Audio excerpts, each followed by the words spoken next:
Rector of Bifröst University, Excellencies, honored guests, good morning everyone, and welcome to Bifröst University, which today is situated in the Nordic House here in Reykjavik. It's a great pleasure to welcome you to this international symposium on new frontiers of European security, the Arctic and the European periphery. I am delighted to see such a distinguished group of diplomats, scholars, practitioners, and public officials gathered here today. The conference is organized as part of the Jean Monnet Chair project at Bifröst University, Iceland's strategic role in Arctic and European security, and is held in cooperation with the embassies of Poland, France, the United States, and the European Union. We at Bifröst are extremely proud and grateful for the fruitful and valuable cooperation with these embassies here in Reykjavik. Cooperation like this is a demonstration of the value of international dialogue. The aforementioned Jean Monnet Chair project examines how changing geopolitical realities are reshaping the relationship between Europe, the Arctic, the North Atlantic, and how small states such as Iceland navigate this evolving landscape. One of the core ideas behind the project is that the Arctic and the European periphery can no longer be understood as distant margins of international politics. Increasingly, they are becoming central strategic spaces where questions of security, infrastructure, resilience, energy, diplomacy, and societal preparedness intersect. Today's program reflects exactly this complexity. This morning we begin by examining the broader transformation of European security. We are honored to welcome Dr. Victoria Vdovychenko of the University of Cambridge, who will speak on Ukraine and the transformation of European security affairs. We are also pleased to welcome Her Excellency Clara Ganslant, Ambassador of the European Union to Iceland, who will discuss European Union security policy and the Arctic dimension, as well as Mr. Antoine Michon of the French Ministry for Europe and Foreign Affairs, who will offer a French perspective on European strategic autonomy and Arctic engagement. We are equally fortunate to have leading Icelandic experts contributing practical and operational perspectives, including Mr. Aðalsteinn Jónsson, cybersecurity specialist at CERTIS. In the afternoon, the focus shifts more directly to Arctic security challenges and the North Atlantic environment. We are honored that the Minister of Justice, the Honorable Þorbjörg Sigríður Gunnlaugsdóttir, will address the conference. We are also very pleased to welcome His Excellency Alexander Kropivnicki, Ambassador of Poland to Iceland, Mr. Auðun Kristinsson, Director of Strategy, Development and Maritime Operations at the Icelandic Coast Guard, Ms. Rebecca Doffing, Arctic Affairs Officer at the United States Embassy in Reykjavik, and Ms. Sóley Kaldal, Risk Management and Security Engineer, whose work explores the Arctic as a laboratory of strategic risk and infrastructural uncertainty. Our ambition today is not only to analyze security developments, but also to create dialogue across academic, diplomatic, and operational communities. The security environment we face today is increasingly interconnected, and understanding it requires exactly this kind of multidisciplinary conversation. Thank you all sincerely for joining us today. And now it's my great pleasure to invite Professor Ólína Kjerúfl Þorvarðardóttir, Rector of Bifröst University, to formally open the conference. Ólína.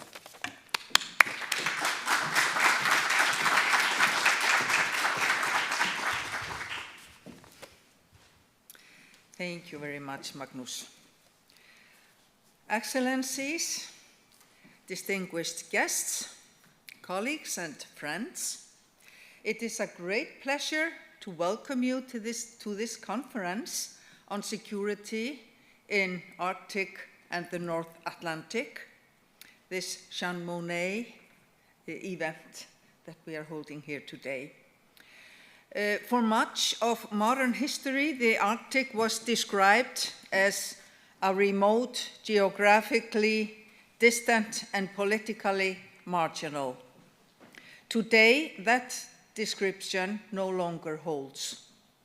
The Arctic has become a space where European security, global geopolitics, climate change, energy systems, digital infrastructure, and alliance politics intersect in direct and consequential ways. Russia's war against Ukraine has fundamentally altered the European security landscape. It has reshaped threat perceptions, accelerated military planning, and exposed vulnerabilities across domains that are not limited to land or borders, but extend into sea lines of communication, airspace, and cyberspace, and critical infrastructure. These changes are increasingly visible in the high north. At the same time, climate change is transforming the Arctic itself, opening new routes, accelerating economic interest, and increasing strategic attention, while also heightening risks in an environment characterized by vast distances, limited infrastructure, and extreme conditions. And in this setting, security is no longer purely military. It is a systemic.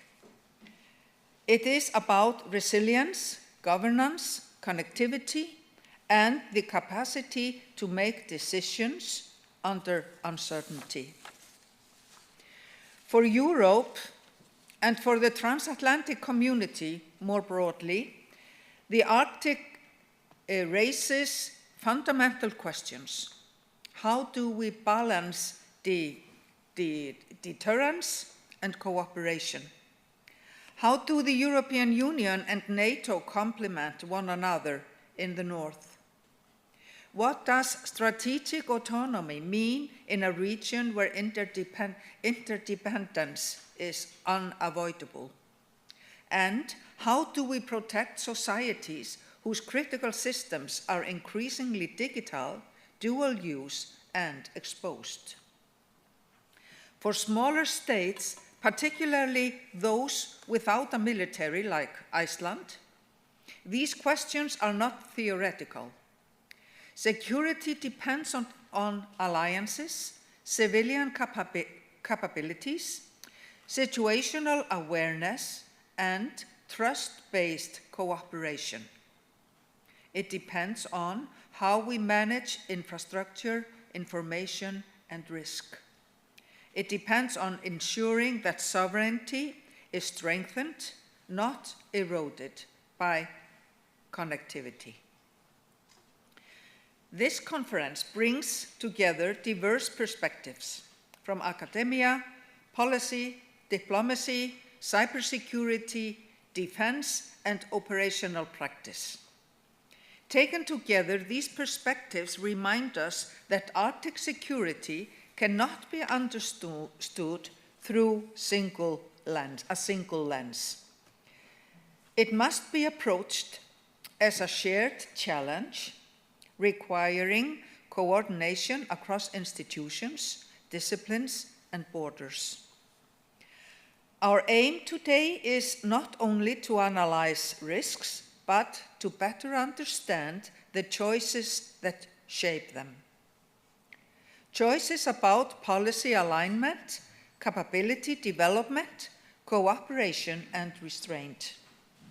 Choices about how we structure resilience, nationality, regionally, and collectively. And ultimately, choices about how we preserve stability in a region that becomes central to Europe's future security. I look forward to a thoughtful, open, and forward-looking discussion, and I thank you all for contributing your expertise to this important conversation. So welcome, and let us begin.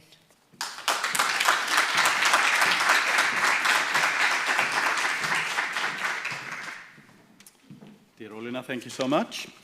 So it's my pleasure to welcome to the podium our first guest here today, our first lecturer, Dr. Victoria Vdovychenko of the University of Cambridge, and she will speak to us on Ukraine and the transformation of European security. Victoria, welcome.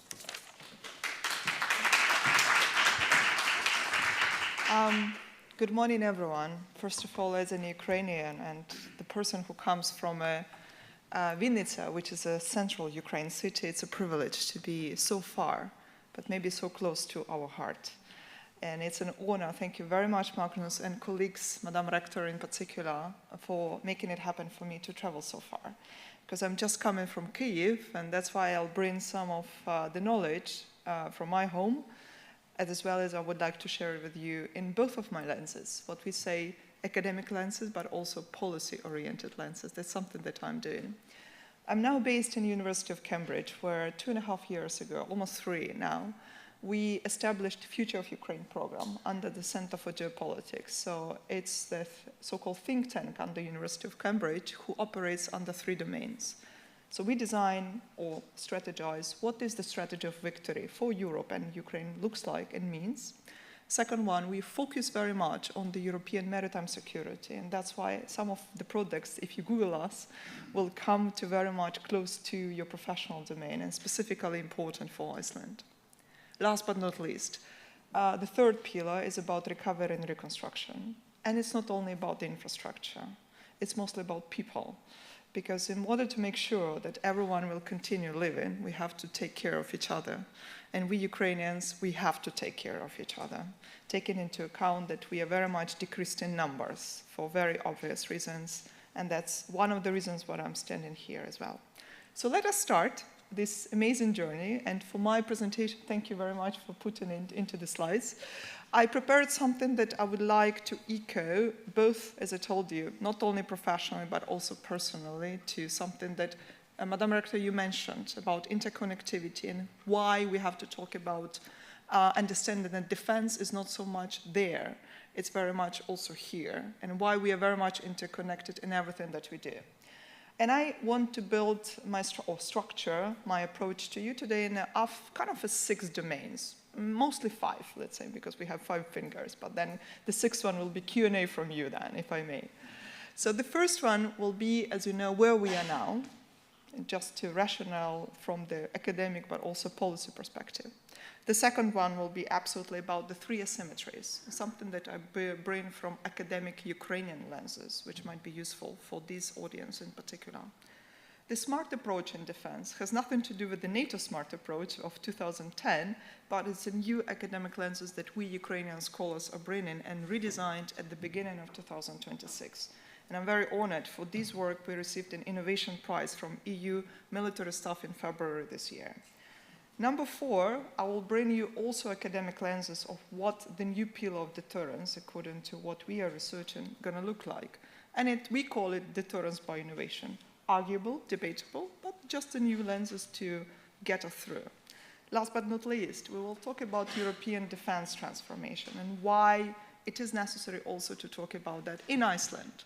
The country has no army, but still very much taking care of its people. And I believe it's something that we will make it happen, for our Q&A as a part of our reflections. So let us start. Where are we now? It took almost 2.5 years, and you know about the academic publications, they take a lot of time for the review process. One of our Ukrainian scholars, my colleague in Ukraine from Kyiv National University, published finally the concept that I want to bring to today's discussion. We are living in the world that is eroding, which means is the old system is eroding through its classical principles of the rule-based order. And we understand we are coming to the new world, but we are yet not there. So that's why we Ukrainians use the concept in between. This in-between epoch, or in-betweenness, it's something that you can see was published in December, finally, 2025 in the European Security Journal, and something that we want to bring together in academic lenses of why this world is not eroding, it's just transforming from the old pattern to something what we call the new pattern. And there are shapes of this new pattern, but still these shapes are something that we, and it's very much in our hands, to understand where we're going. We're definitely going from multipolarity, and I'm going to use the slide of my colleague from NATO, Peter Hurmus, who is Romanian, but now he's based in Bucharest. He was telling this slide in 2022, and I'm calling this slide the Turin Armageddon. Why? Because he was proposing that to be in 2030. I'm saying it's already happening now. We are transforming from multipolarity to exactly multilateralism to something that we say the transformation, oh, you can't see. Can you see now? Hard to see. I'm sorry for that. Sometimes, you know, you never know about what the bright light's going to look like, but can I read that? And then write that you're there. So we are transforming from multipolarity, which is the top pyramid, what would say, the top, in the future of the existential threats, to the new multilateral accommodation. Accommodation means that the new actors are bringing together. CRINC, for example, is the new abbreviation that we are using, China, Russia, Iran, and North Korea. So they are accommodating. Doesn't mean that they will strategically be all of the time together, but they accommodate to some specific interests. Military and defense domain is one of them, as we could see it in the last trainings, 2024, 2025 in particular, and also beginning of 2026. From multilateralism to the current system that endures in the multipolar world, from fragmentation to changing spheres of influence, and we absolutely actively see that. From the network of actors to competition and decoupling, which will be leading to the new structure of the new and new conflict. Unfortunately, we Ukrainian scholars bring it to our lenses that the world of peace and the world of war is very much blurring. So we are very much will be in the existential, which would be blurring between the lines. Maybe sad news, but maybe it's better to embrace this new reality already as we are, as the beginning of 2026, and think at that for what we're going to do in our future actions. Last but not least, incremental instability leading to the new world order. I told you, we are not yet not there, but we are in this world of in-between that will be deciding what, how, and when we're going to come from the old world order to the new one. What else is important and why it matters also to where we are here? The 21st century presents this very much different pattern. Strategic competition is now continuous, data-driven, conducted across land, sea, air, space, cyber, and the information environment. That's why the boundaries between war and peace are no longer blurred by accident.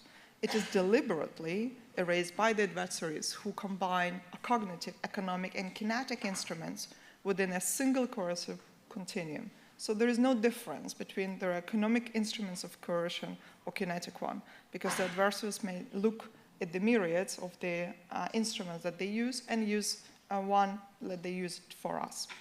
This matters because Europe is not facing isolated crisis, but a persistent pattern of pressure across its full perimeter. NATO's own framing of Arctic security reflects this logic, emphasizing the importance of the high North and North Atlantic communication in particular, the reinforcement, deterrence, and the protection of vital sea lines of communication, as Madame Rector already quite bravely mentioned that. In a parallel, European Commission white paper for European defense, so-called Readiness 2030, treats European defense as a systemic problem of capability, industrial production, and resilience, rather than a narrow question of force numbers alone.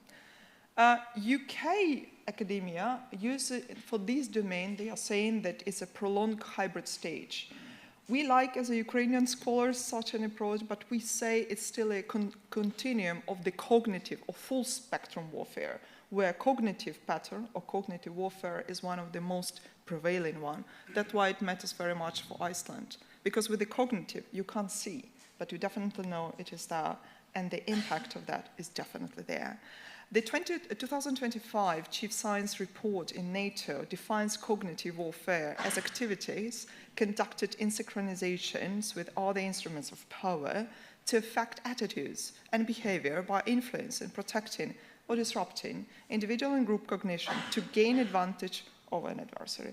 And that's something we know as Ukrainians from not only our lessons learned since not 2022, but 2014 for this specific asset.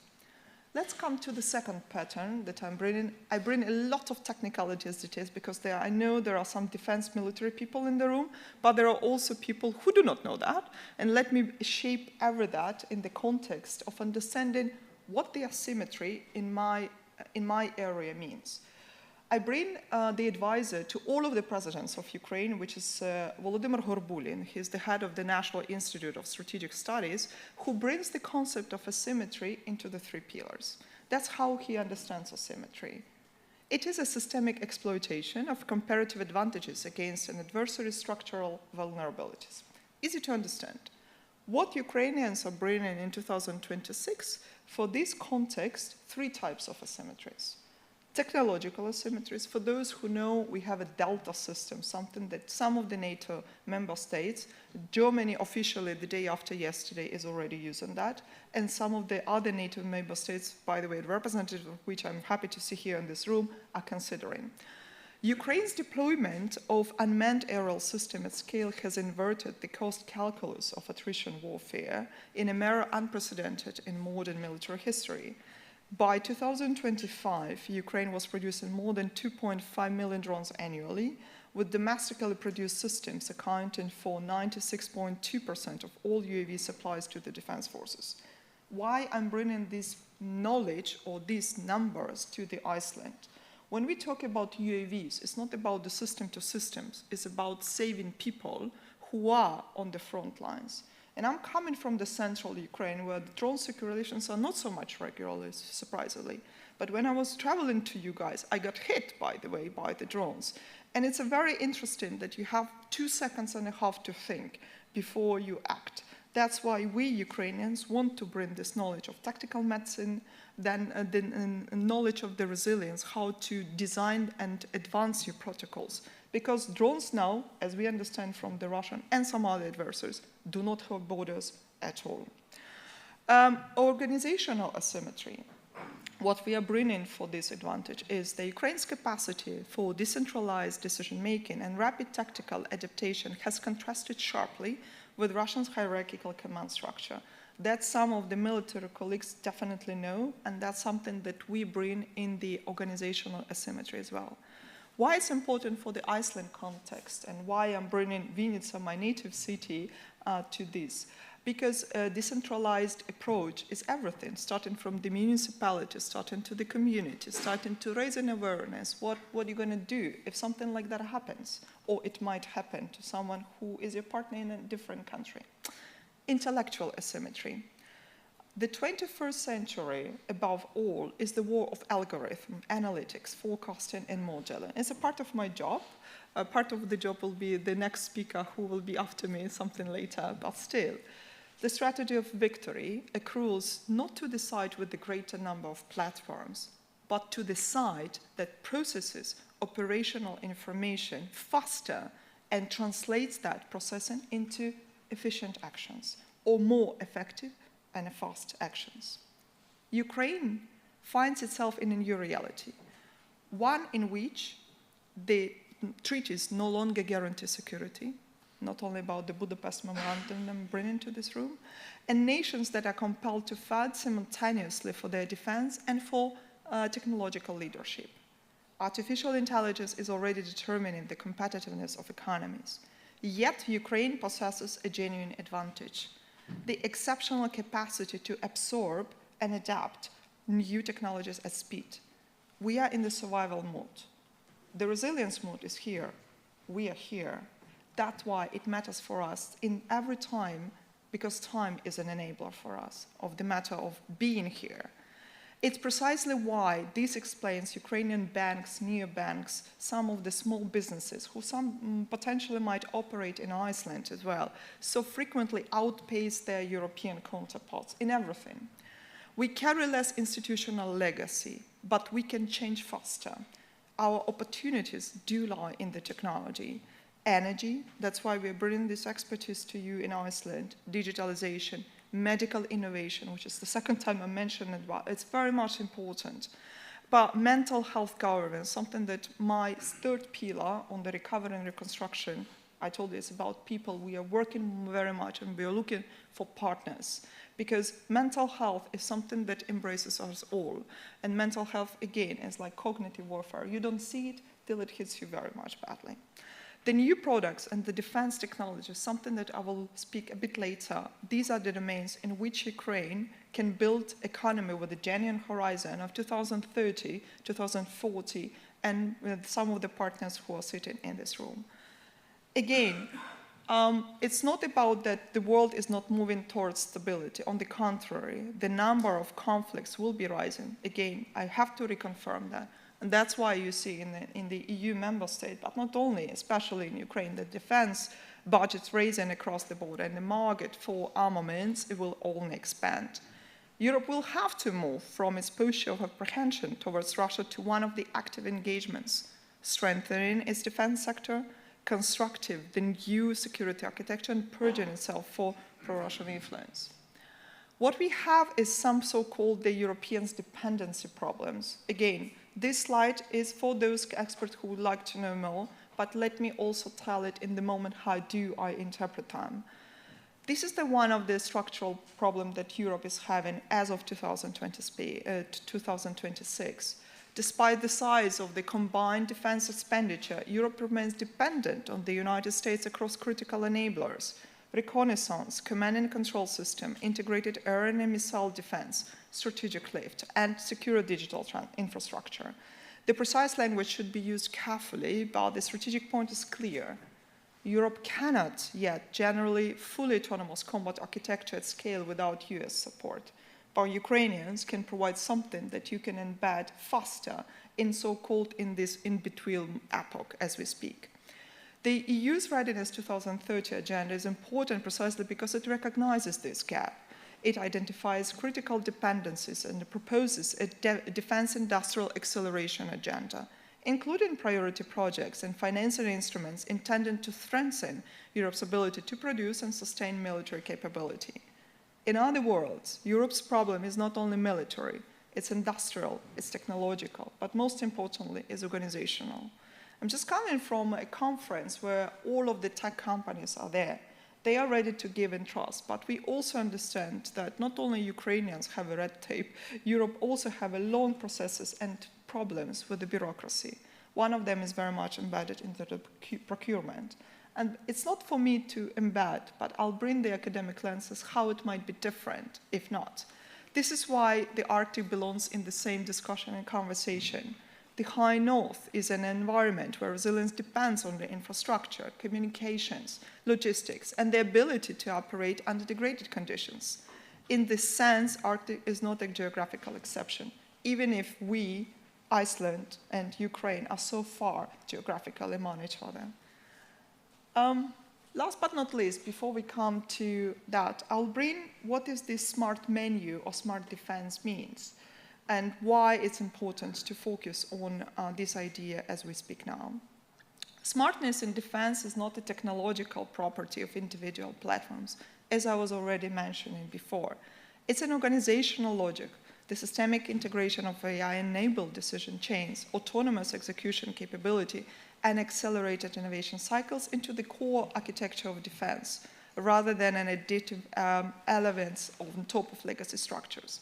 It's AI as a general purpose enabling layer across all domains and functions. It's advanced sensing of ISR architecture spanning satellites, UAVs, and multi-domain sensor streams, something that my colleagues later will be focusing very much. But it's also about distributed cloud computing for large-scale data processing and an actionable intelligence generation, automation and autonomous decision support, as well as network distributed C2 design for resilience in a denied, degraded, and contested communication environment. As well, something that we are bringing to the lenses of Ukraine is also about adaptive swarm-capable autonomous and semi-autonomous unmanned system as primarily tactical effectors. We say that why it's very much happening or why it's important for the Icelandic context. That's exactly what I told you, and that's my last point before we come to the Q&A about academic lenses of deterrence, something that you mentioned before.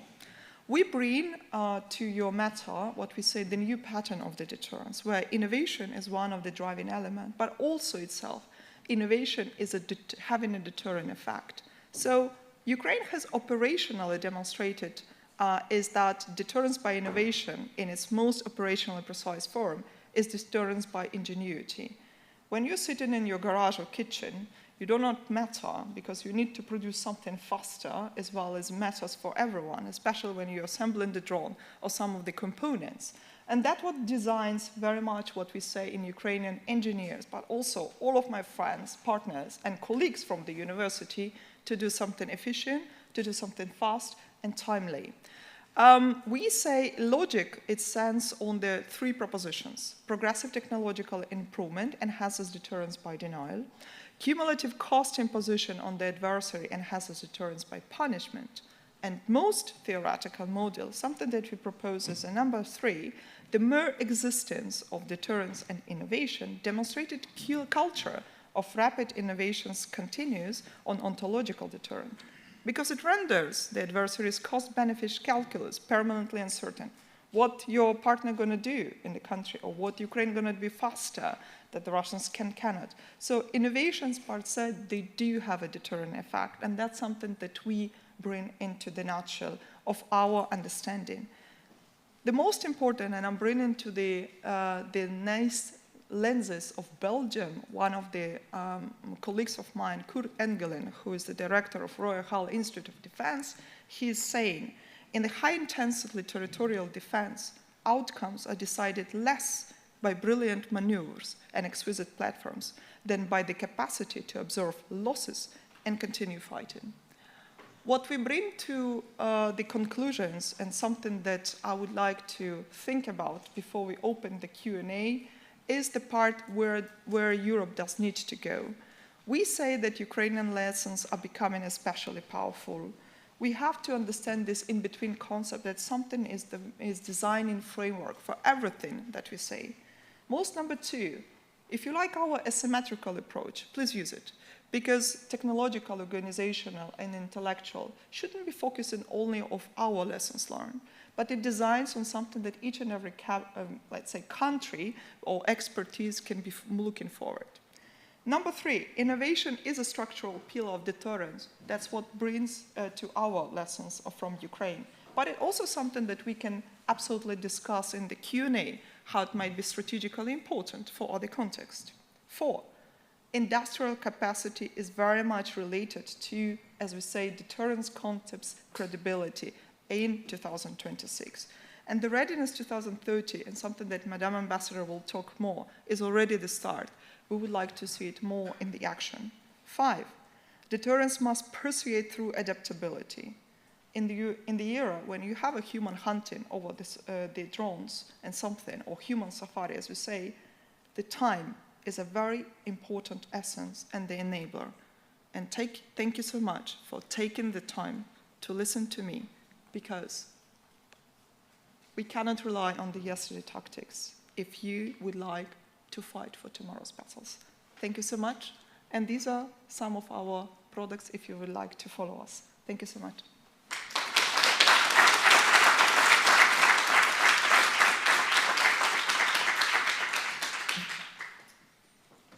So we have time for questions, if there are any from the audience. My colleague will help us out here with a microphone if needed. Are there any who would like to raise any questions to Victoria? Too many technical stuff. Yes, we have one in the back. Árni, my colleague from Bifröst. Hello, and thank you very much for your nice presentation. And my question won't be that technical, because I come from the field of humanities, and originally I come from Lithuania. So we know what we talk about, right?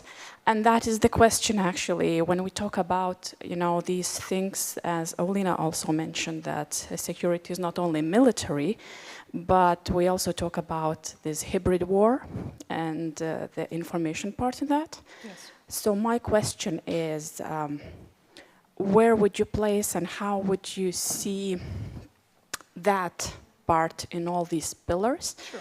Because, as a Lithuanian, I was told many times, it's not all Russians, even though I sit in classrooms with them and I hear Russian propaganda coming.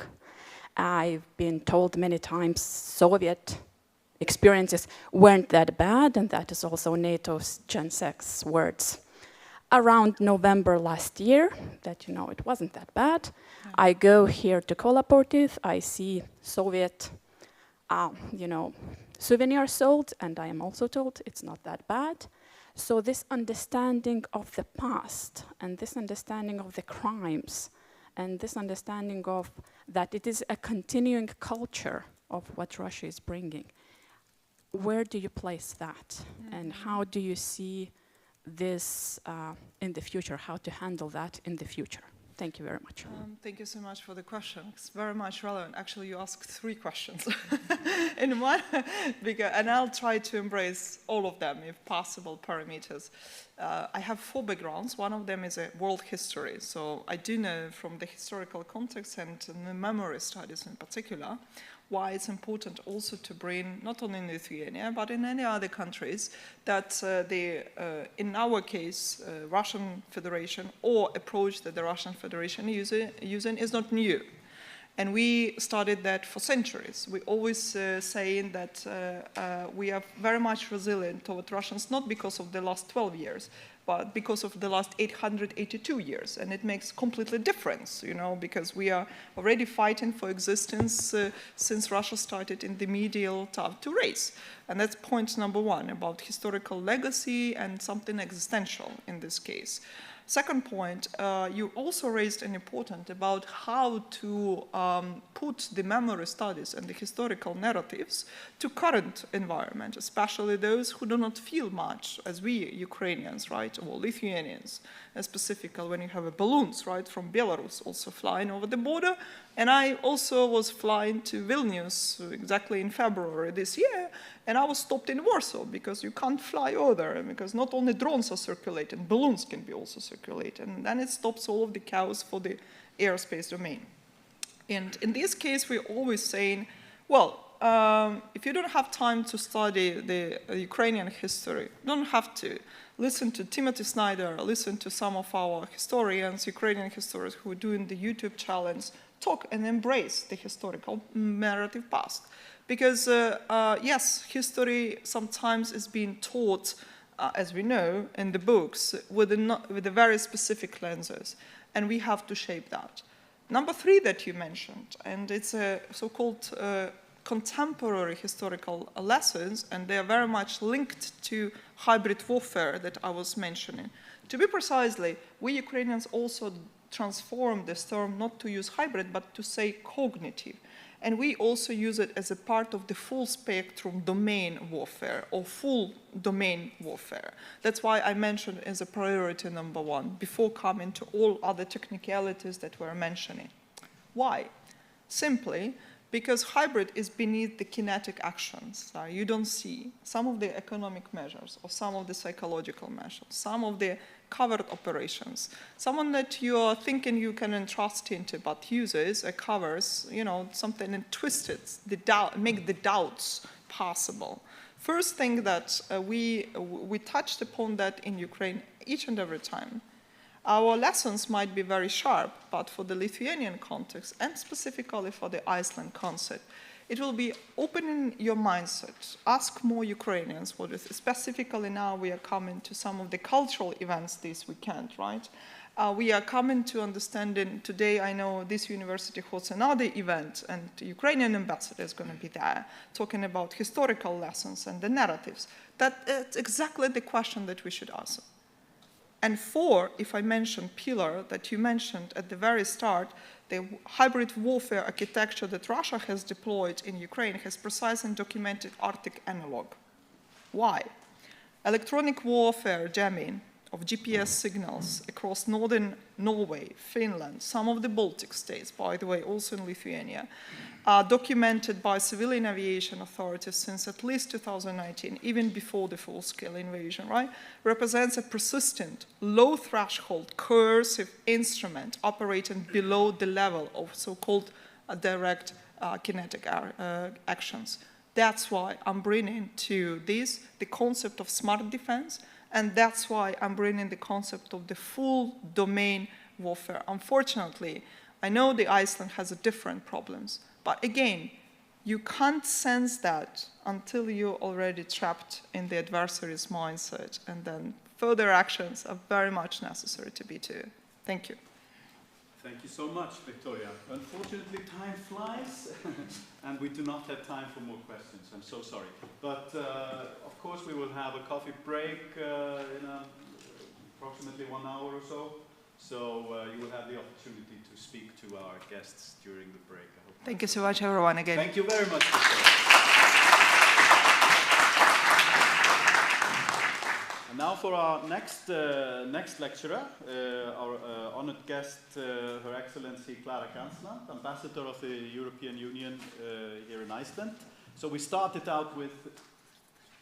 Oh, sorry. Yes, I have to speak into the microphone since this is we're streaming this event. Sorry. So like I was saying, our next speaker is Her Excellency Clara Ganslant, the Ambassador of the European Union here in Iceland. We started out, of course, with a lecture, thank you so much, Victoria, on the situation in Ukraine and all the changes that is bringing to the security situation in Europe. Now we have the opportunity to hear how Europe is reacting to this new situation in world politics and in the security arena. So it's my honor to welcome Her Excellency Clara Ganslant to the podium. Welcome, Clara.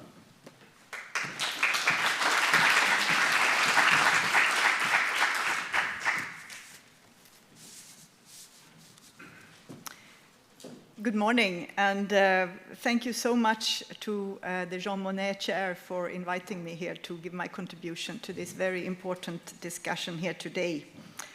Excellencies, distinguished guests, ladies and gentlemen, as we have heard this morning, the area we are talking about here has become an area of intense interest and crucial strategic challenges. Climate change and environmental degradation, geopolitical competition, and security challenges, they all intersect in ways that directly impact Europe's safety and prosperity. And this morning, I would like to outline how the European Union is adapting its security policy to address these evolving challenges. I will begin by setting out the broader framework of EU security policy before turning to the specific dimensions of our Arctic engagement. And then I will discuss the landmark EU-Iceland Security and Defense Partnership, which we signed earlier this year, and explain why this cooperation is so vital in this current security environment. I will also discuss the challenges that have disrupted our Northern Dimension policy, including the impact of Russia's war in Ukraine, and highlight how our support for Ukraine is linked to our Arctic security interests. And finally, I will offer some suggestions on the way forward for Europe's engagement in the High North. Ladies and gentlemen, the European Union's security policy has undergone significant evolution in recent years, reflecting the complex and interconnected threats that we face. And at its core, Europe's security policy is built on a comprehensive approach that integrates military, economic, diplomatic, and development tools to address challenges in a holistic, all-inclusive manner. The EU Strategic Compass, which we adopted in March 2022, just weeks after Russia's full-scale invasion of Ukraine, represents a major step forward in this evolution. For the first time, the EU set out a clear strategy to strengthen our security and defense capabilities over the next decade. The compass identified 4 key priorities: acting faster and more decisively when crises emerge, securing our neighborhood and beyond, protecting our citizens from evolving threats, and investing in our defense capabilities to reduce strategic dependencies. A central element in this strategy is the recognition that Europe's security is indivisible. Threats in one region, whether it's the Arctic, the Baltic, or the Black Sea, have repercussions across the continent.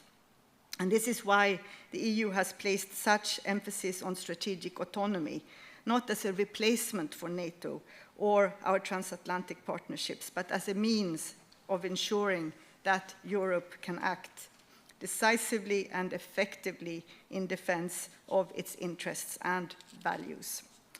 I will also mention briefly the Readiness 2030 plan, which was proposed last year, which is an ambitious defense package which provides financing for EU member states to drive investments in different defense capabilities.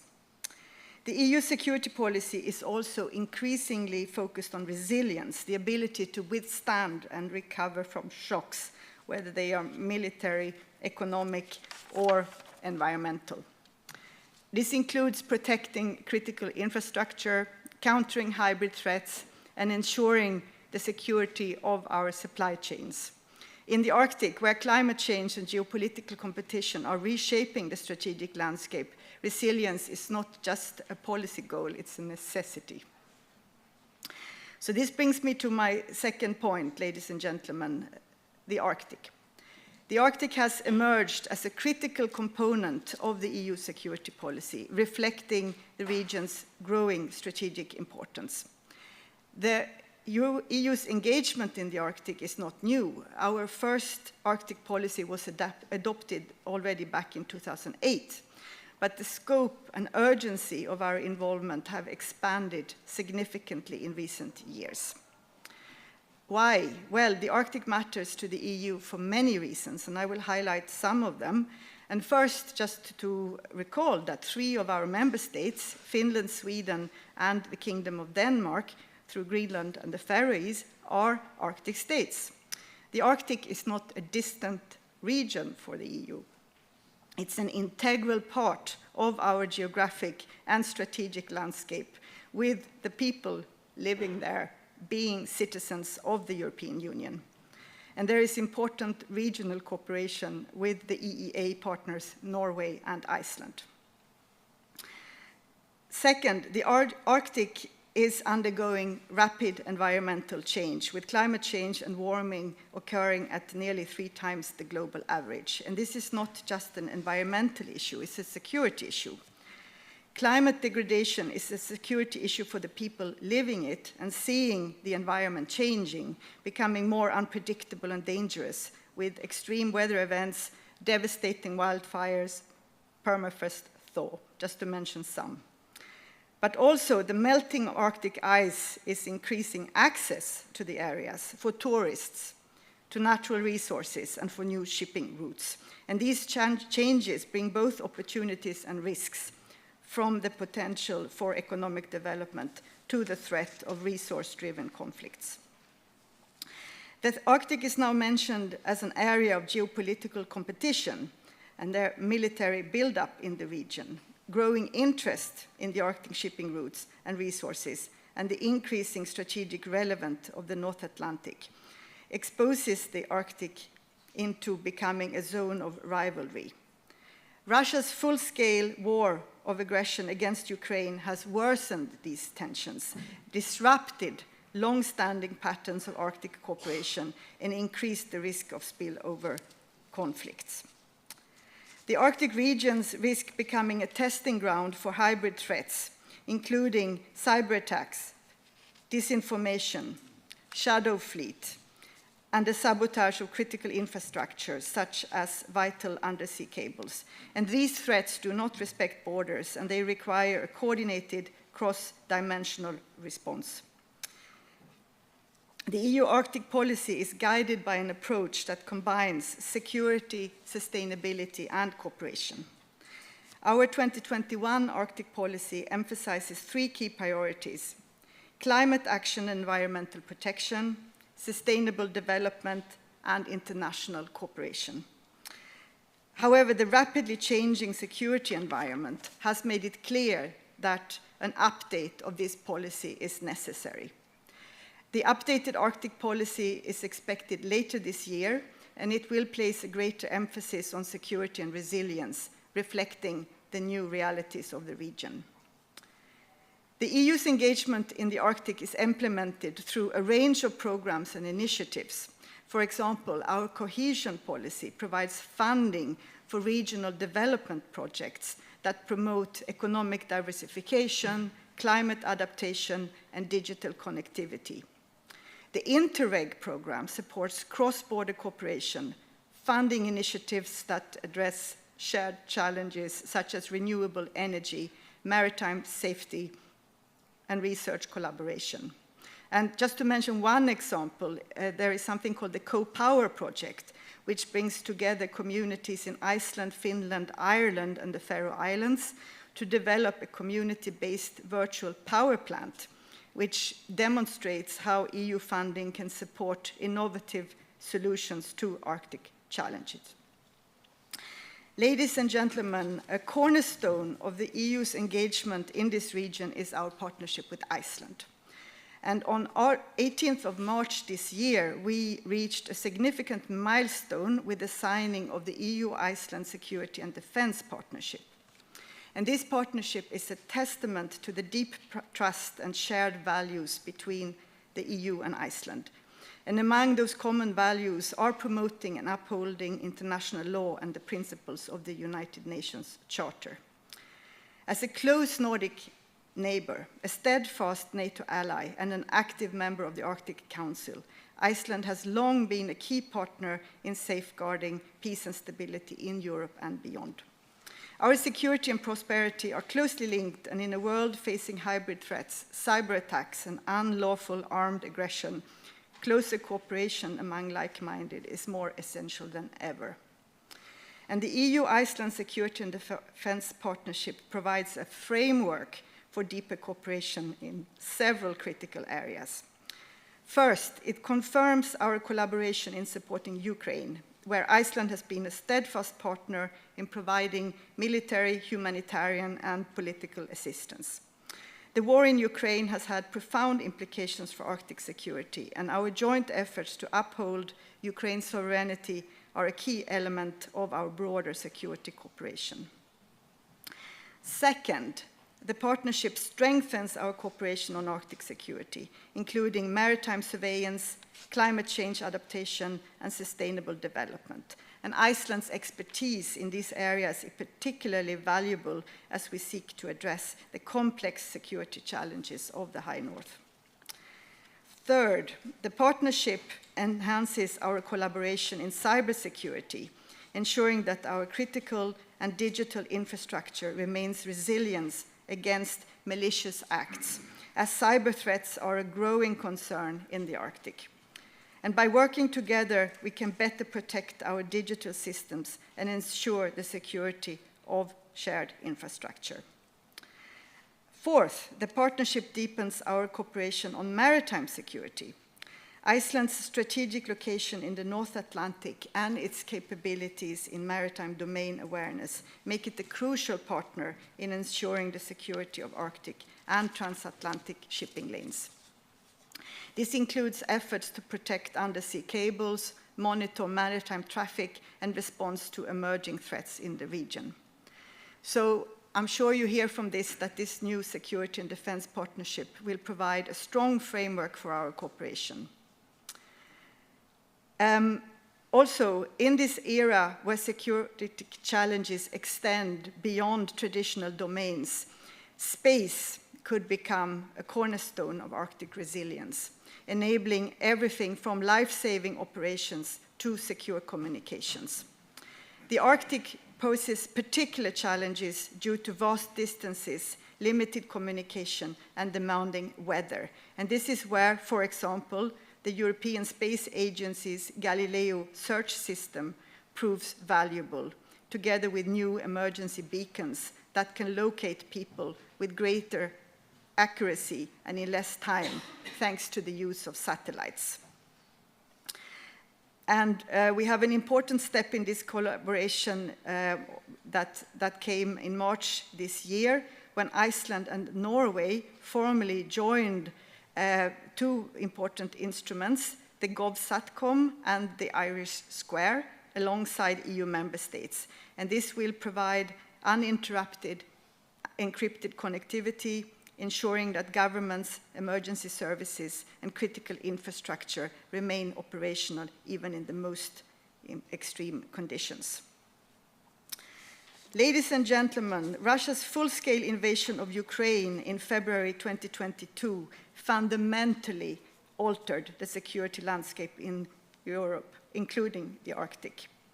And one out of the many consequences of the aggression was that it scattered the foundation of trust that underpinned the Northern Dimension policy, a long-standing framework for cooperation between the EU, Iceland, Norway, and Russia. And in response to Russia's aggression in Ukraine, which is a violation of international law and the principles of sovereignty and territorial integrity, which were the foundation of this Northern Dimension policy, it was not possible for EU, Iceland, and Norway to continue this Northern Dimension policy.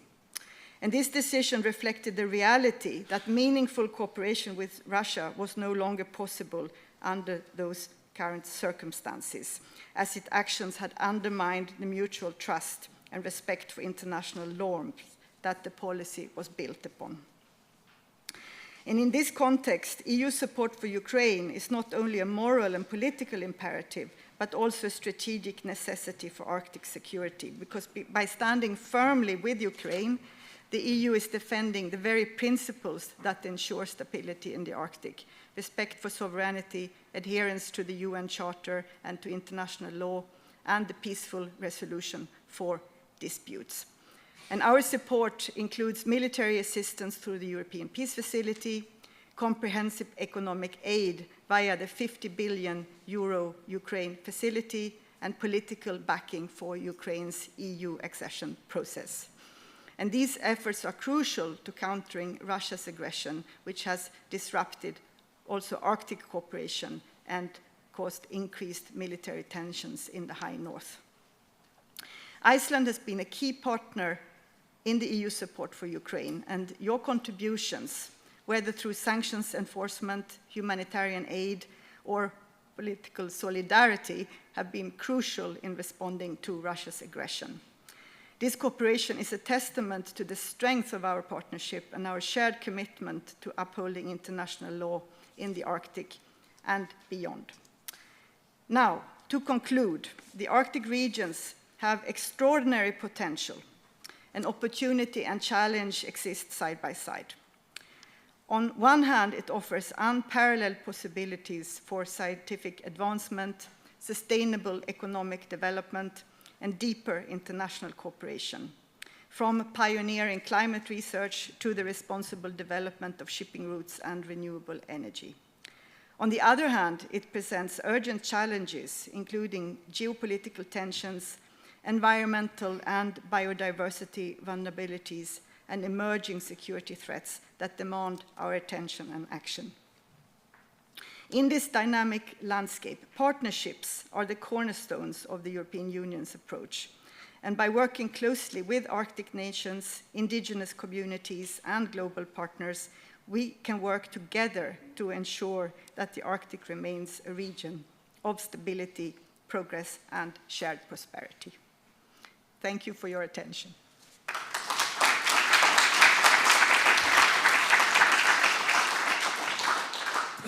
Ladies and gentlemen, I hope it's okay, Clara. We have time for a few questions, if there are any.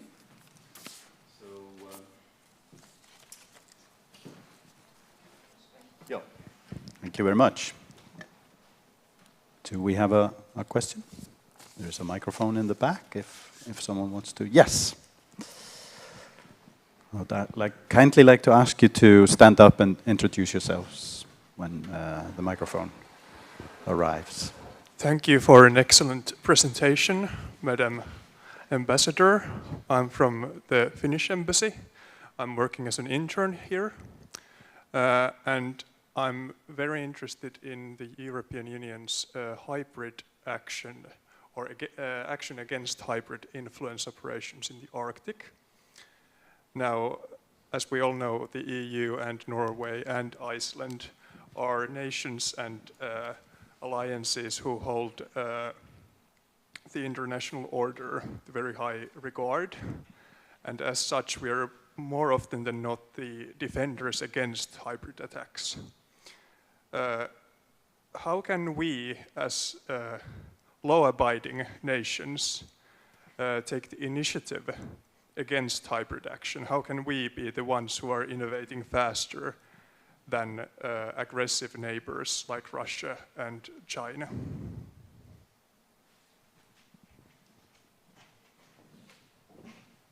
Thank you so much for a very, very important question. And I am trying to think of if I can say anything meaningful to reply to that in this short time that we have.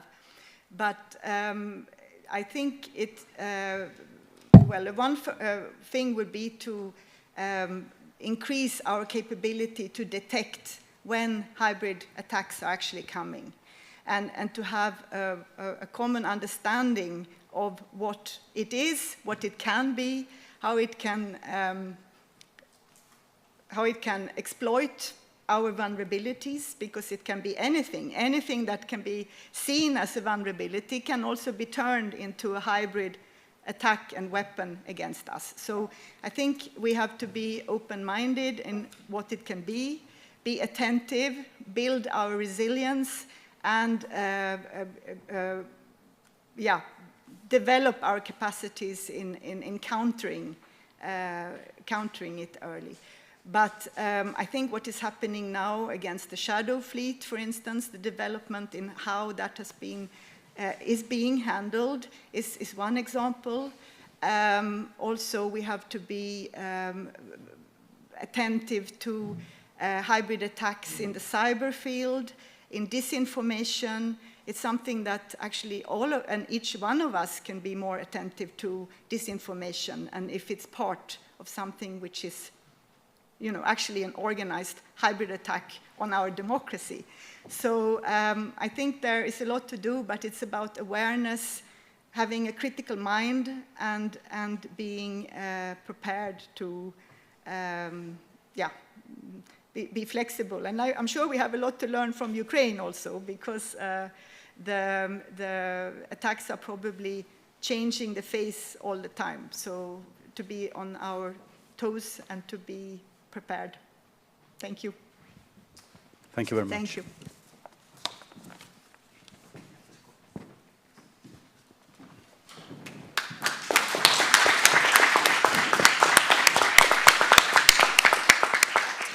Thank you very much, Madam Ambassador. So now we have had a lecture on the big turning point in our security situation, the war in Ukraine. We've also had a lecture now on the institutional framework that we are working within and developing as a reaction to that event. And now we want to look at what is happening here in Iceland in particular. And for that we have Mr. Aðalsteinn Jónsson, who is a cybersecurity specialist at CERTIS. And he will discuss cyber threats and what to watch out for. Lessons learned from 5,612 cybersecurity incidents. Mr. Aðalsteinn, the podium is yours.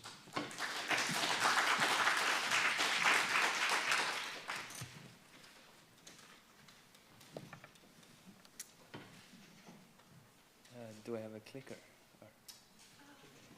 It's here, sorry.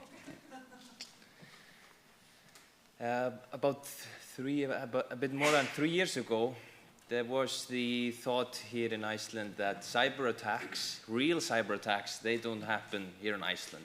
We are so small, we don't have enemies, this is outside of Iceland, we don't need to be too concerned about that.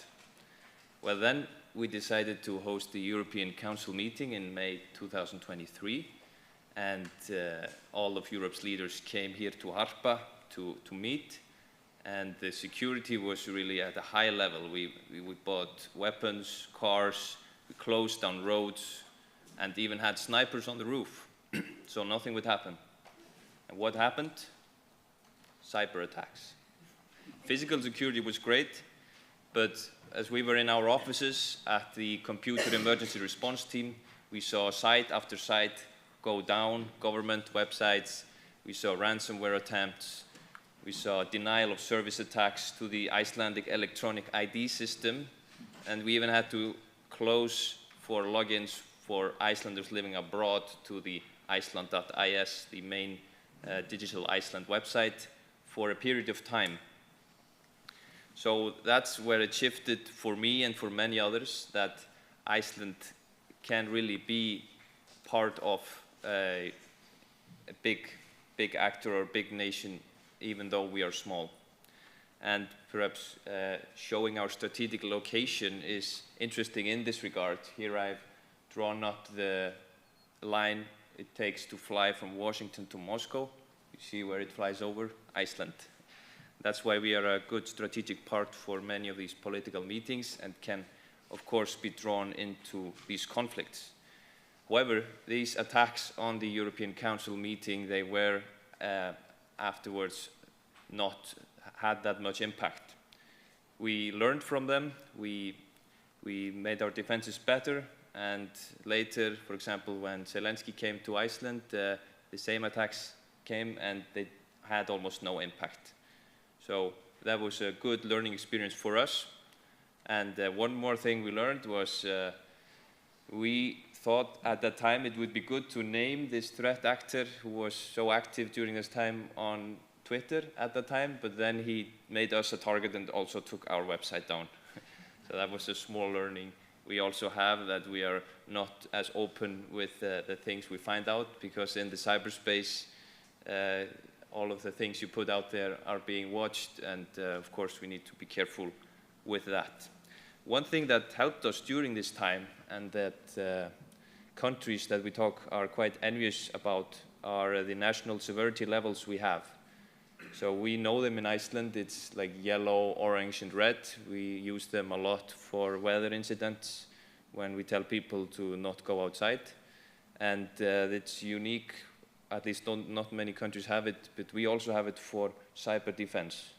And we have used it twice in the history, once during 2021, during a big vulnerability, and then during this European Council meeting.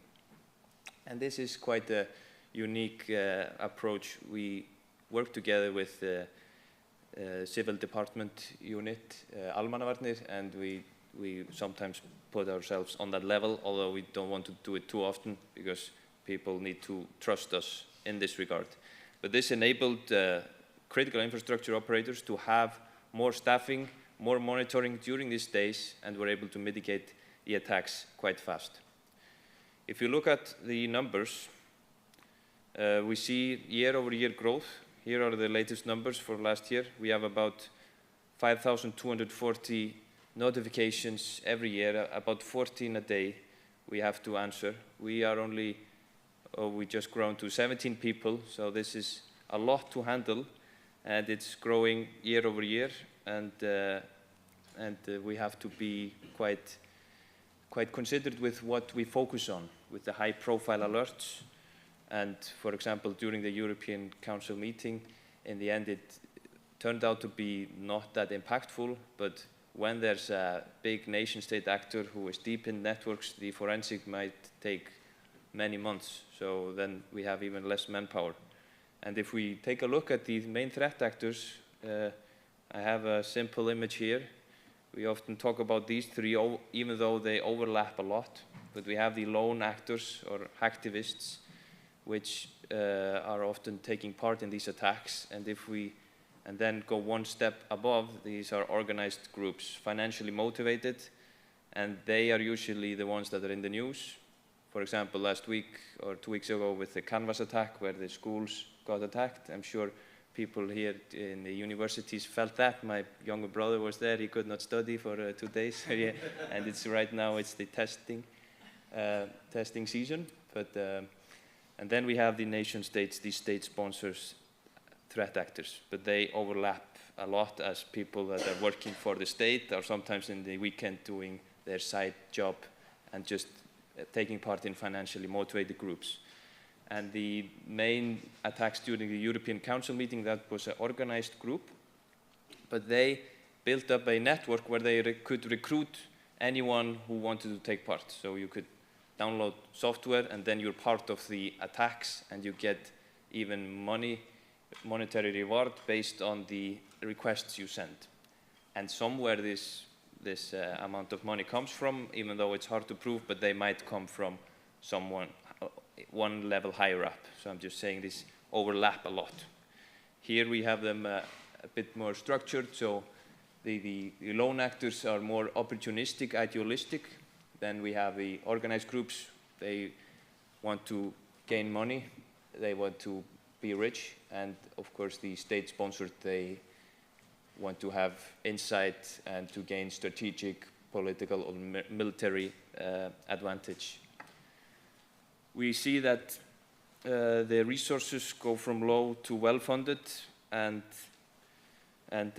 with that the attacks change.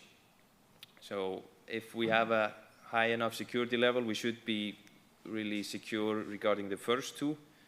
But if we talk about the state actors, when they use vulnerabilities no one knows about, it's almost impossible to protect. We just have to, we are now in a state where we have to really accept that we will be breached at some point, so we need to be resilient to that.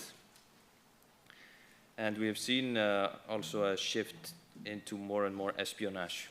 Also, after talking to colleagues from Ukraine, they realized that at the beginning of the invasion there was high-profile cyber attacks, but these are quite expensive to do them well, to get deep into systems. It's much more valuable to get into the phone of a commander, and then you know where they are in order to use other means to get to them. And that's why the data, as mentioned before, is so critical in this era. Here we have this ecosystem, which some say is almost the third biggest ecosystem in the world, the cybercrime ecosystem. And they are really specializing in their own roles. For example, we have someone who is an intruder who gets the initial access, and then they sell that often. Most of the time it's not the same actor who gets into the company who then in the end encrypts the data and does the negotiation. And we've seen that here in Iceland. Often, most of the time, the initial access happens, and then 1 week or even 3 weeks later, the attack where they encrypt all your systems and destroy them happens. And we see the same patterns at 2 points, which means it's probably 2 different actors. And they sell it to another person who is specializing in lateral movement, go from one computer to the next, from one network to the other. And then there's also negotiators who often even have emails of the major news in Iceland and also know the laws. So they know, it seems like you were not following the GDPR, so your fine will be this high, but you can pay us this low, and it will be better for you. So they are really quite advanced in this regard. So how do we protect against these actors? Well, we at CERT-IS, we try to be the center for cybersecurity in Iceland, and we talk to many parties, and on the image to the left, you can see we have to wear many hats.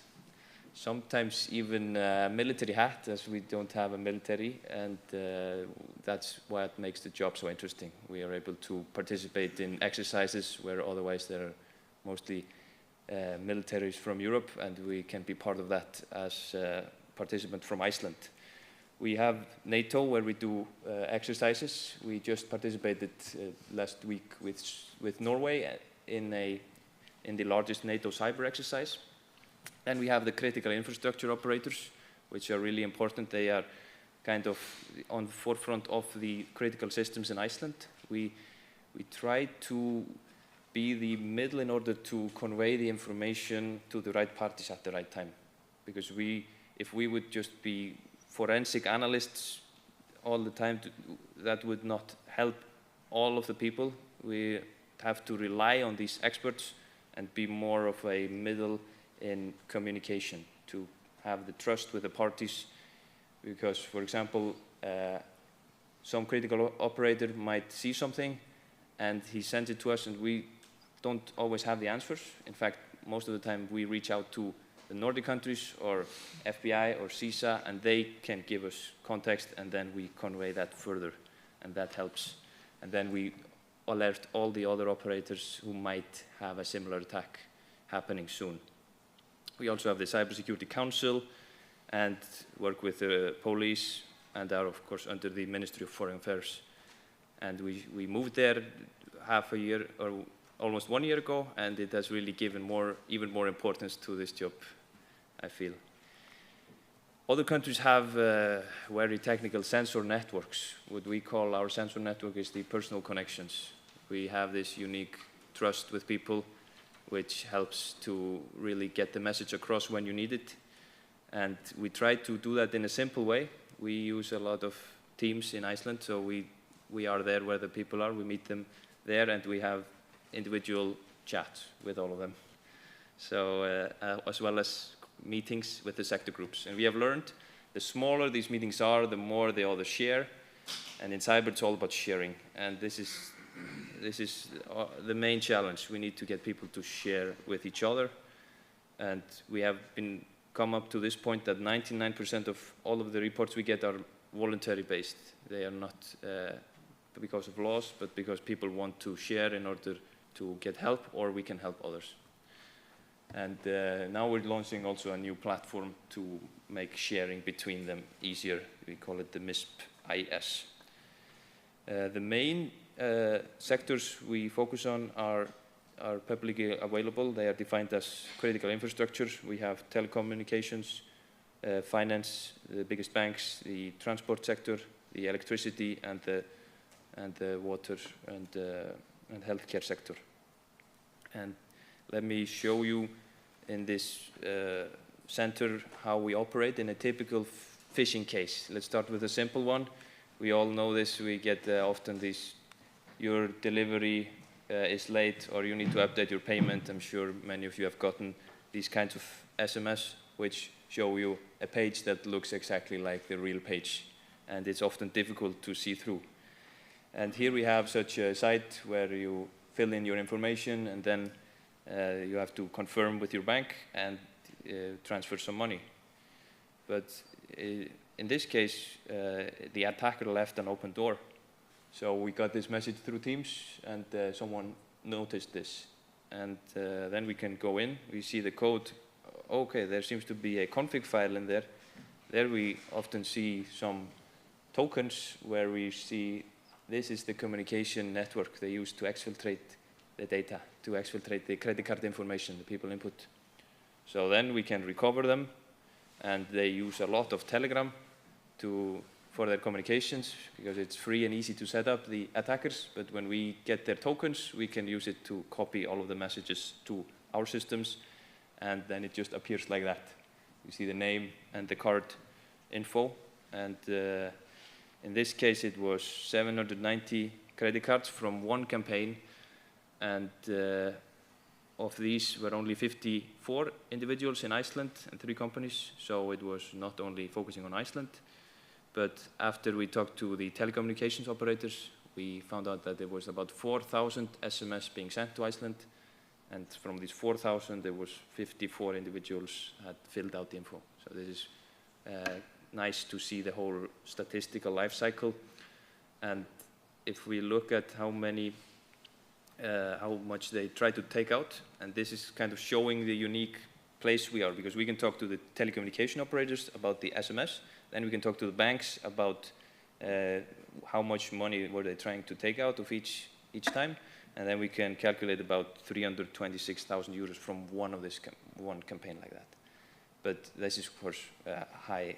Like most of these transactions probably were able to get it back. But it's just an example of the economics. And the cost of this for the attacker was probably sending 4,000 SMS was probably around 50 euros. So it has a high reward when it happens correctly for them. So we of course try to stop it, and we take the domain down, and then we share the information. We call the victims we are able to recover. We let the police know. They let Interpol know, because this campaign was also in Luxembourg and other countries, and they let these know, and we also let the Spanish CERT team know, because the whole site was hosted there. So we are basically just letting people know. And now let's move on to a bit more serious attacks. I have 3 examples here of ransomware attacks last year. To give you an idea of what kind of, how big they are, it's the revenue there, although it's in Icelandic kroners.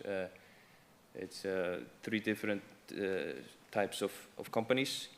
And in the first one, it's an employee that just accidentally downloads malware on a Sunday. He's using his work computer at home. And so in the end, data was stolen, and there could have been better access control. Then in the second example, there was a 1-day-old vulnerability, so it's only 1 day old. It's difficult to defend against that. I mean, it happened on a Friday, the update, and the attack was on a Saturday. So even though you're trying to do everything right, sometimes it's hard to protect against everything. And but if we would have more network segmentation, it might have been good. But this was severe operational disruption for these companies. And then the third, which is also very common, is undocumented old contractors. Many people use contractors for specific tasks, and then they forget to close these accounts, and they might not have the same security posture as our company, so they get access to critical things when they have to fix it, but then we have to make sure we also close these accounts again. Another recent example is a nursing home. There was a lot of data stolen, and here just showing how we tried to work in that case. Here we worked with a private company who was doing the main investigation, and then we worked with the regulatory authority to issue a joint statement and to the whole of the healthcare sector in order to protect them. And here we see the stages. So we try to use what's already here. For example, we have very good security private companies who do often a lot of good forensic work, and we collaborate with them in order to give them more of a national threat picture. And often we are able to see the indicators and match them to real threat actors, and maybe tell them, okay, the next step they might do if they're still in the system could be this, so please check A, B, and C. And then we worked with the regulatory authority here to make a joint statement and the advisory. Now to the most common attack here in Iceland right now. We had 56 cases the last 2 months. Is also a phishing, but this is kind of a more difficult one because it comes from someone you know. It comes from someone you know someone has broken into his mailbox and then created a Excel sheet and shared it with you. And it's really successful because our defenses cannot block this because it's from someone you know, and it's just sharing a file, and in this file is a link, and then in the end it is a Microsoft login page. And the thing with these attacks here is that you often think that having multi-factor makes you secure, but these attacks, they capture these multi-factor tokens. So we need to look for maybe having these hardware keys because they are not, it's harder to trick them. I'm just putting importance on that to try to use that, because if you input your multi-factor in one of these attacks, then they get your token and they can log in right away. And these attacks happen often in chains. So one company is breached in Iceland here, and it sends emails with malicious attachment to all of their friends in Iceland, and then they click here and then here, and we try to, it's almost like a race. Like, oh, we need to alert all of these to block it, and yeah, it's sometimes fun, sometimes not. Another type of interesting attack we've seen recently is when people are buying cheap electronic devices, in this case mostly from China. They sometimes come pre-infected with a botnet, with a backdoor, which enables, and I mean, if you want to keep your network secure against outsiders, but then you bring such a device into the network, that's not so good. Especially common with IP TV boxes. People who want to watch free channels, they buy them often there, and it's part of the botnet. And we've seen like 5,200 unique IPs here in Iceland, and even at critical infrastructure operators. And one case was even an exercise bike that was infected. So it can come in various forms. Although we have not seen like critical attacks after that, but it's just something to keep in mind, having separate networks for devices you don't trust fully. Looking at your whole supply chain, the things you depend on is critical in cybersecurity. And because all of our systems are built up on so many small components. This is a famous picture where it's built up on a small thing that someone is maintaining in Nebraska, and what if he gets breached? And we've seen this happening recently where North Korean actors have been getting into popular software packages people are using, and then they put a malicious update in there, and you update because you think you're going to be more secure, but then you have the malicious part, and it steals all your crypto wallets, it empties them. And but dependencies is really something we need to look at, and maybe the biggest dependency we have here in Iceland is subsea cables, which I know have been mentioned here before. And I want to go quickly into this exercise we had last year, where we tried to look at what happens if someone would cut all our communications to Iceland. Could we still function as a country? Because all is so digital now. We have 3 cables. We are building the 4th one, but currently we have 3. And each of these cables is only about this size of this microphone. It's incredible how small it is, and each one of these cables is enough to transfer all the data we need. So the 3 cables are more for redundancy and security, which is good to know. So we are good with one, but it's still, you can imagine, easy to cut, as we have seen in the Nordic-Baltic region. And what happens if we would cut them all? So this worst-case scenario is something that we and about 200 experts looked at early last year. And I had I was a bit afraid people would not share. People would just say, we're fine. But this didn't happen. People were really open, and we got good results out of this. And if we sum it up, most things will break. So most things will break as we have migrated to the cloud heavily in the last 10, 15 years. The payments would fail, the traditional payments, although we do have methods that would work, and of course cash, if people are still using that. Supply chains, imports, how can we get food if we cannot order it? And we would have lots of tourists who could not go home because the flights are canceled and they could not buy anything to eat. So one participant actually mentioned, yeah, we should just eat them. Yeah.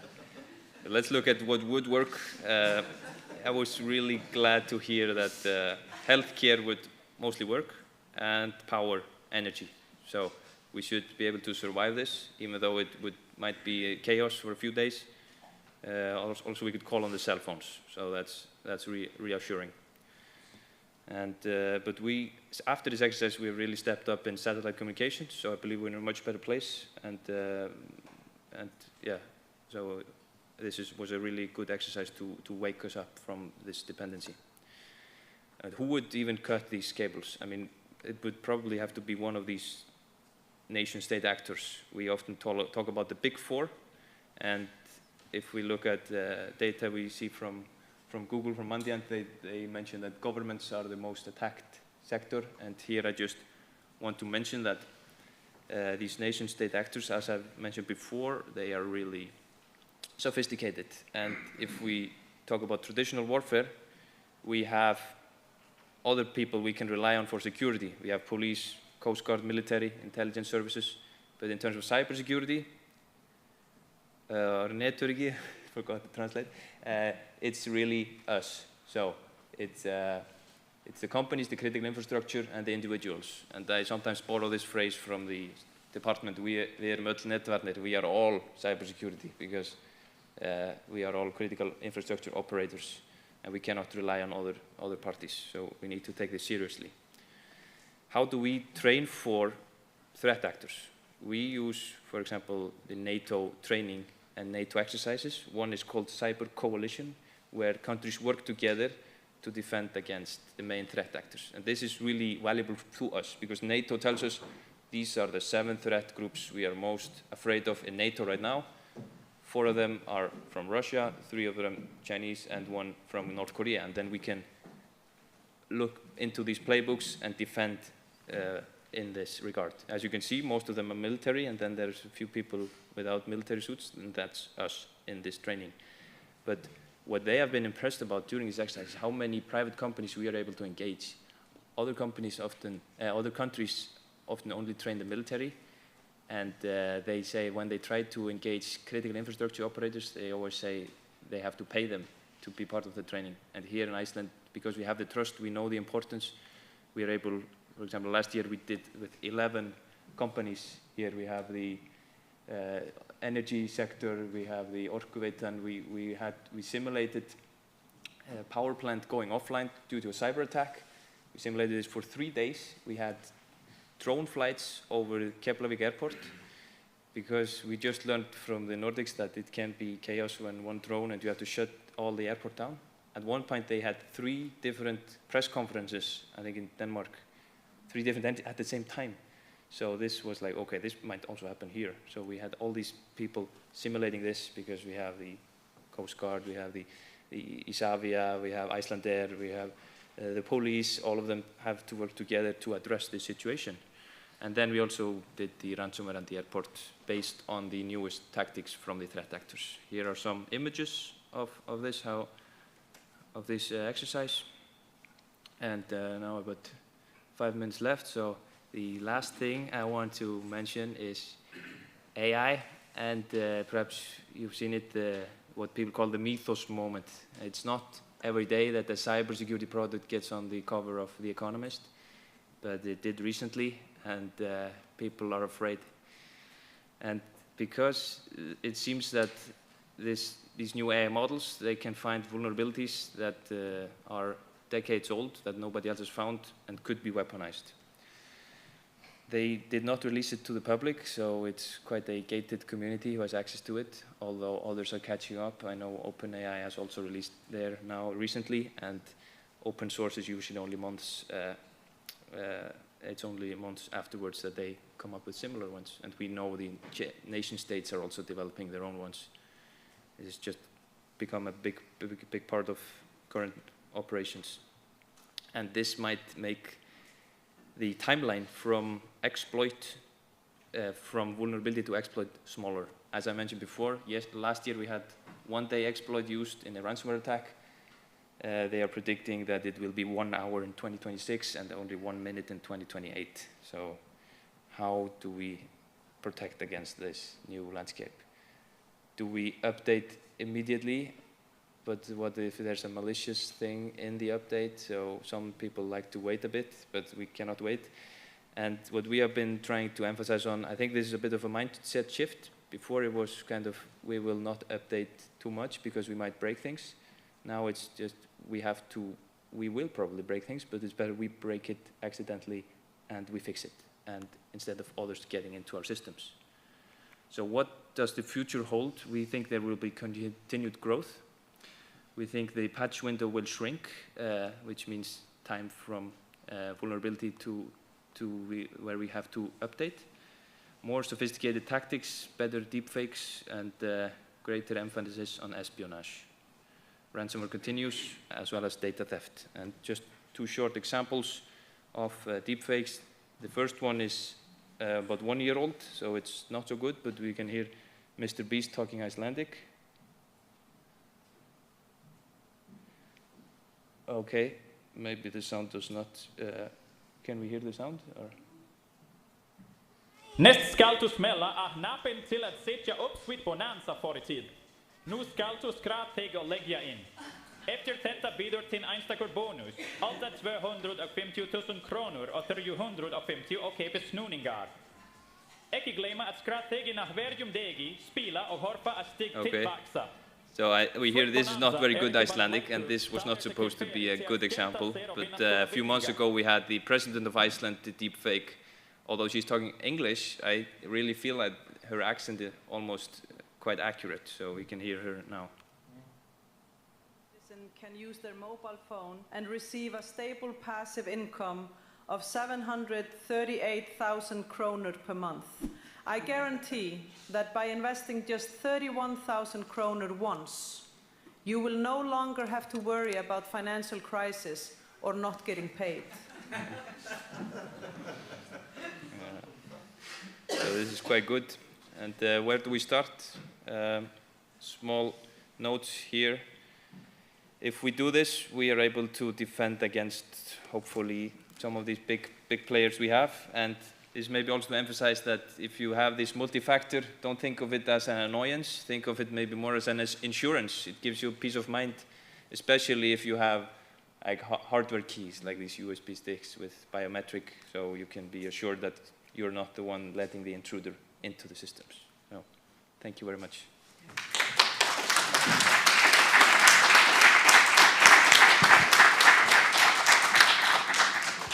Thank you so much, Aðalsteinn, for your excellent lecture. I think we have time for one question. Yes, Kasper.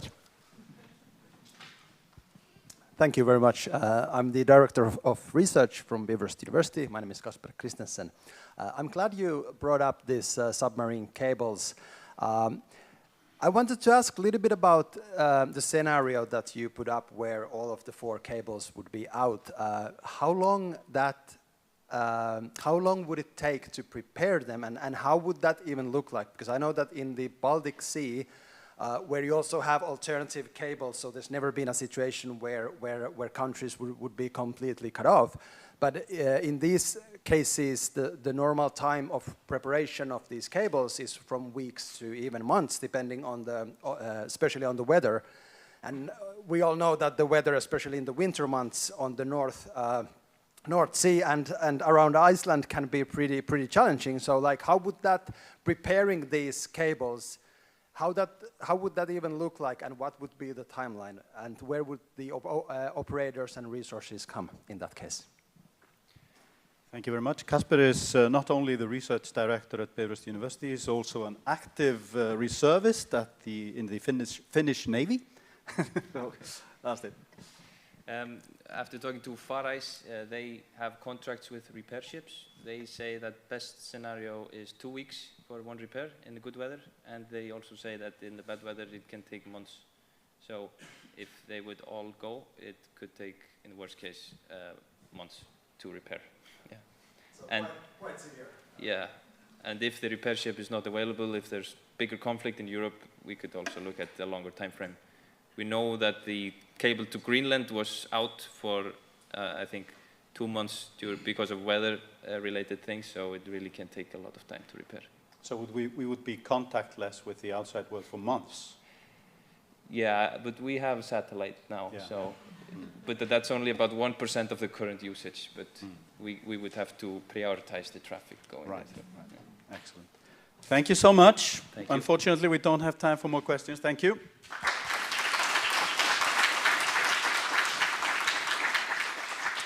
Because we have to get a coffee break.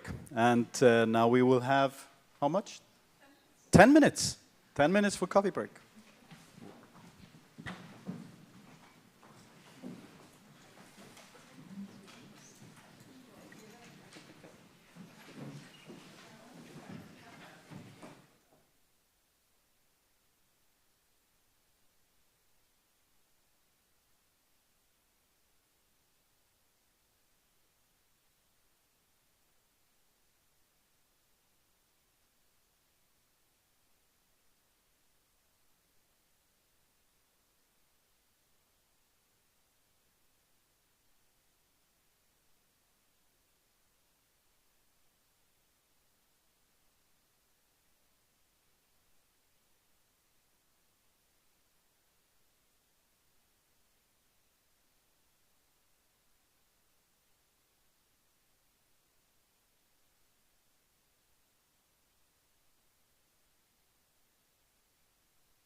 Tustin? Yeah, you're Tustin. I can hear myself.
All right, ladies and gentlemen, we have arrived at the second half of our first session here today. Now we have discussed, of course, the events in Ukraine and the reactions. We have had an intervention by the EU ambassador and also how Iceland is conducting its cyber defenses. And we learned about that through the lecture of Aðalsteinn Jónsson, cybersecurity specialist at CERTIS. However, now we want to hear a little bit about the view of the Arctic from one of the biggest member states of the European Union, the only one of the EU member states with a nuclear capability, and an important Arctic actor throughout the centuries, actually, France. And for that, we have Mr. Antoine Michon from the French Ministry for Europe and Foreign Affairs, and he will discuss European strategic autonomy and Arctic engagement through the French perspective. Mr. Michon, welcome.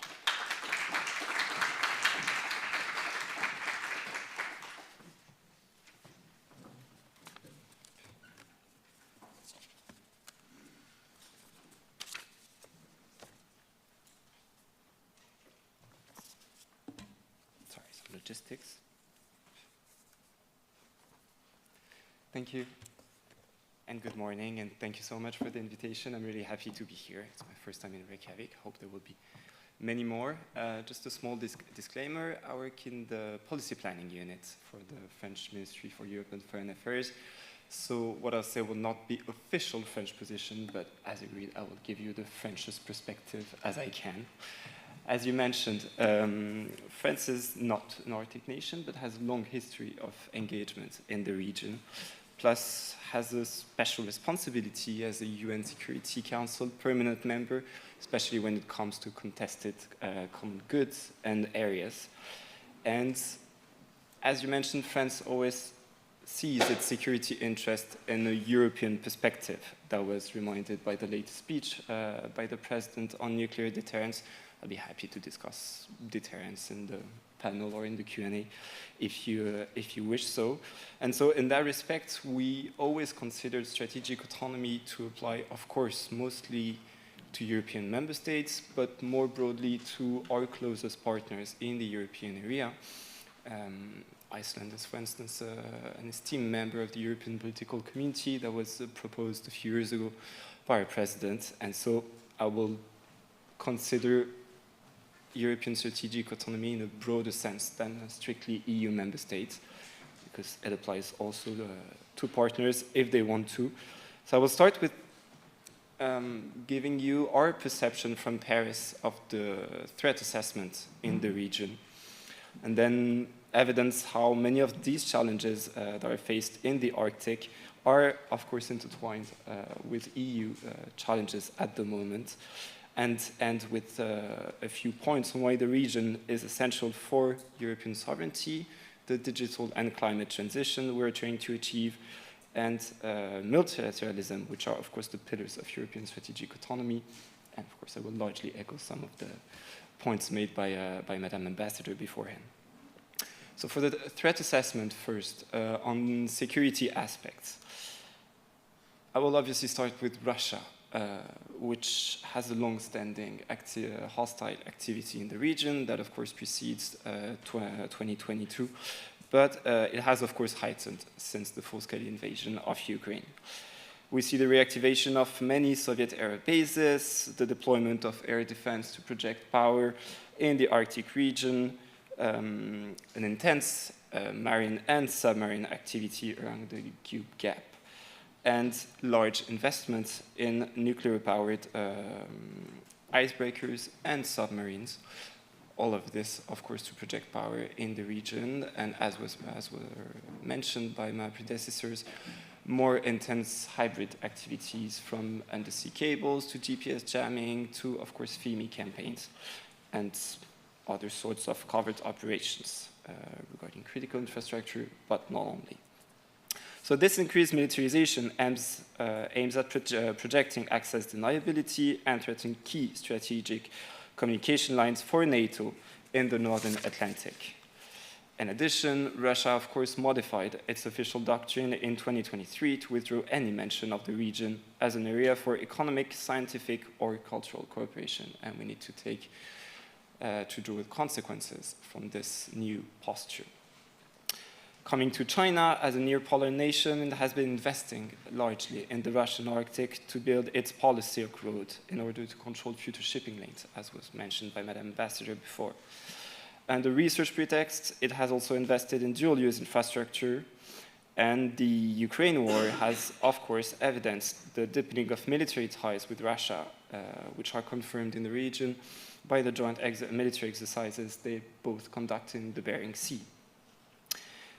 China has tried to invest and control critical infrastructure throughout the region. We mentioned communications, we mentioned other critical infrastructure, as was the case a few years ago, from what I understand, in Iceland, with very limited success, or more evidently in Greenland, also a few years ago. I'm coming to the US, which I know holds a special place here, and more widely in European security. It, of course, remains a core partner of European security, but there are increasing doubts regarding its commitment and its friendly positioning towards allies, notably in the region. Threats of annexation, imposition of tariffs is usually a behavior that is directed at adversaries, not at closest allies. Same goes for the conditionality of security guarantee and strategic uncertainty when it comes to military planning at a time of acute threats for the European continent. More and more people in and around the US administration consider the Arctic as a place for strategic competition and competition for resources with China, irrespective of people and ecosystems. This approach gravely endangers the stability of the region, its economic model, in addition, of course, to environmental sustainability. And that's not even mentioning the regime change willingness in European countries that is openly advertised in the national security strategy.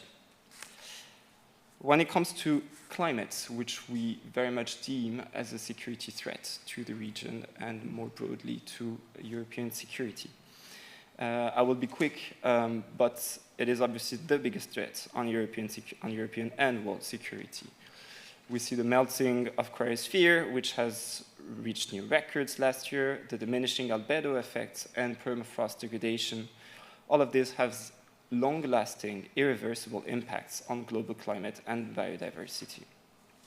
We have known for a while these global effects and the consequences that they will have, be it conflicts over basic resources, hunger, migration challenges, and of course challenges to food security.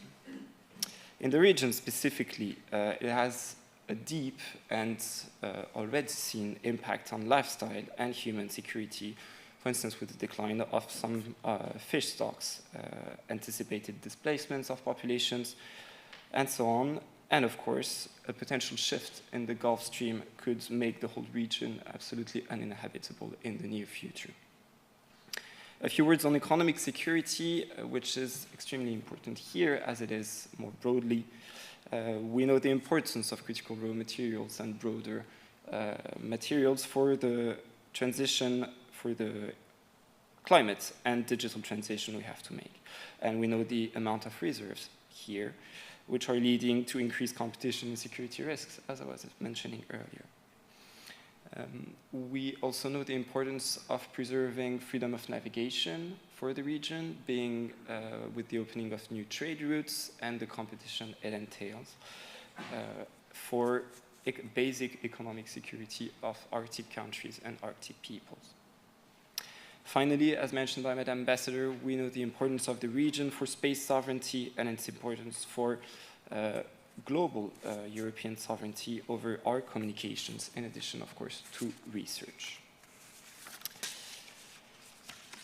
Now we'll try and link a bit these challenges to broader EU challenges and what we're trying to do in Brussels and in member states every day.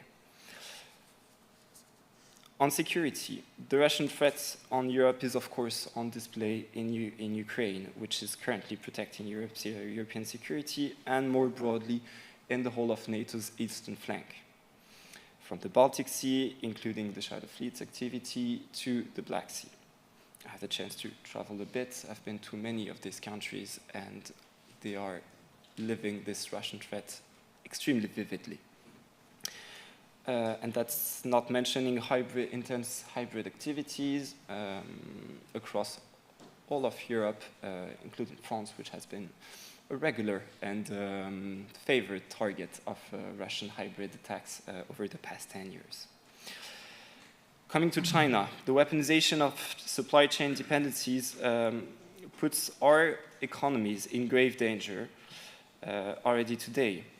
Only last week, the German Minister for Foreign Affairs, in a speech on the future of Europe, actually mentioned that Germany last year lost 300 industrial jobs per day, largely due to Chinese overcapacities. And the uncertainty about US commitments threatens the whole of Europe's deterrence posture vis-à-vis Russia. Again, I'd be happy to discuss that in the panel. Regarding climate change, as mentioned by Madam Ambassador, it already has impacts on the whole of European continent, with major heat waves, floods, wildfires, and so on that have and other unusual weather activity, which constrains food security and are already constrained national budgets.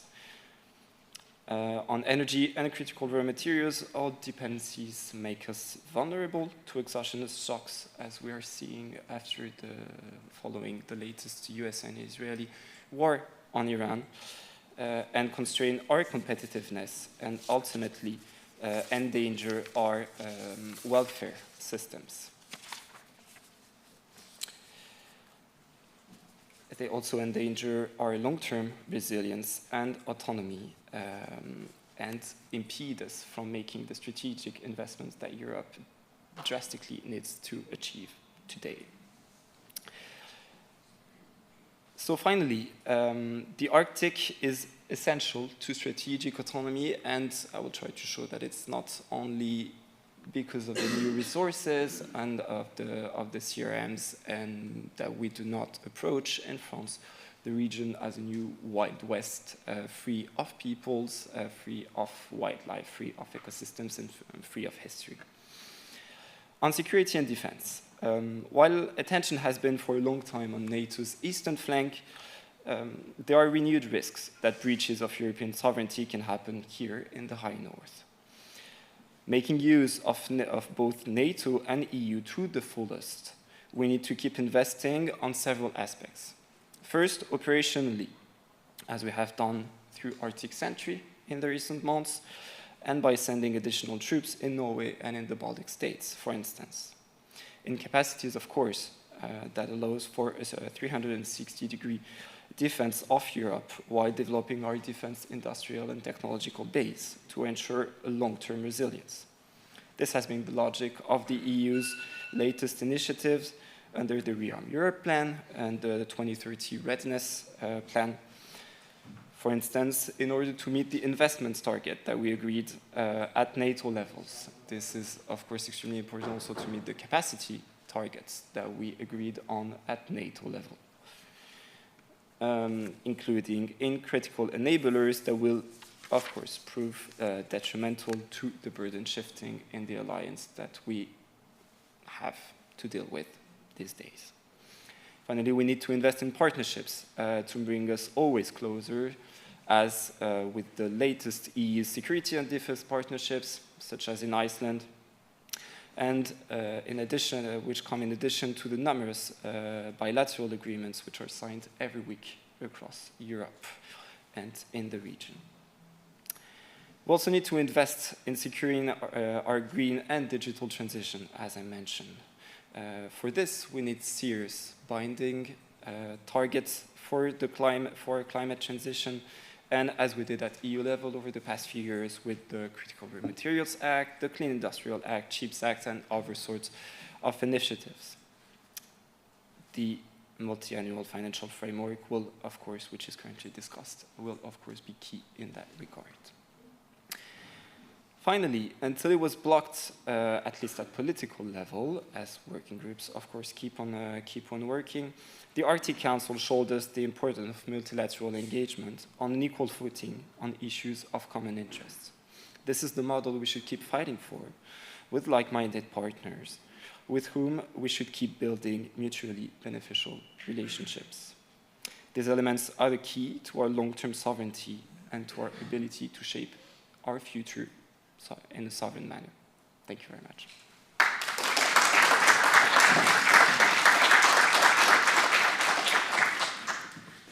Thank you so much, Juan. We have time for a few questions before our panel. So if there are any questions from the audience regarding the French policy and the French view.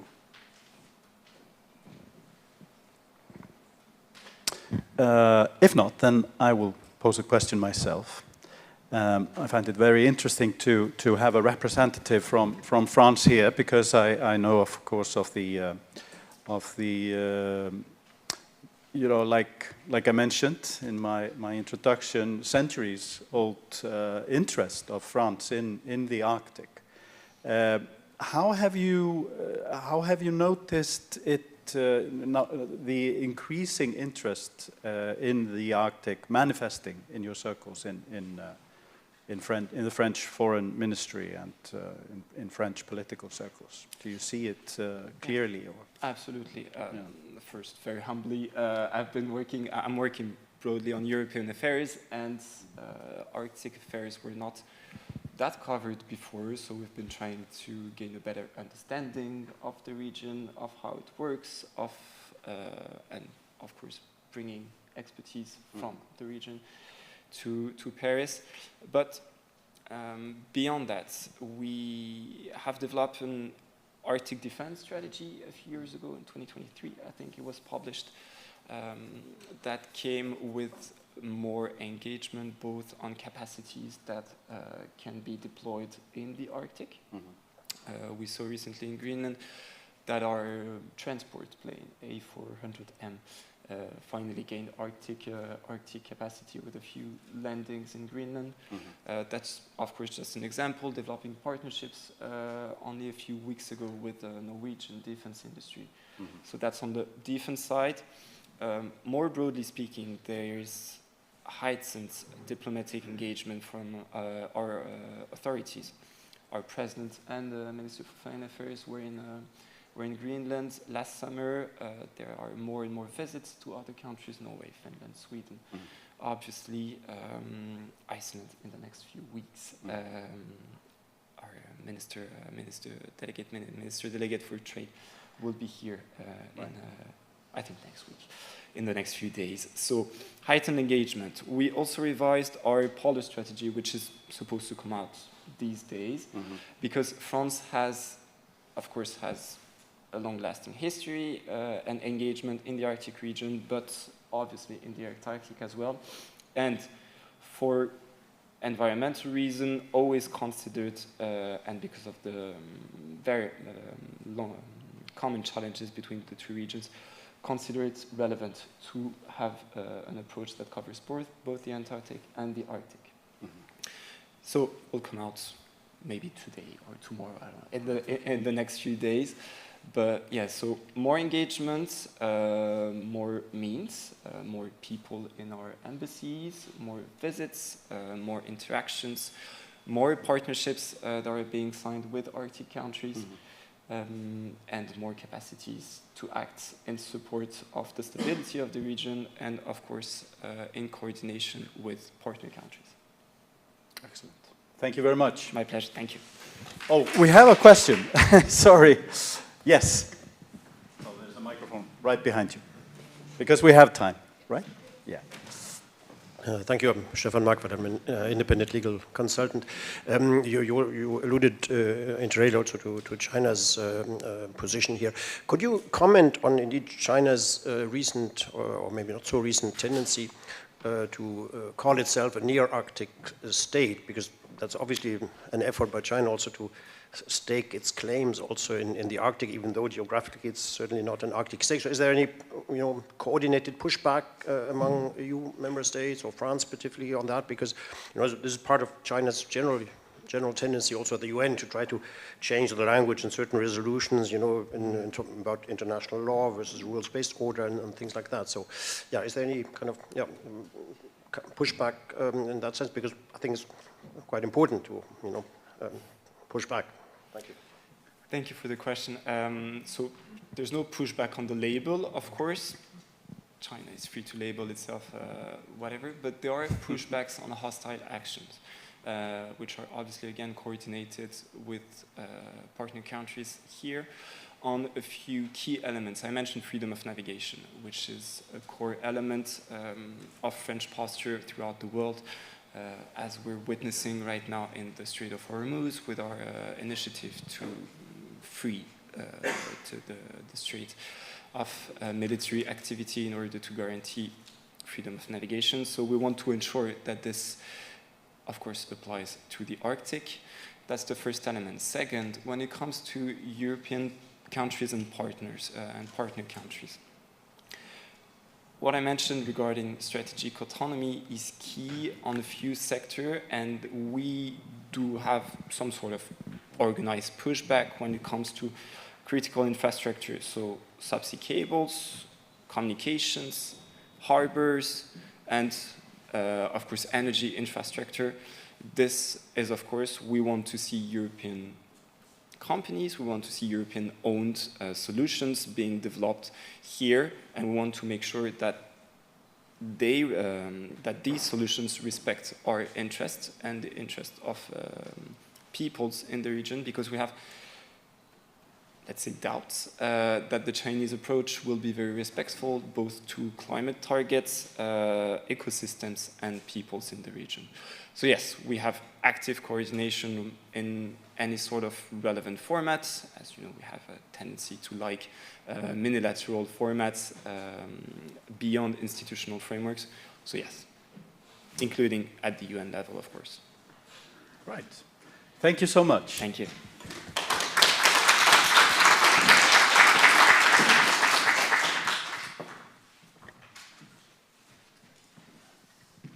So now I think we're getting ready for our panel, and I will hand it over again to Professor Ólína Þorvarðardóttir, the rector of Bifröst, and she will bring together all the lecturers here into this panel to discuss further the topics that have been brought up this morning. Ólína. I think we need to mic up, right? Yeah.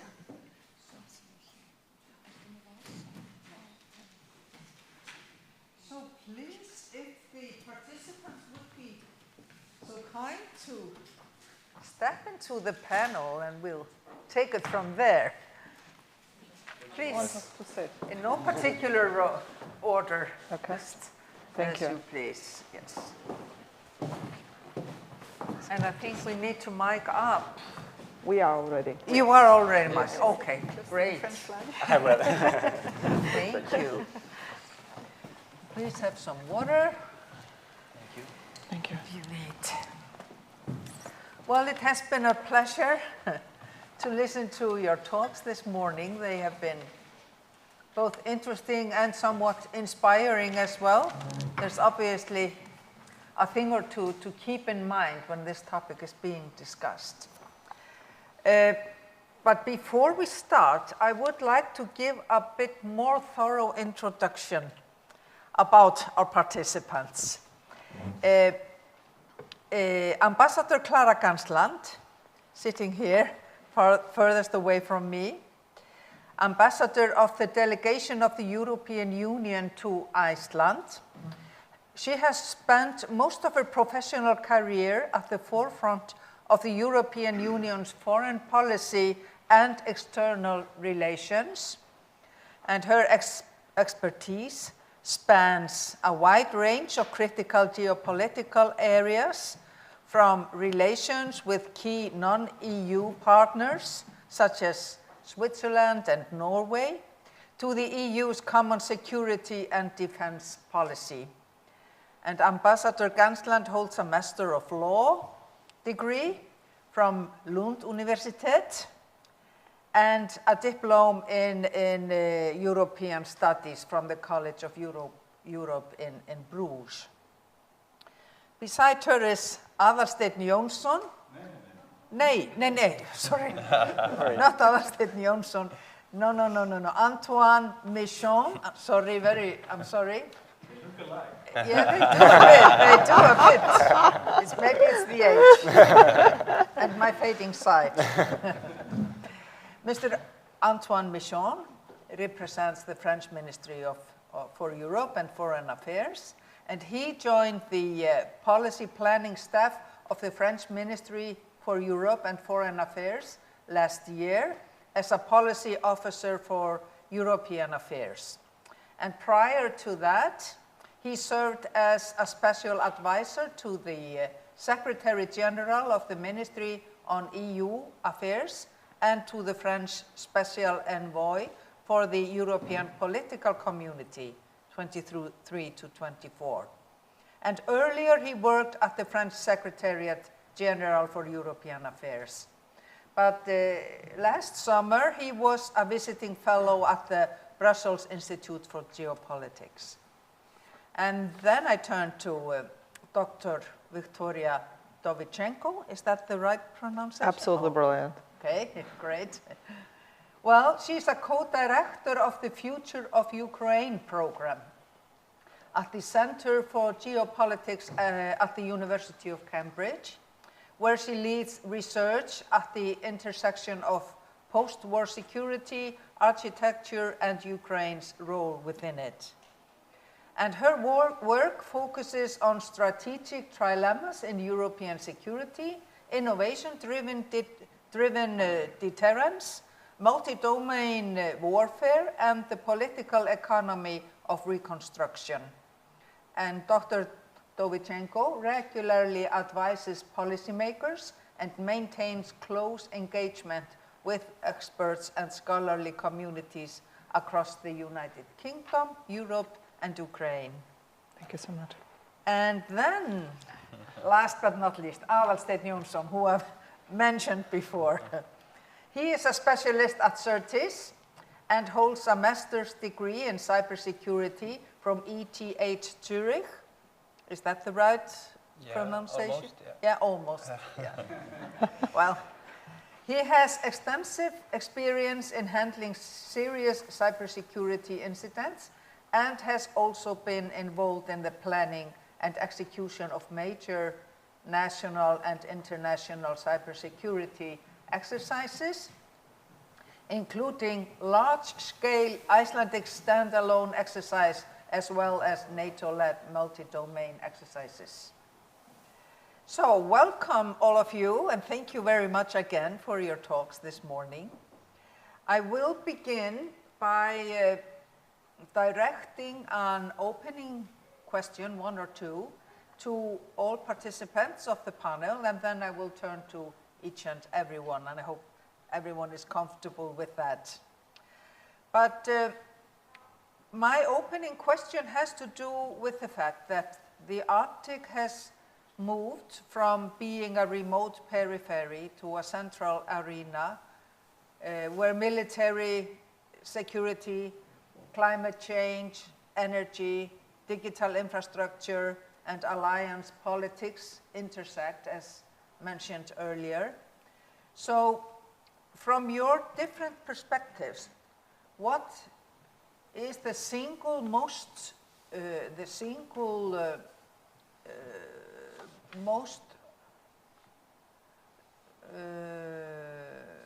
what did I do with my question? You can paraphrase them. Yeah, I'm sorry.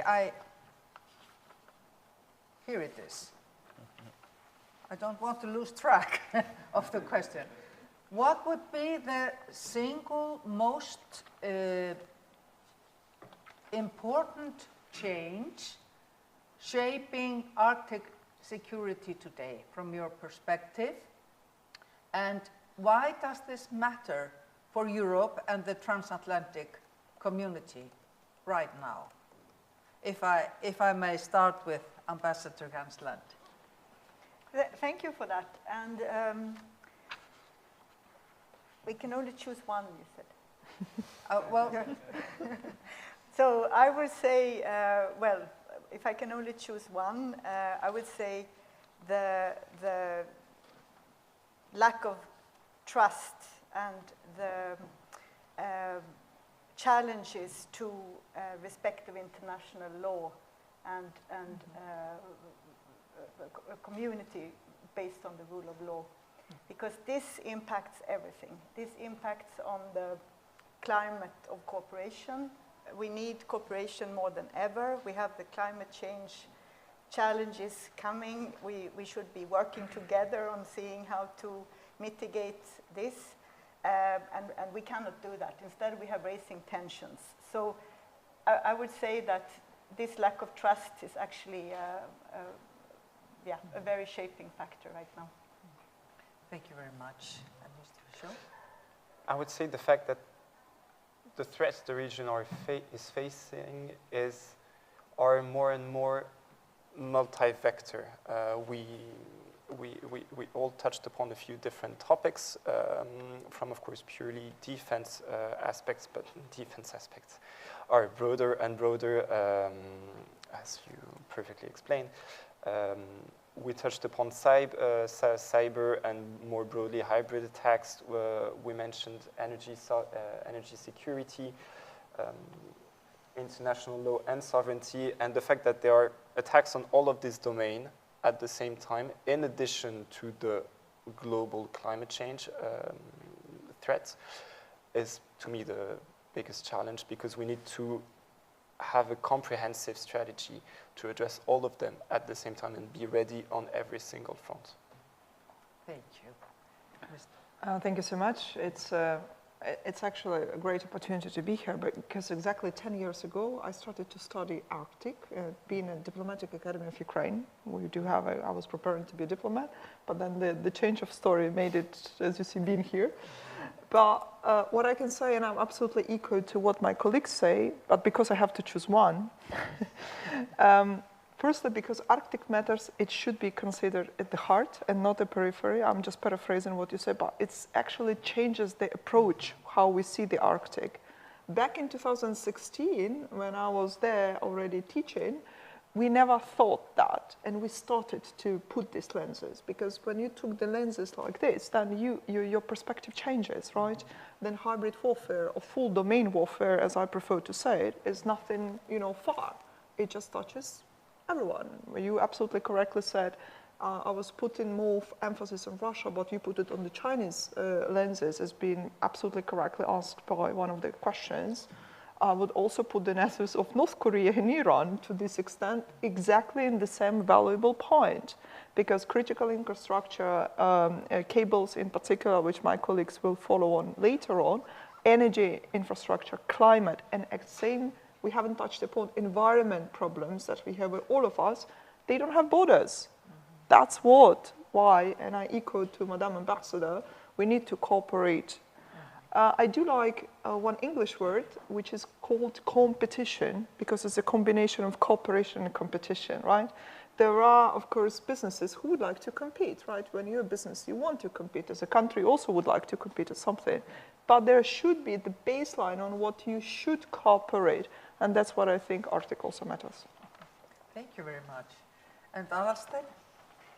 From my perspective, it would also be more cooperation. We have been doing that a lot, though, with the Nordics, and it's been really helpful because the attacks are the same in all countries. And then the second is the whole of society approach. I think the Nordic countries are quite good in that already, but I think it's really central that everyone takes responsibility for their part, as we are fewer than the adversaries are in numbers, but with our responsibility, if we really trust each other and work together, we can do a lot of good. Mm-hmm. Mm-hmm. But to follow up on that, I would like to focus a bit on Iceland in particular. Iceland is a small, strategically located state with no military and whose security depends on alliances and civilian capabilities and resilient connectivity. For such a state, what is the most important change shaping Arctic security today, and why would that matter now? If you start now, Aðalsteinn. We are specialists in þetta reddast here in Iceland. We are specialists in natural disasters. We are quite resilient, and for these threats that we are envisioning, I think we lack a bit of preparation. So we are trying to build more into that with these exercises I mentioned. I think they are important, and also, of course, the relationships to rely on others to help us out. I think that's important for us. Mm-hmm. Thank you. And Victoria? Well, thank you for a very provocative question, I must say. We've been a neutral country, giving up our nuclear arsenal, the third biggest one, back in the 90s. And we thought war will not something that we will come to our borders. Here we are, 13th year already, since 2014 in particular. It's just the lenses that I would like you to think about.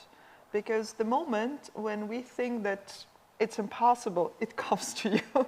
For a moment, even if maybe my question will be very personal to this aspect, but just projecting and understanding that the whole of the societal approach, as my colleague was saying, is something that we take into consideration. But at the same time, we take society or people at the most important, the most valuable one. Why I say that critical infrastructure is important for one, say, or full domain operations and warfare is important, but because you want to put a human in the loop. Our adversaries don't do that. They don't care how many Ukrainians or other nations will remain. What they care is about how much strategically, kinetically, informationally, economically coercive they might be. Thank you. Yeah. And Michel? I feel quite uncomfortable. This is my first visit to Iceland, so it would be a bit presumptuous for me to point out a specific challenge to Iceland. But a bit more broadly, I would look at the uncertainty in the transatlantic community and the fact that we have difficulty, and from what I heard over these past few days, this obviously has consequences here. We have difficulty in planning and anticipating where NATO and where our main partners will be in the next few years. And that has an impact on our collective security, and the fact that, as you mentioned, Iceland is no longer isolated from the rest of the world and the rest of Europe. And I think this has been very clear for many people for a long time, but it becomes even more evident. And that, as you just said, no previous position can guarantee stability and predictability over time, as we saw a few years ago and then a few months ago over Greenland, which didn't expect to find itself in the midst of a strategic competition. Yeah, exactly. Good point, thank you. And Ms. Ganslant? Yeah, thank you. And my fellow panel members have made the work very easy, because I can say I agree with all of these points, and really highlighting that all the challenges and threats are interconnected. I think this has been pointed out several times here. So this one change, indeed, that everything's interconnected. We are not far away. This is not distant. We are not at the periphery. We are really all touched by the same security challenges. I'm thinking also pandemics, for instance, these kinds of things, and that here what we need is then cooperation and partnership. Okay, thank you very much. But this drives me to the first question that I would point directly to. to Dr. Just call me Victoria. Vdovychenko, Victoria, it's so easy. my partner here, colleague here. Now the war, the Russia's war against Ukraine is, of course, comes very much into mind when we are talking about these things. And I would like to ask, from your point of view, how, if so, how that war has transformed European security thinking, and if that is the case, how these shifts are being reflected directly or indirectly in the Arctic and the North Atlantic region. Thank you so much for this question. Actually, it has two questions. Yes, I know. Even three. I'll try to shape that because part of that will be Madam Ambassador's job to say about how much it reflects the European security thinking or defense thinking in particular. In my previous presentations, I tried to follow that it shifted already. So the omnibus, the readiness activities, or even the appointment of European Commissioner on Security, Defense and Space, Andrius Kubilius, is one of the shifts that the EU did that. The problem is for us Ukrainians is that we are very time limited. What I was saying before, time is one of the enablers for us, and time is of essence of us. And we do understand our European partners. I'm saying European partners for that because it's not only EU, there are some of the EU member states, plus Norway, plus UK, but also plus Switzerland, by the way. They are making it happen for us to make the shift possible. Because when we say about security and defense, we are thinking about financing and budgeting. And it's very extremely difficult thing, especially when you have to confront with your populations political electoral cycles that are hitting us very badly sometimes, understanding how much provocations and propaganda works against the defense spendings or increase in the defense spendings. It's really, but we were very much happy that we are making this summit today because the President of Ukraine, as of many of your leaders here, are in Bucharest now for the, let's say, B9 plus Nordic countries summit. They are talking about interconnectivity between Black Sea, North Sea, Baltic Sea, and we hope Mediterranean Sea, and wider, High North. So it is a very political momentum for itself to understand that the thinking is already shifting. The problem that I wanted, if I may, I continue what I mentioned in my presentation, is to what extent it is possible to overcome the procurement bottlenecks, some other bottlenecks, when you're scaling up for the defense spending and when you're scaling up to give the small businesses, not only the big businesses, which are, let's say, the leaders in defense, to go on. And at the same time, we, something that I wanted to mention before in the presentation, we don't want to be anymore your test in the laboratory. Don't treat us like that. We want you be your partner completely, sharing our knowledge, but at the same time respecting us. Ministry of Social Policy 3 days ago of Ukraine mentioned we decreased 40% of our population since 1991, with extremely about 15% since 2022. Out of 52 million, we are 29.5 million of people, of Ukrainians. We can't be resilient till the last Ukrainian, period. Thank you very much.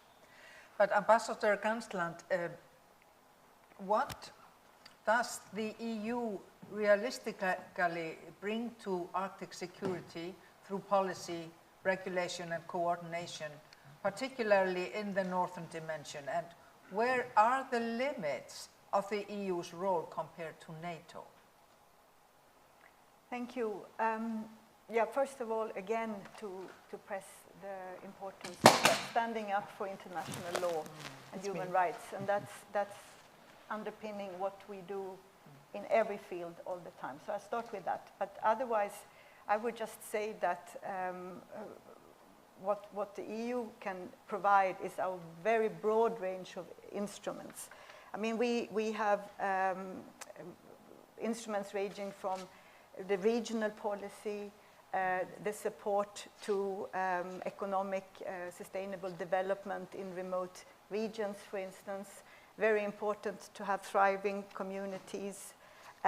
We have also the huge research effort that we are making through Horizon Europe, for instance, and where Iceland and other partners up in the north are very much cooperating.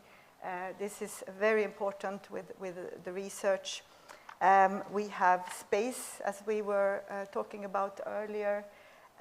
We have the rapid response against natural disasters, for instance. All of these you can see are, I mean, I'm just touching on the surface, but there are many, many instruments that are specific to the EU and where we are complementary to NATO. Because I want to really stress that 23 of our EU member states are also members of NATO. And I think every state wants to use its resources and taxpayers' money as well as possible. So it's very important that we are complementary and having added value in this. So I think, yeah, I stop here, but I hope I was convincing in setting out some things where EU actually can have a contribution in the Arctic regions. Thank you very much. But then I turn to Antoine Michon. You gave us insight into the strategic autonomy and European interests. So my question would be, why does the Arctic matter so deeply for sovereignty, resilience, and long-term geopolitical positioning? And how should Europe balance ambition with cooperation in the region? Well, first, it matters for sovereignty because its sovereignty is threatened. Mm-hmm. And if the sovereignty of European Arctic countries is threatened, then the sovereignty of the whole of Europe is. And Madam Ambassador insisted very rightly on international law, and this is also the reason why Europe has supported Ukraine so much, not only in self-interest, because Ukraine is defending Europe, but also because of the fact that these breaches of international law and of sovereignty and the law of the strongest cannot prevail. Yes, as you very rightly pointed, there is a reordering of global order at the moment. But we want to make sure at European level that this reordering remains anchored on a few pillars, one of which is, of course, the respect for sovereignty, boundaries, and the right to self-determination. And so when Russia is testing European sovereignty in the Arctic, or other actors are testing sovereignty, we have to respond firmly, because otherwise the test will only go further and further and further. And for this, to answer your latest question, cooperation is key. That's why I mentioned the EU Security and Defense Partnership, the numerous bilateral security and defense partnership, but not only security and defense. Economic partnerships are also key, also to integrate our economic and defense ecosystems further, because as you mentioned, Victoria, very rightly, it's not only about big companies, which is something we know very well in France, large defense actors, but it's also about smaller SMEs and even smaller companies that need to form one large European ecosystem that is completely integrated. And so this is why we should cooperate on every possible level, and also because no one has the means to resist alone. And we find more and more, as we discuss with partners throughout the world, even beyond the Arctic, that we're actually not alone in wanting to preserve these key aspects of the international orders. There are more and more countries which are on our side. It's not our side because of us, it's our side because we share the same interests and the same principles. Thank you, thank you. Which brings us to the cybersecurity once again. I would like to ask Aðalsteinn, based on real-world cyber incidents, how exposed are Arctic and North Atlantic states, especially smaller states like Iceland, for example, to cyber and hybrid threats? And what lessons should policymakers draw from the attacks that we have experienced lately? It's clear that cyber attacks have no borders.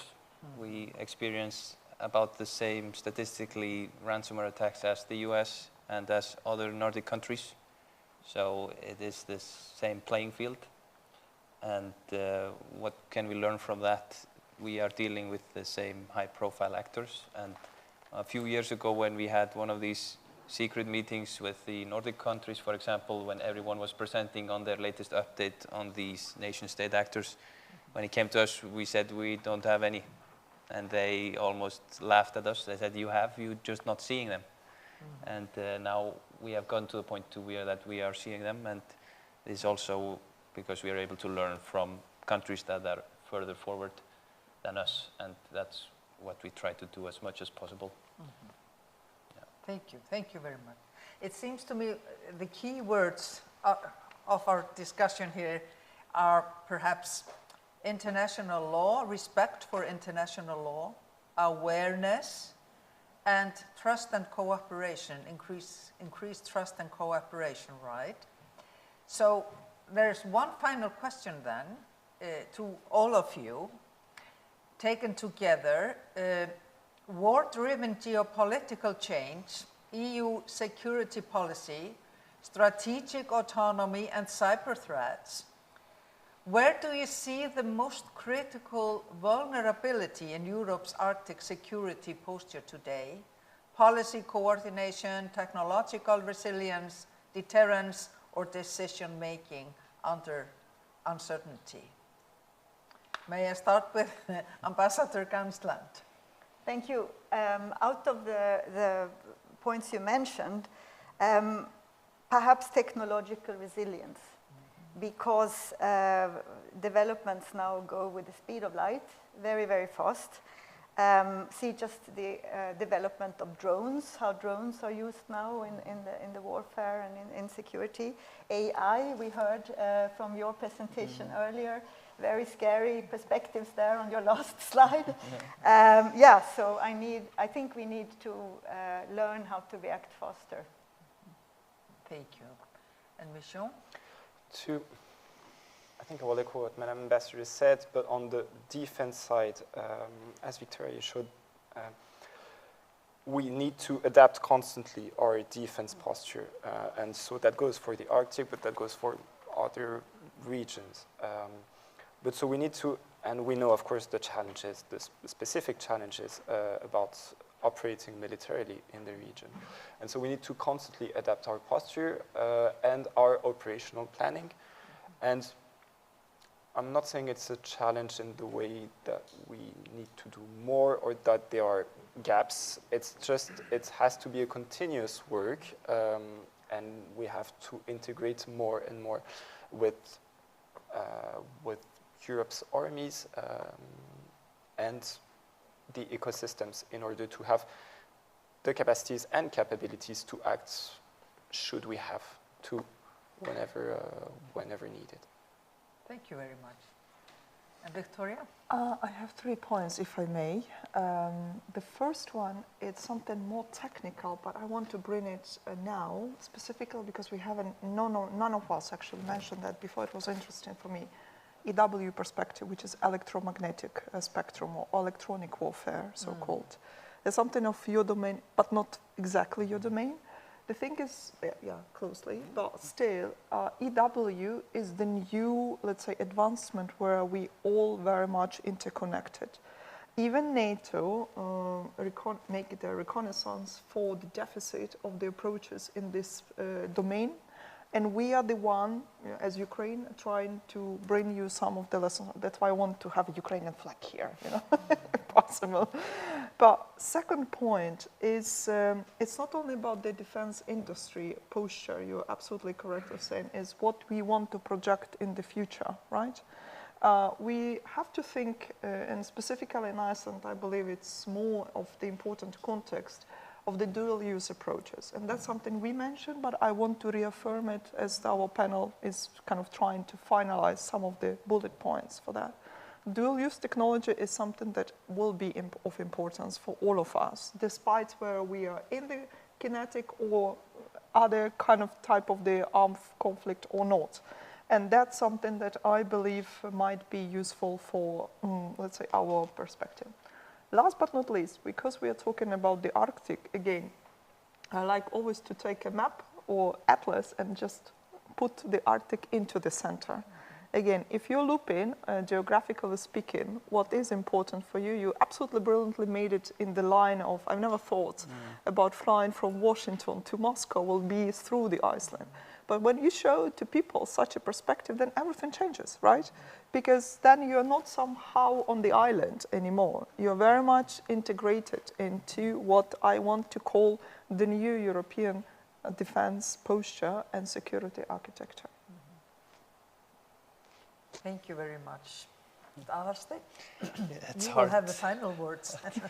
Hard to add on top of these brilliant answers.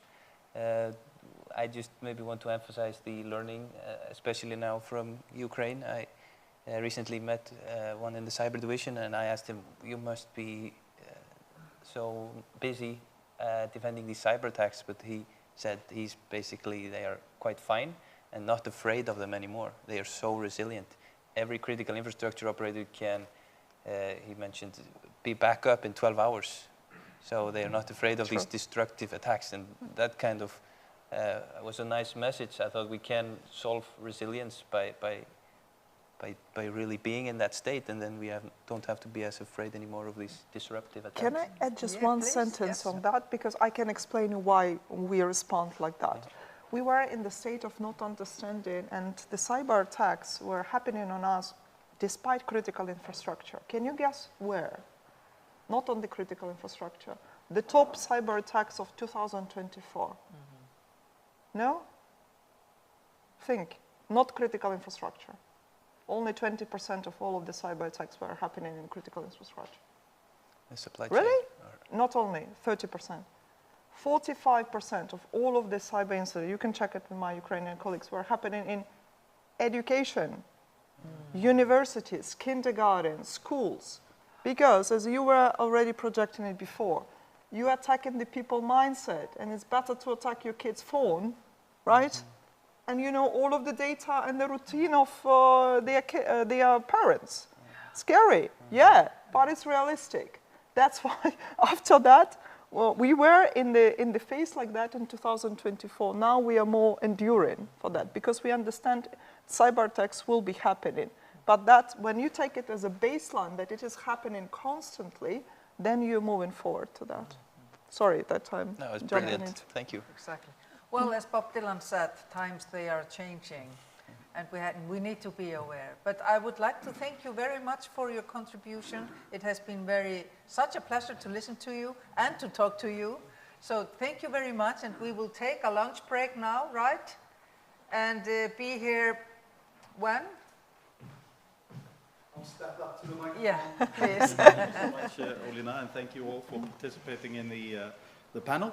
We will have a lunch break now for 40 minutes, so we will start again at 1 o'clock. There is lunch served here.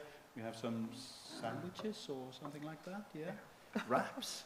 And I'm told they are also vegan for those who prefer that option. And a lot more exciting talks to come. There are exciting talks to come for the second phase of this symposium. Thank you so much. Thank you so much.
Jæja, gott fólk. Or allora, as we say in Italian. It's the same expression. So we have to continue, I reckon. So we are starting now our second session, session 2, which will be on the European periphery and the High North. And we will have several distinguished speakers here later on, which I will present at the appropriate time. However, now we are lucky to have with us the Minister of Justice to open this session, Ms. Þorbjörg Sigríður Gunnlaugsdóttir. And I would just like to give her the floor, if you would please. Minister.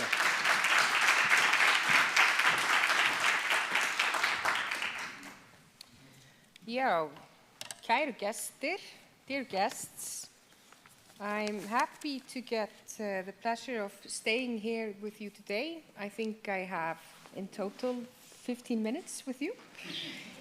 But I would have been happy to stay longer because this topic is of great importance. New security challenges, the Arctic and Europe's external borders, challenges, responses, and a new role for Europe in a changing global landscape. The Arctic is changing faster than ever before, and a new security environment creates new and obvious challenges.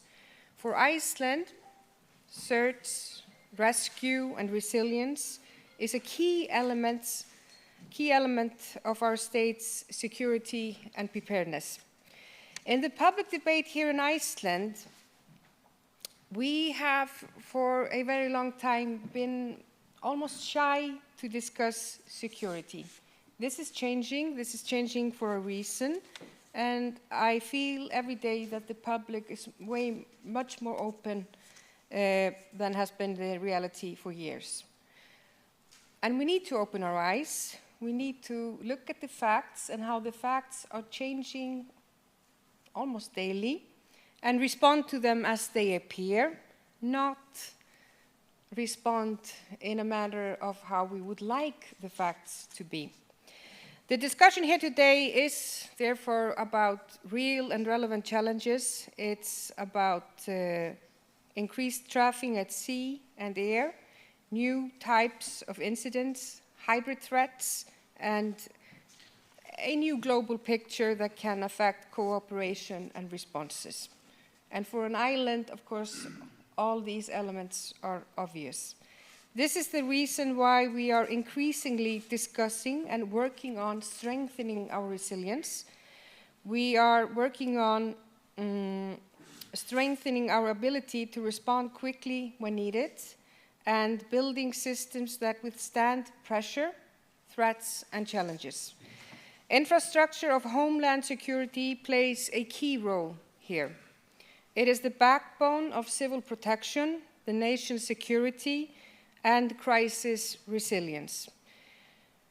It is the first line of defense.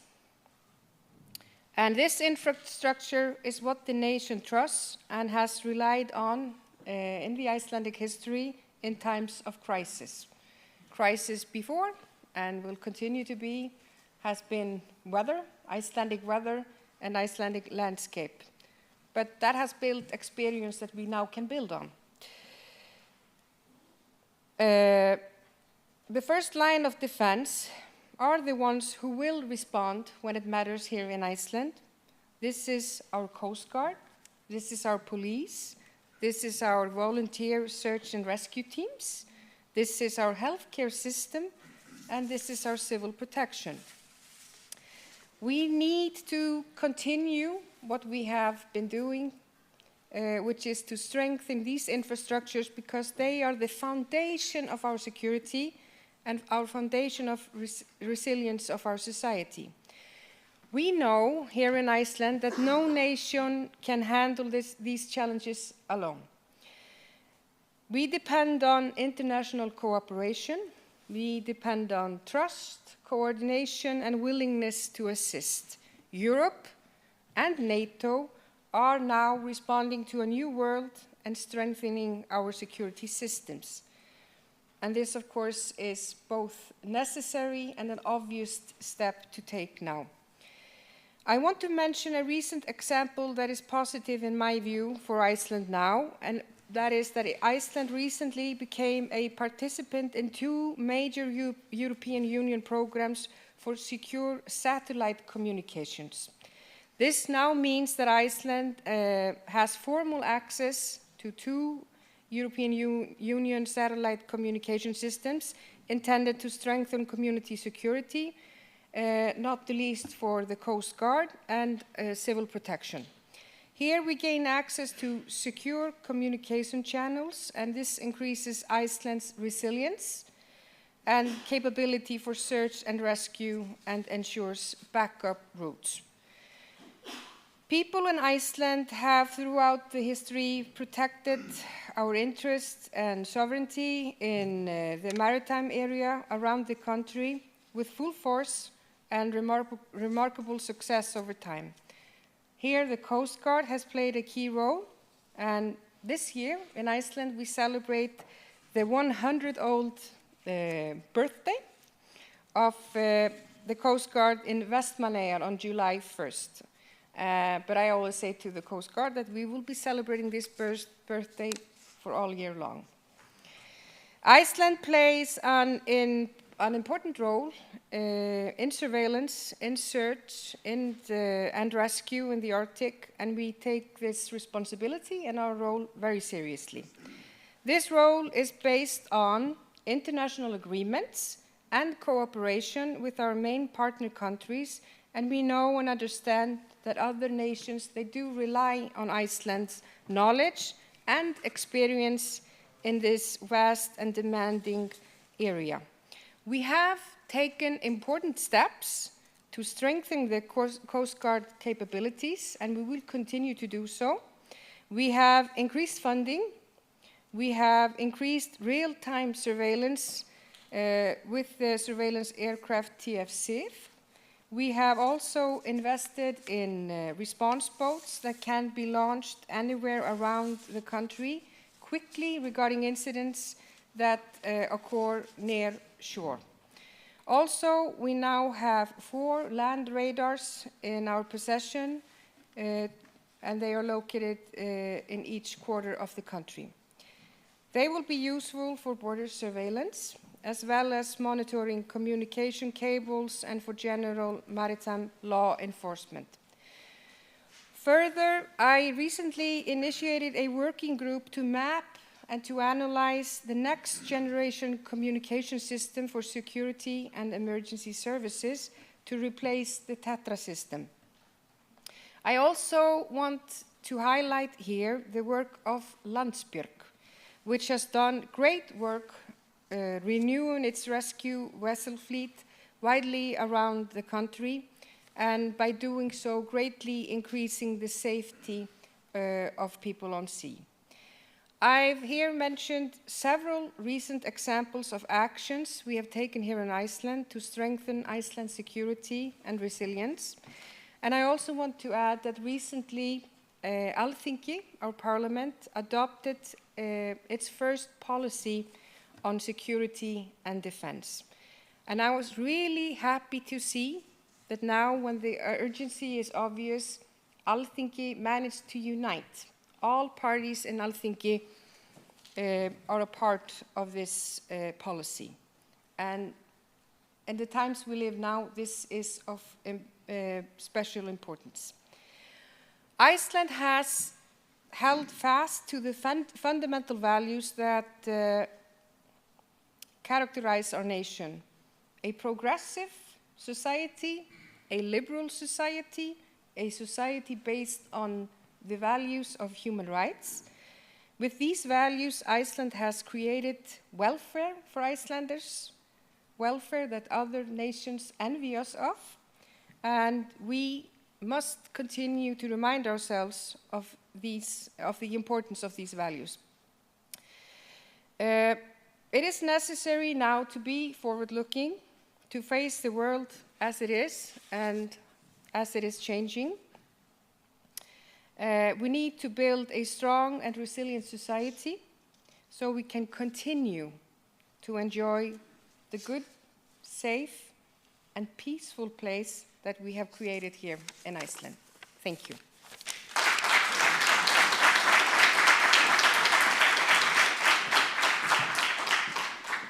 Thank you so much, distinguished Minister. It's a particular pleasure to welcome you here at this conference, since, as you could probably hear from her address, with full respect for the political class, she is also a former academic, and I'm proud to say a former colleague here at Bifröst University. So thank you so much. So our next speaker is His Excellency Alexander Kropniecki, the ambassador of Poland in Iceland. Kropniecki, sorry. Yeah, Kropniecki. I'm so sorry. It's actually a travesty that Icelanders like myself don't know Polish better than we do, because of the large presence of Poles in Iceland and the large and welcome presence of Poles in Iceland. I think this will change. We will become better in pronouncing Polish names as time goes by. Your Excellency, please, the floor is yours. Thank you for being here.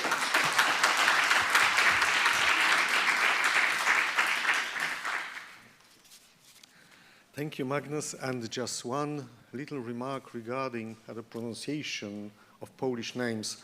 Some of them are difficult even in Poland. So no worries at all. I will try not to take too much of your time, just a few remarks. First, Poland versus the Arctic. Well, as you perhaps know, Poland is quite far away from the Arctic, good few miles. So what interest can Poland have in the Arctic? Well, before I start talking about security, let me also mention that Poland's presence in the polar region encompasses scientific and research activities, as well as international policy and diplomatic initiatives. These are, for instance, research conducted by Polish researchers, both domestically and internationally, and this has been developed over many decades. Just to mention leading Polish universities, like the university in Toruń, starting from 1975. They are active in Svalbard. They organize regular expeditions. The university in Poznań, starting from 1984, they have a seasonal Polish station in Svalbard. The University of Wrocław, they are also active. They run research concentrating on climate, geology, and hydrology of Svalbard. And last but not least, the Maritime University in Gdynia. Their ship was sent to the Arctic, and it was traveling to Polish scientific stations. That was in last year. So the activity is definitely there, but to be safely active, if I may put it this way, we need to make sure that the Arctic is also for the future a secure region. So international cooperation with the vital role of the Ministry of Foreign Affairs and the network of Polish diplomatic missions, including our humble mission here in Reykjavik. Sustainable and responsible development, including the involvement of Polish institutions and perhaps companies in areas related to the polar and subpolar regions. That's the goal.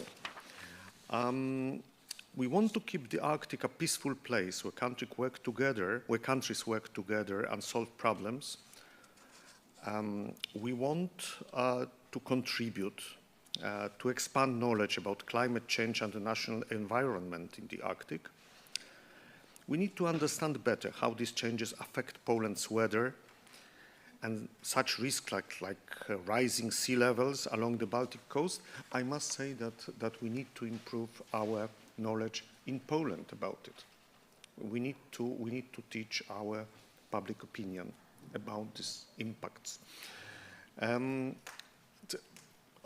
Obviously, developing bilateral cooperation with partners in the Arctic, including Iceland, in all possible areas, including scientific research and economic activity.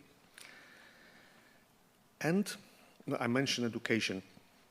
We need to strengthen awareness in Poland, and awareness and a sense of responsibility among Polish society for the successful future of the Arctic, which is so important for the whole planet. And of course, security. The threat from Russia is the main point of reference for Poland in implementing the EU defense initiatives within the European Defense Readiness 2030. It is particularly important to focus the EU support on strengthening the security of the EU eastern flank and borders with Russia and Belarus. And in Poland's view, the EU action within defense readiness should accelerate increase of defense spending in the EU countries, strengthen NATO's collective defense capabilities and cooperation within NATO. Here, one important remark, why I am talking about the EU and NATO at the same time. Because for Poland, for security of my country, the more united is what we call West, the better. NATO and EU, this is my individual, personal, private expression, NATO and EU are two legs of our security of Poland. And these are two aspects of the same story of cooperation of Western democratic states. So the EU and NATO, and a strong Europe should be a firm contributor to NATO and a predictable partner for the US, for the United States. Poland should foster innovation and potential of defense industry throughout the EU, especially, of course, what is most important for us in the eastern flank countries.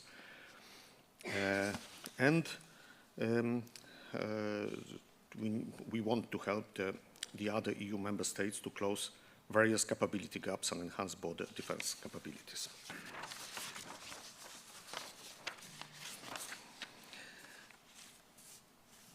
Now, again, the EU capability development goals are fully aligned with NATO's defense planning targets.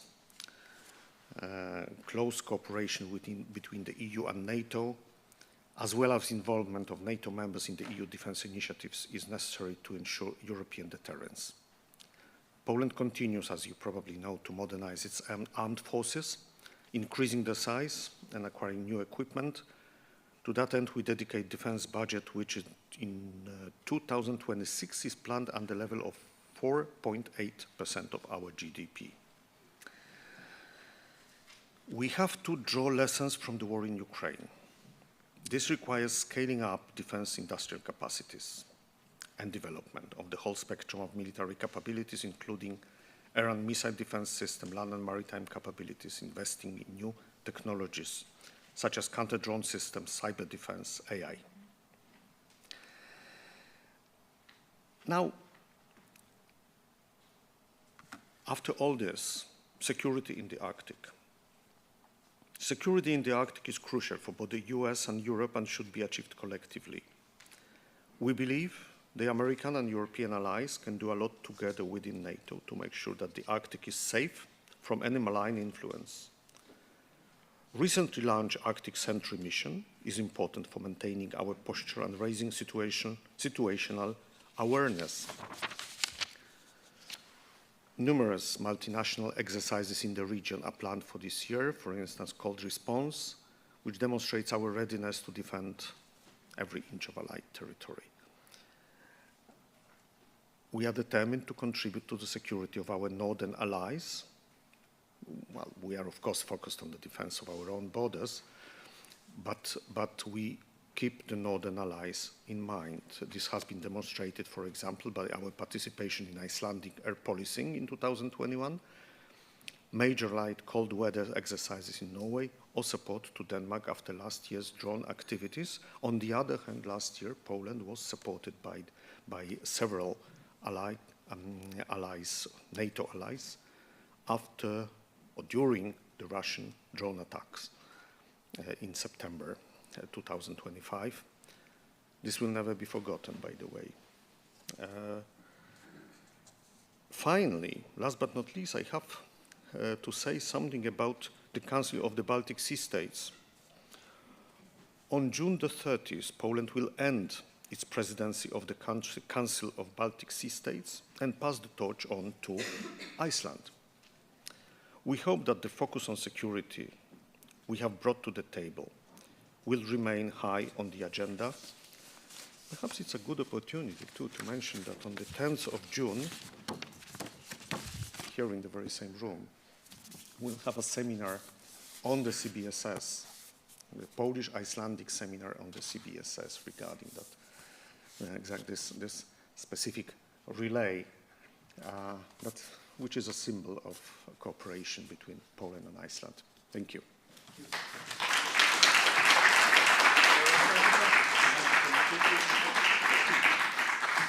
Okay, Thank you so much. Thank you. So,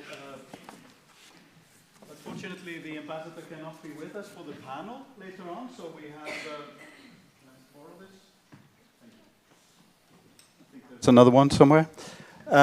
So we'll have the opportunity now to ask him questions, and I wanted to ask him a couple of questions myself. Thank you so much for your presentation, Ambassador. We see that Poland is emerging as a very strong ally of Iceland, and the ties between the two countries are growing daily, you could say. The ambassador mentioned the Council of Baltic States, where Poland is, of course, in presidency now, and Iceland will be taking over in June, was it, or later this year? Iceland is taking over on the 1st of July. 1st of July, right. Poland has also had the fastest growing military in Europe in recent years, and as the ambassador mentioned, spends now almost 5% of its GDP towards defense, which is the highest in Europe, isn't it? Aside perhaps from, I think so, from yes. Ukraine. You mentioned fostering innovation as an important part of your efforts in that respect. So my question with this long preamble is thus, in your opinion, and in the light of this experience that you've had in building your military capacity in quite a short period, what do you think the nations of the north of the Arctic, countries such as Iceland, which really doesn't have a military capability, can learn from your experience? I think that in case of the Nordic states, or northern states, there is not much to learn because we have a very good dialogue, very good cooperation with the Nordic states. I should probably have started with November 2024, when Poland was invited to Stockholm to take part in the NB8+1 formula meeting, and we are grateful for that invitation. Prime Minister Donald Tusk was present, and he had an opportunity to talk more about Ukraine. So this cooperation has been really good, and there is a very high understanding between Poland and the Baltic states and the Nordic states regarding the current threats.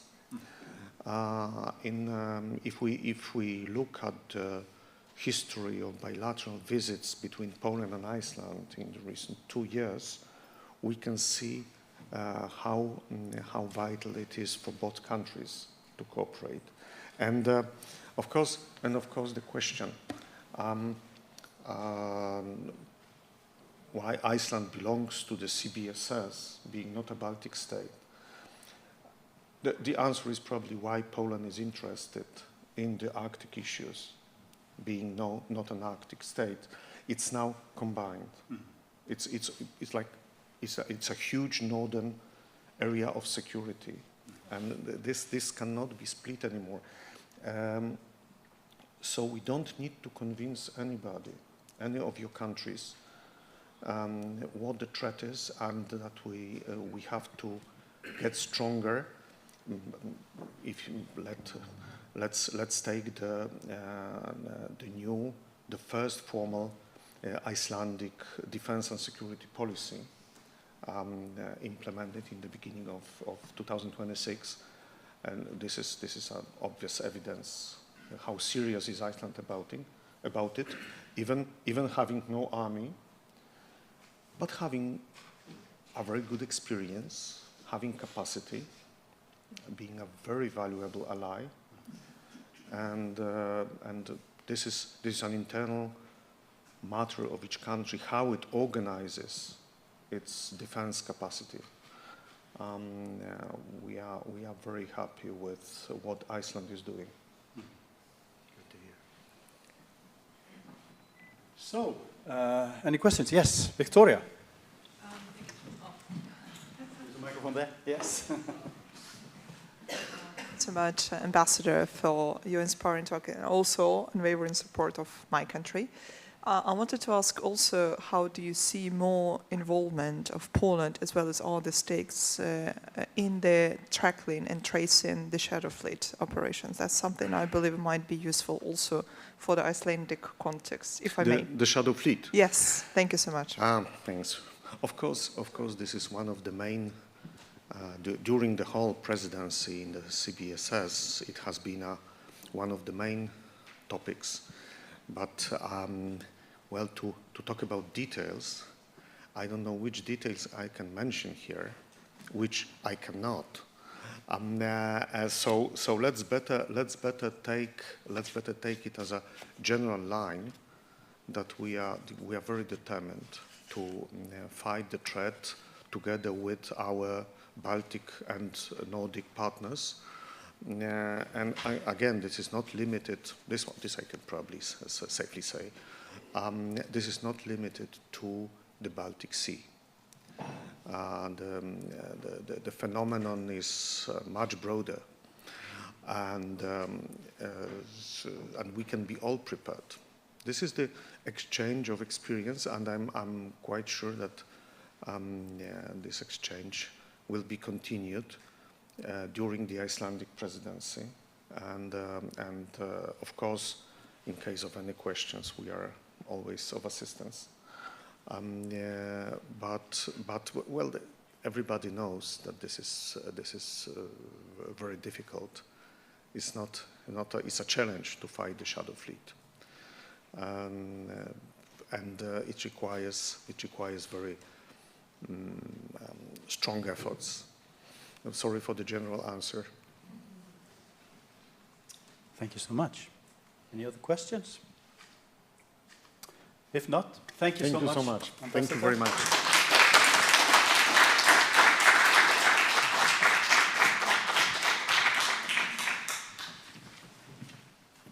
Right, then we are on to our next presenter, and we have heard a lot about Iceland's capabilities this morning. That is to say, we've heard that it's a country without a military or without a military force, but that doesn't mean we are without capabilities. And to spell that a little bit out for us today, we have with us Mr. Auðun Kristinsson, who is the Director of Strategy, Operations, Development and Maritime Operations at the Icelandic Coast Guard. and he will talk about the main emphasis and tasks of the Icelandic Coast Guard in the field of security in the North Atlantic. Auðun.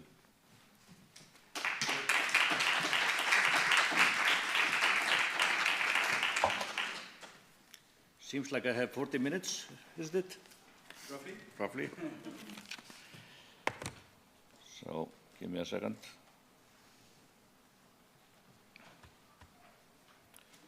So, ladies and gentlemen, Bifröst, Ólína, Magnús, and thank you for the opportunity to be here and talk about the Icelandic Coast Guard and the changing environment we are facing.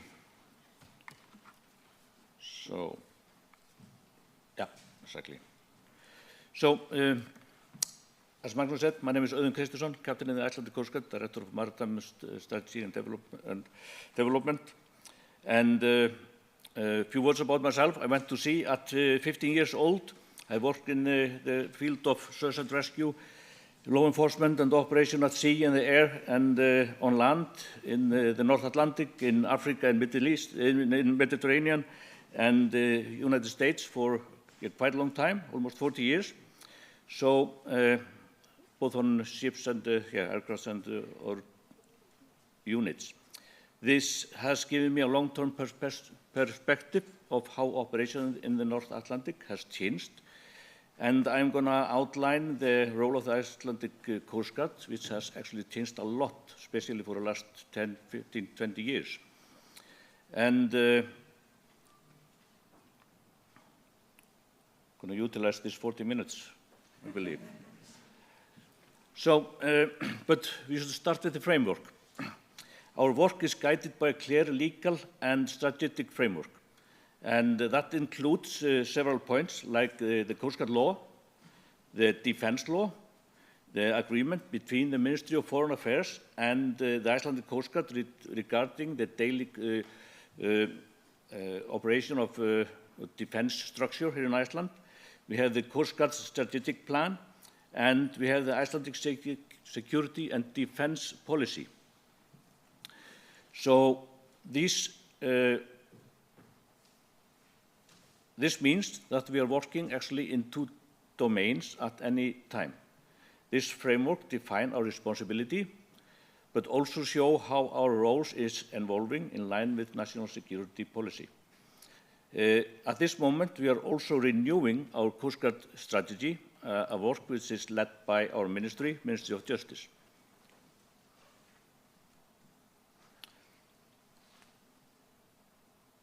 So let's go like this. So if we start with the operational area and the task that we are dealing with, we have a huge area of responsibility. We have our 12 nautical miles territorial water, we have our 200 nautical miles exclusive zone, we have our search and rescue region, which is 1.9 million square kilometers. We are in the middle of the GEO gap, and as you can see, most of our search region is actually covering the majority of the GEO gap, so-called. So, distances are long, the weather is harsh, and resources are limited. At the same time, we have increased activity in this region. Our responsibility, the Coast Guard responsibility, is security and law enforcement, environmental and fishery surveillance, vessel traffic monitoring, and search and rescue. And what is most important, monitoring everything that is happening in our area is part of our protecting and to protect our sovereignty in this region. This is quite important.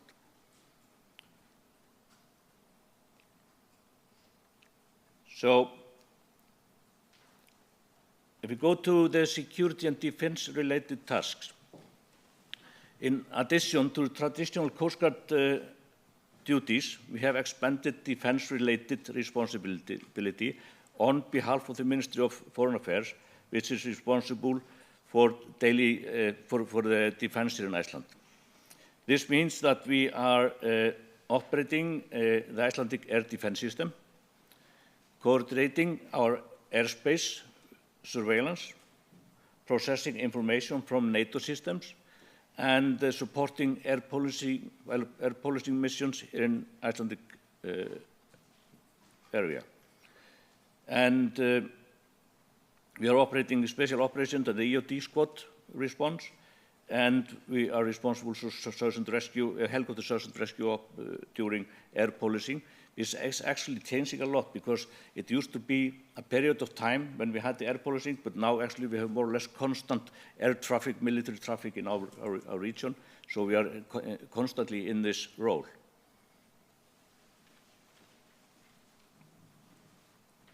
So if we look at this together, our area is quite large, but the responsibility is even broader.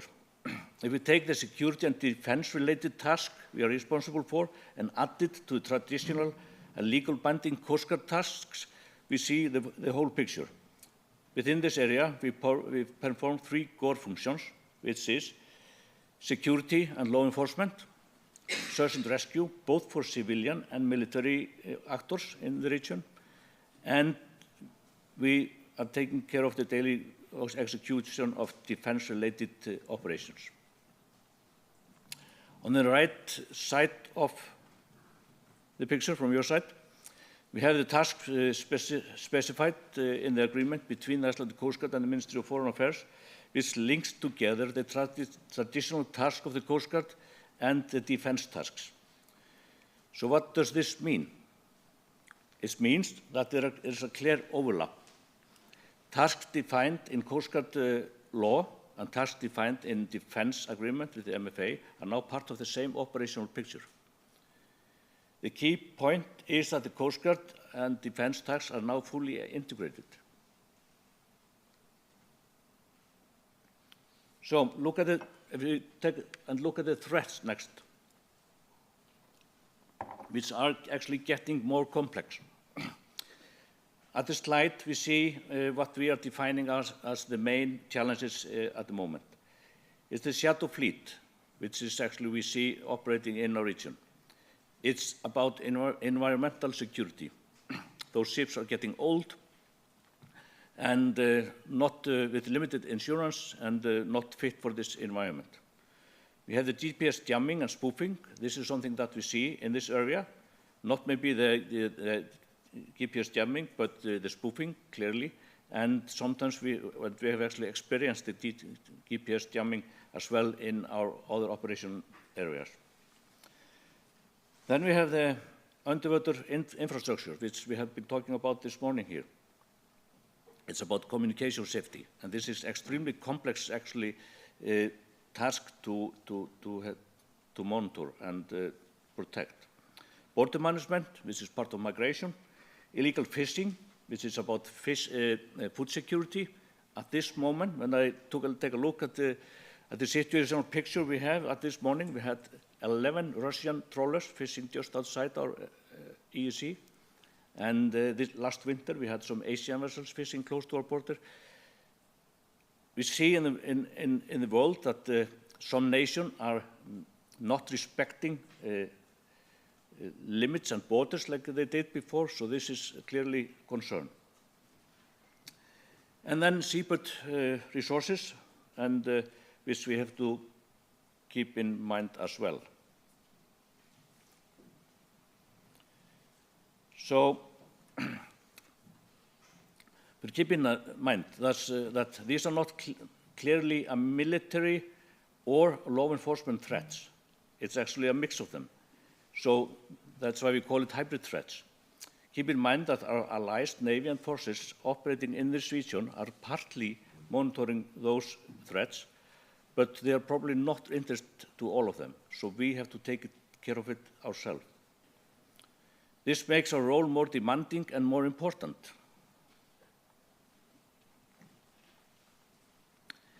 So our priorities, based on the environment and the challenges, have outlined our priorities, which are clear.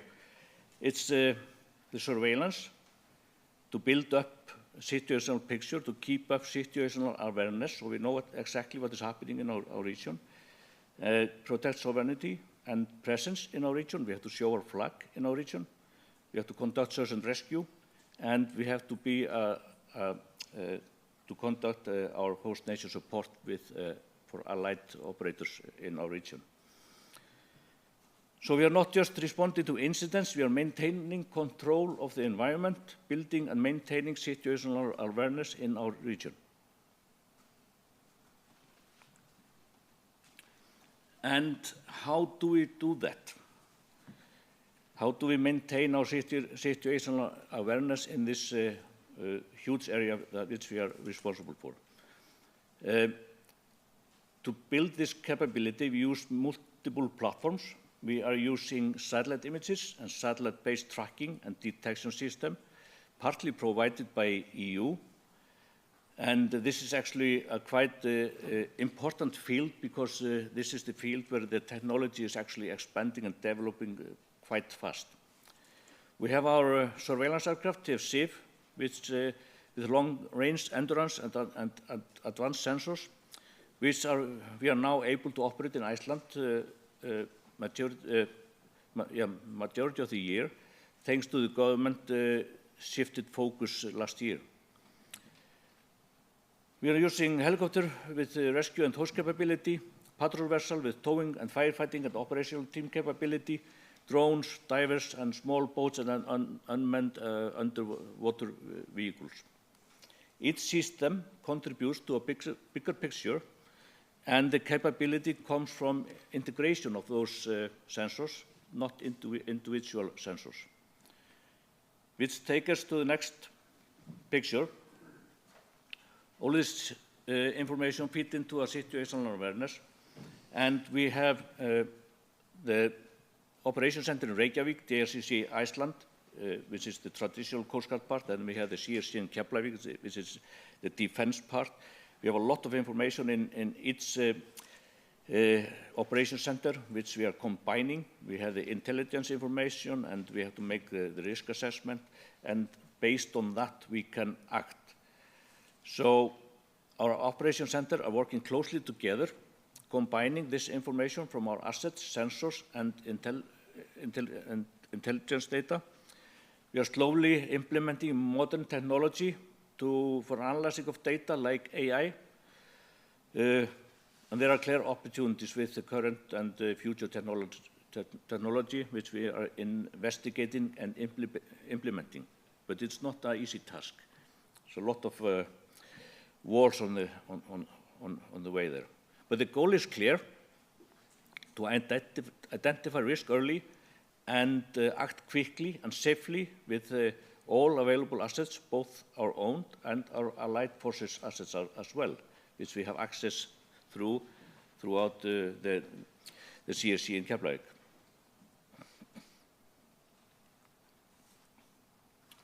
So let's go to the service that the Coast Guard is providing in relation with defense and security. One of our most important role is helicopter search and rescue support with allied forces operating in our region, especially during the air policing. But like I said before, most of the year we have quite a lot of military air traffic in our region. Our goal is to maintain 15 or 45 minutes helicopter readiness during air policing and continuous rescue capability. This ensures safety for both civilian living and working in Iceland, our seafarers, civilian air traffic, our tourists, and allied forces operating in our region.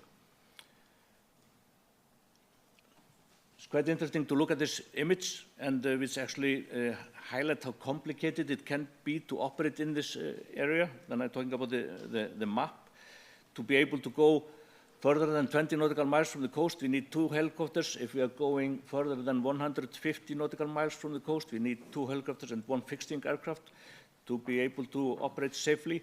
And if we are going further than 235 nautical miles from the coast, we need aircraft and ship. And a helicopter there is no use for helicopter because it doesn't have range in this area, which makes this task quite complicated. But one of the most important factors is that every money spent into this operation strengthens both service for civilians and defense. So if we are talking about dual use, this is the task that we have to focus on. So Our Coast Guard vessels also provide essential maritime response capability. Their main role is, in addition to surveillance and law enforcement, is conducting rescue operation, towing vessel in distress, that means both civilian and military, firefighting. They are performing damage control. If a vessel is damaged due to some incidents, then we can act on that, and conducting boarding operation. The vessels are also supported for support for special operation when required, and support allied naval operation in our region. In many cases, they are the main tools for presence and control at sea. Force protection is one of the tasks that we are doing. As active increases, so does the need for force protection. Force protection is when we have allied forces coming to port with the ships and submarines, and we have to take care of them and ensure their safety and security. So we are responsible for organizing port visits, support allied naval vessels when they are coming to get service or going to port, and providing security at sea. For the last 2 to 3 years, a visit of allied naval vessels has increased, and in cooperation with the National Commission of the Police, the Icelandic Radiation Safety Authority, the Ministry of Foreign Affairs, and other relevant players, we have received those ships safely. And in that mind, it's, and actually in most of our tasks, the cooperation with the National Commission of the Police is most important. So this is a core part of Icelandic role as a host nation.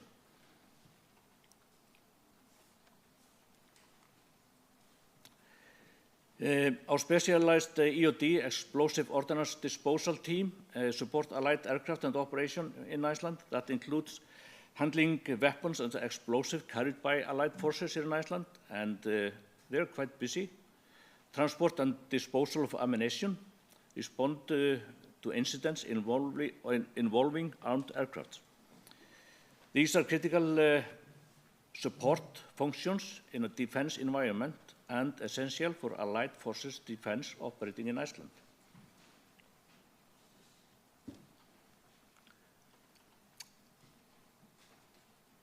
Iceland is used extensively for training of allied forces as well. The Coast Guards contribute to planning, execution, operational support of Ukrainian forces, EOD training, which actually happens in Lithuania, in cooperation with the National Commission of the Police. This is the Icelandic Coast Guard and Ministry of Foreign Affairs initiative in cooperation with the National Commission of Police. This strengthens the interoperability and operational readiness in our region, actually. This picture is taken in with our allied forces in Lithuania during one of those training sessions. Maritime safety depends on accurate information, and navigational charting is the best sources, and navigational charting and the best sources are normally local. We provide hydrographic survey in Icelandic waters, mapping of harbors and sea routes, monitoring of underwater infrastructures, like underwater cables. This supports both navigation and defense operation. With support from the Ministry of Foreign Affairs, we are developing our unmanned underwater capability for mapping of underwater infrastructure, which is crucial, as we have heard this morning. Our hydrographic department and maritime safety department is getting specialized in unmanned underwater operation with support from our EOD diving team. In this field, we are especially focused on cooperation with Icelandic Innovation Company and industry, in line with the defense strategy and policy. We are doing interesting things in unmanned and security-related technology. We have several great companies in Iceland working in this field. This is crucial for safety at sea, both for naval and defense operation, as well as commercial operation.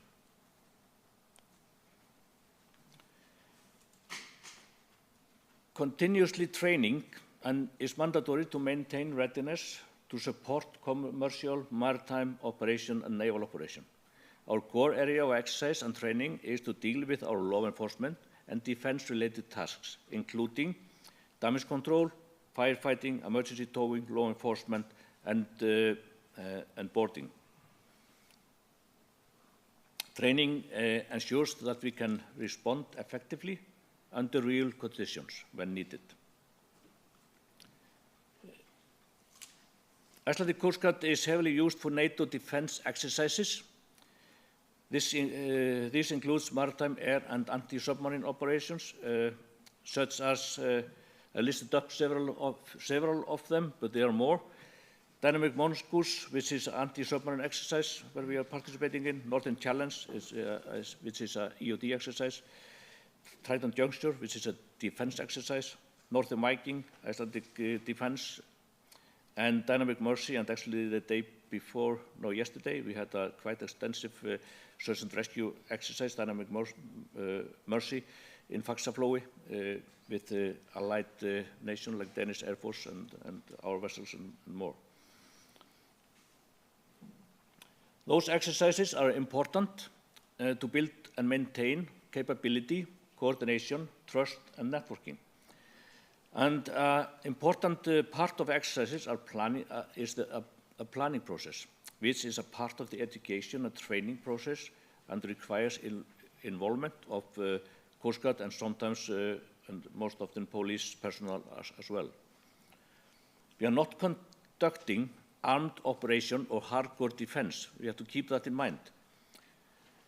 We are exercising our support to allied forces, to allied forces which are here to defend Iceland. We have to be able to support them, and that is what we are exercising. Building capability also required education, and in line with the national security and defense policy, we have to educate our people in field of security and defense. I'm not talking about making soldiers, keep that, you should have that clear. I'm talking about education of people which understand the defense structure and can protect our interests in field of security and defense. We must educate people who can be professional and trustworthy representative of Iceland in the international stage. So when it comes to the education, we are actually focusing on education in the field of maritime security and defense. Actually, in cooperation with Bifröst and Tækniskólinn, we are establishing a 2 years 60 ECTS diploma education in ocean leadership, which actually involved law enforcement, defense, and search and rescue, and other important things that we are doing. It used to be so-called Varðskipadeild, which was, or Lordin, which was making captain for the Coast Guard, but now actually we are expanding and offering other people to come into this, to get this education.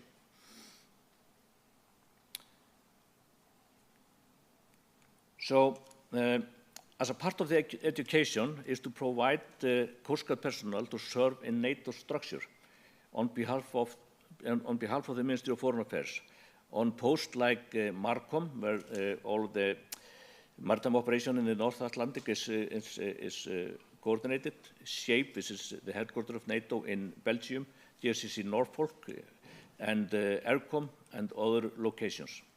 By this, we are providing qualified people with operation experience, which strengthened Icelandic contribution to the alliance. And when we get those people back, we have gained experience, they have gained experience and knowledge in field of defense and security, which is extremely valuable.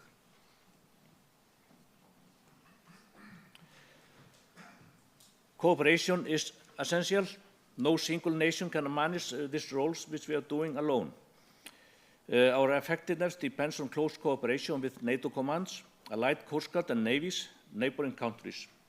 Cooperation provides shared situational awareness, which we have been talking about, interoperability, trust, and networking.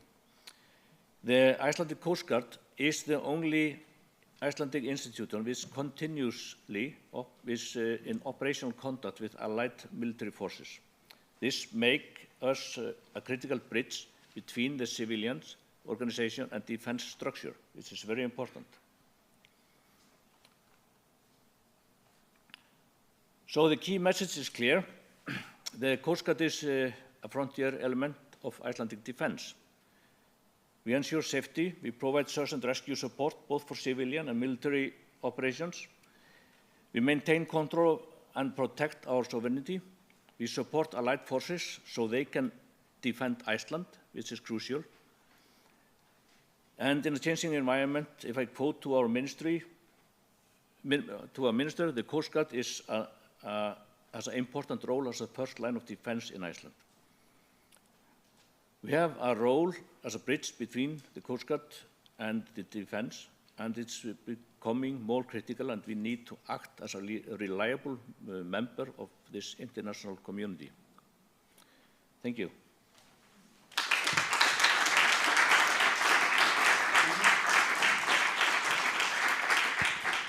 Thank you so much, Auðun. And as with the others, I want you to remain in the podium so we can offer the audience to ask questions, if there are any. Out here. Yes. So Harvey has a microphone there. She will bring it to you. Thank you for the very interesting presentation, sir. I have a question pertaining to the shadow fleet and the fishing vessels that you briefly mentioned. Do you see a threat from a fishing shadow fleet that could operate near Icelandic waters, such as we see in the Western Pacific next to Ecuador, for example, and Peru? Yeah, when it comes to definition of shadow fleet, is actually quite clear, or clear or not. So it's mainly vessels which are actually avoiding sanctions and mainly oil tankers. But of course, when it comes to the fishing activity, it's actually. We have concern about that, and we can actually put them in the same category. And sometimes we have supply vessels and service ships which are operating along with this fishing fleet.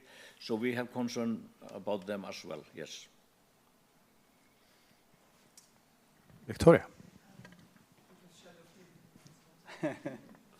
Thank you so much for your presentation. I really want to ask if possible, we very much are monitoring, and as Ukrainian think tanks, we're monitoring the Black Sea shadow fleets and operations there. Do you see some of, and we see how much the crude oils that is being used from the Black Sea, but also in the Baltic Sea, by the way, is actually started to be skyrocketed at the beginning of this year, in particular March and April. Do you see the same tendency as Iceland, monitoring, of course, the shadow fleet, let's say, shipping operations, echoing so much to these contested waters or not? If it is like that, how do you see this tendency going on? Does it have any, of your personal and professional perspective, the trend that might be a trend-setting one for 2026? Thank you. The trend we see is that luckily we don't see much of those ships, but probably it's increasing. Probably at least 1 or 2 times per week we are actually getting those ships quite close to our border. What we are seeing is that when they're pushed from EU and from the European waters, they are actually coming closer to our waters, and that is the trend that we are seeing mainly at this moment. Yeah. Here is the start. Yes. But when it comes to the shadow fleet, if I can add to this a little bit, I think that the Coast Guard and the police is capable of acting when we have those ships in our water if needed, but we have to be extremely careful because there is a lot of legal and gaps in this when it comes to shadow fleet. So that is actually one of our concerns, because it's one to act, but what then? So we have real concerned about this, and especially the legal part of it. Excellent. So I have one question as well at this stage. So you were showing us some maps earlier of the zones around the country, and we saw that the search and rescue area sort of covers the Faroe Islands, and goes up to the coast of Greenland, and almost south to the Orkneys, and it's a huge area. Where I reckon you will, which I reckon you share in some way with the countries in question, with Denmark as a provider of security for Greenland and the Faroes, and with Norway in the North Sea, and then of course the UK. So how would you describe the cooperation in this area with these particular allies? Is it seamless, or is it, do you have the same operational procedures, or how does it work? So sort of, if you can explain that, in simple terms, relatively. The cooperation in the North Atlantic is actually extremely good, I would say. We are sharing on a daily basis the situation picture, for example, with JACO, the Joint Arctic Command in Greenland and Faroe Island. And we are in good contact with Norway and UK and US as well, and the operators in our region. So and there actually, of course, there is always a space for improvement, but in general, there is a great cooperation in this region. But I should also highlight that it's not only the search and rescue regions and our ESC that we are interested in. We have international waters east and south of us, which we have to monitor as well. We have the North Atlantic countries have decided how to actually utilize the fishing stocks in this region, and we have to take part of that. So in general, yes, it's a big area, and it's not only our zone which we are interested in, it's a broader area. Yes. And the cooperation is quite good. Thank you. Thank you. So we will have the opportunity to ask further questions later on, and I think we have time for already for our next intervention. So thank you so much. Thank you.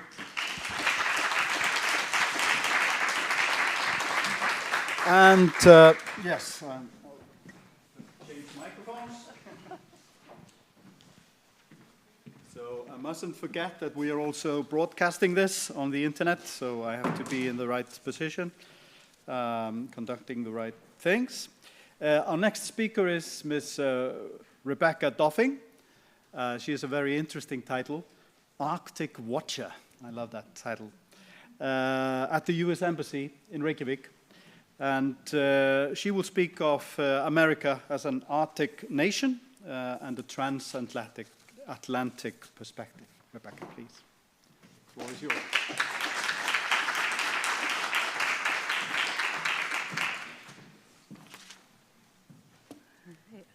Hi, everyone. I will talk about my job title briefly. But first of all, good afternoon, everyone, Excellencies. Thanks for joining me today to discuss America's outlook and approach to one of the more significant security challenges of our time, the future of the Arctic. So I've been lucky enough to spend several years here in Reykjavik as the State Department's only Arctic watcher.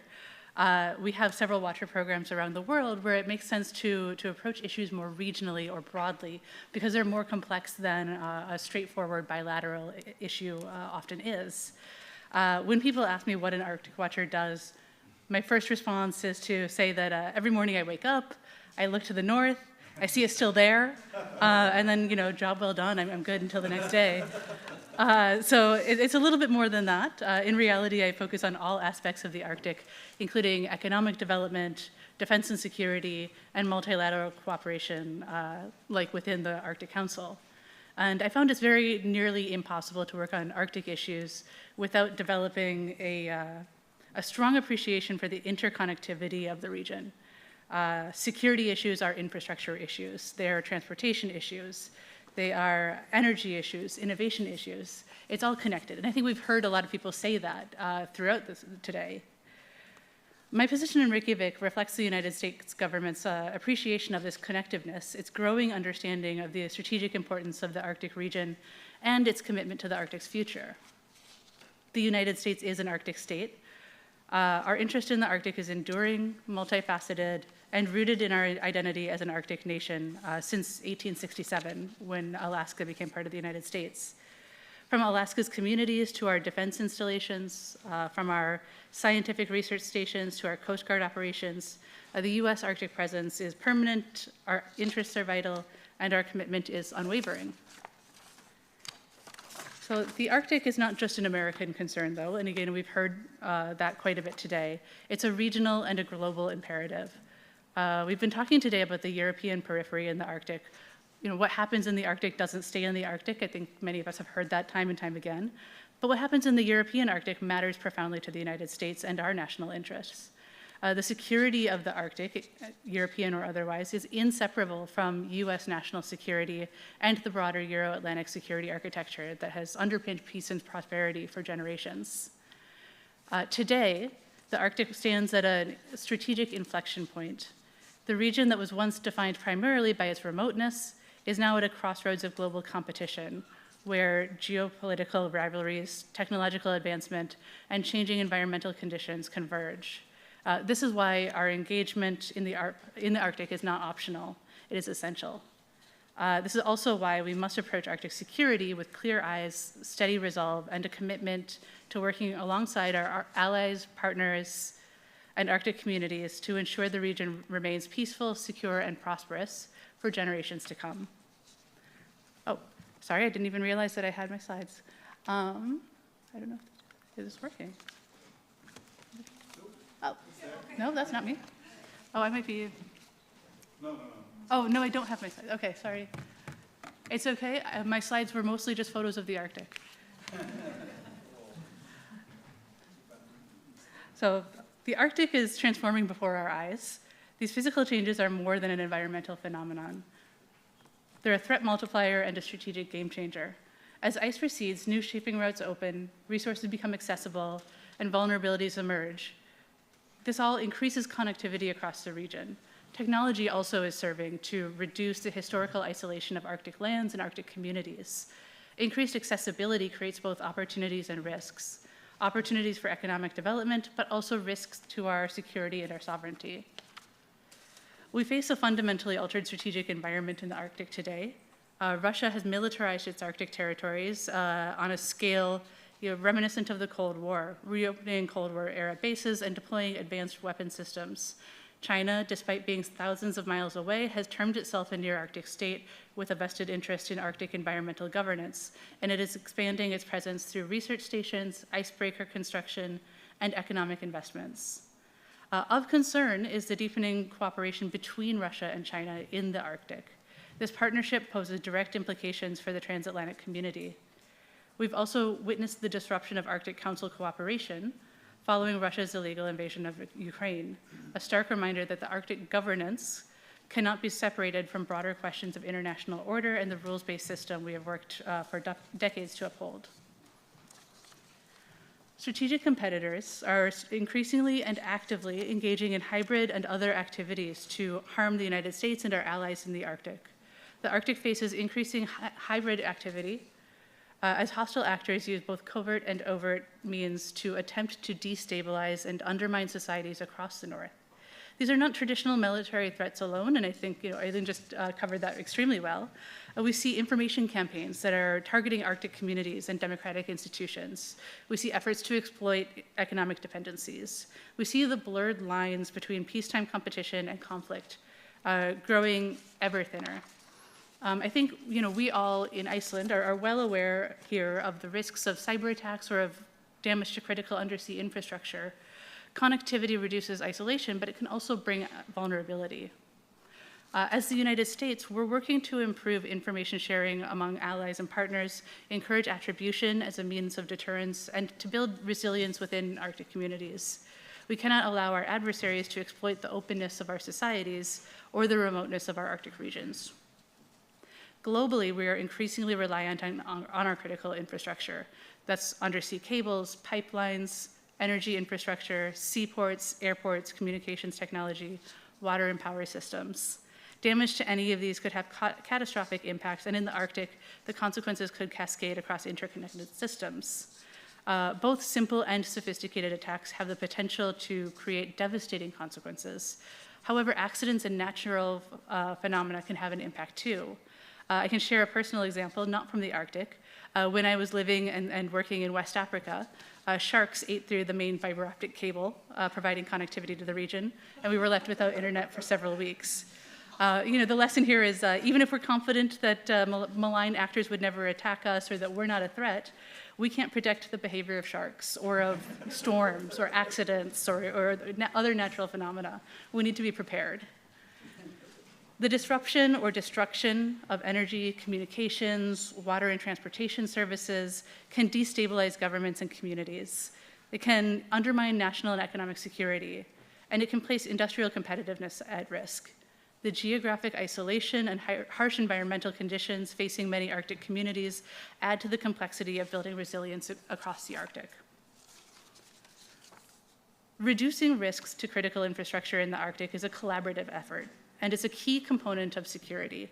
In addition to allies and partners, industry owners and operators are important partners in infrastructure prioritization and investments in national resilience and preparedness for global and dynamic threats and hazards. Let's talk about some other risks to our Arctic security. China's extensive scientific research with institutions, including universities across every Arctic nation, enables it to acquire data on navigation, communication, and resource mapping that threatens Arctic nations' undersea superiority and our ability to defend our homelands. These activities challenge Arctic scientific leadership and can provide our adversaries strategic, economic, and security advantages. We must be clear-eyed about the dual-use nature of much Arctic research. While we champion open scientific inquiry and international collaboration, we cannot be naive about how our adversaries exploit these partnerships for strategic gain. As the United States, we're implementing research security protocols, promoting transparency in scientific collaboration, and working with academic institutions to protect intellectual property and sensitive data while also maintaining the openness that drives innovation. Turning to economic security, Arctic's waterways are becoming future global shipping routes. Access to critical minerals essential for the green energy transition and defense industries is increasingly concentrated in the Arctic. Food security depends on long-term sustainable management of Arctic fisheries, which are only becoming more accessible as the waters warm and the ice melts. The United States advances Arctic security and economic opportunity through initiatives like the US, Canada, Finland icebreaker collaboration effort, strengthening allied shipbuilding capacity and polar region leadership. We promote industry engagement and international coordination to ensure freedom of navigation, resource development, and strategic presence in Arctic and Antarctic waterways. NATO must also be prepared to address threats in the high north, and we've seen many examples of how NATO is preparing to address these threats. We share responsibility with our allies, especially our Arctic allies, to further this preparedness. In January of this year, President Trump and Secretary General Rutte agreed that NATO should collectively take more responsibility for the defense of the Arctic region, given Russia's ongoing military activity and China's growing interest there. This commitment is being operationalized through concrete actions. And I know some of these have already been mentioned today, so I will just address some briefly. For example, Exercise Cold Response, which took place in Norway in March of this year, involving 25,000 NATO troops from 30 countries, the largest Arctic exercise in recent history. Also, Arctic Century, launched in February of this year, representing a symbol of NATO's renewed focus on the North. This activity was led by Joint Force Command Norfolk and strengthened NATO's posture in the Arctic and High North by bringing together NATO and allied activities into one overarching operational approach. The US government will continue to build on these and other initiatives within the NATO alliance to support interoperability and readiness, increase the capacity and lethality of our combined forces, and to deter our adversaries. We also continue practical exchanges with allies on effective implementation of the Strength and Resilience Commitment by sharing our expertise and experience in critical infrastructure security and resilience and public-private partnering to strengthen NATO defense and deterrence.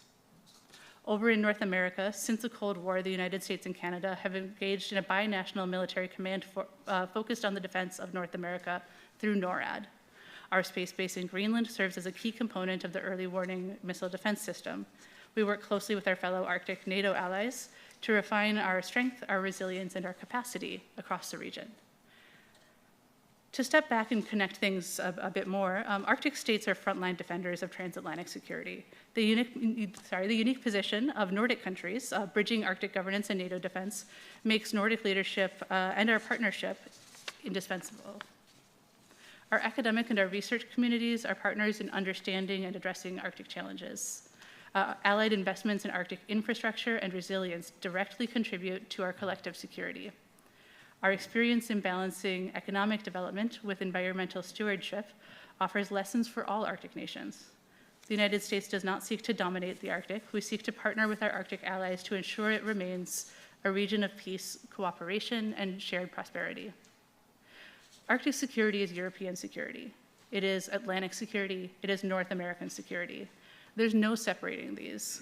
The threats we face in the high north, from hybrid warfare to infrastructure vulnerabilities to resource competition, require sustained political attention and resource commitment from all of us. We must build interoperability and readiness across the alliance. We must ensure our forces can operate together in the extreme conditions of the Arctic. We must share information, coordinate responses, and present a united front to those who would seek to exploit divisions among us. The Arctic demands innovation. We must leverage our collective technological excellence to address Arctic challenges, from reliable energy solutions to advanced communication systems to resilient infrastructure design. We must integrate science, security studies, and policy development. The role of academic institutions in informing strategy cannot be overstated. Arctic research, analysis, expertise, these are force multipliers in our collective effort to understand and respond to Arctic challenges. So let me conclude with this. US priorities may shift between administrations, but the strategic importance of the Arctic only grows. The transatlantic bond remains the foundation for Arctic security, just as it has been the foundation for European and North American security since World War II. The Arctic is a bit of a test case for transatlantic unity in this era of strategic competition, beyond the earlier framework of Arctic exceptionalism.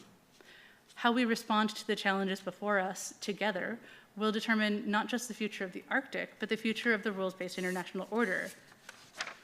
We continue to prioritize an Arctic that is peaceful, secure, and prosperous. Our engagement is rooted in the values of sovereignty, national security, and economic opportunity. Our administration is committed to not only protecting US interests in the Arctic, but also working with others to ensure mutual prosperity in the region. We work with allies, partners, and Arctic populations to ensure security, to address shared challenges, to increase prosperity, and to protect our interests. The Arctic is our shared home. Its future is our shared responsibility, and our success in securing that future depends on the strength of our partnerships, the depth of our commitment, and the clarity of our vision. Thank you.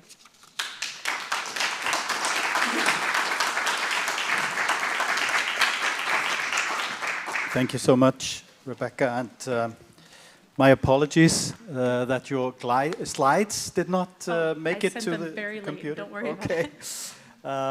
So we have ample time for questions, actually.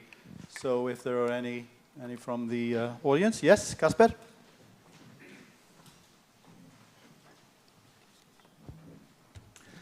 Thank you. I'm the Director of Research from the Bifröst University, Kasper Christensen.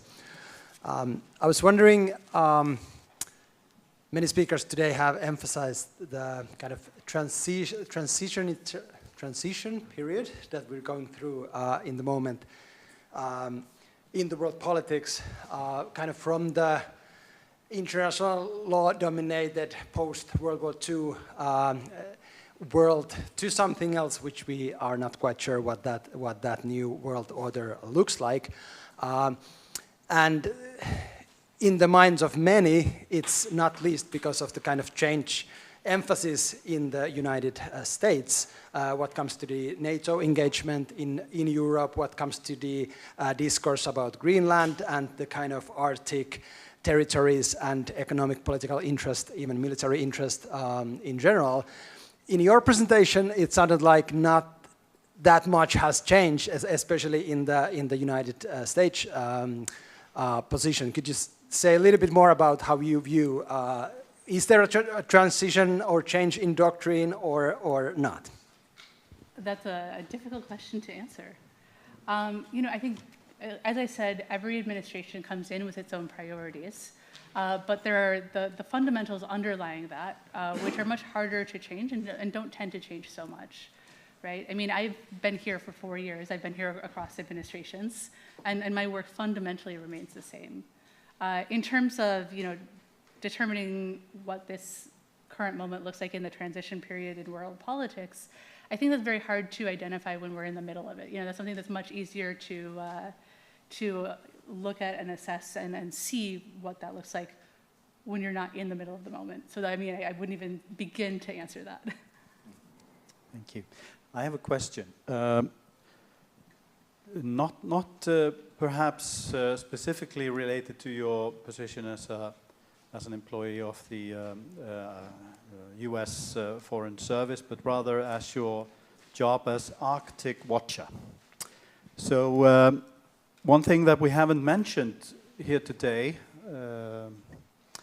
is that the Arctic is also a space for many indigenous communities.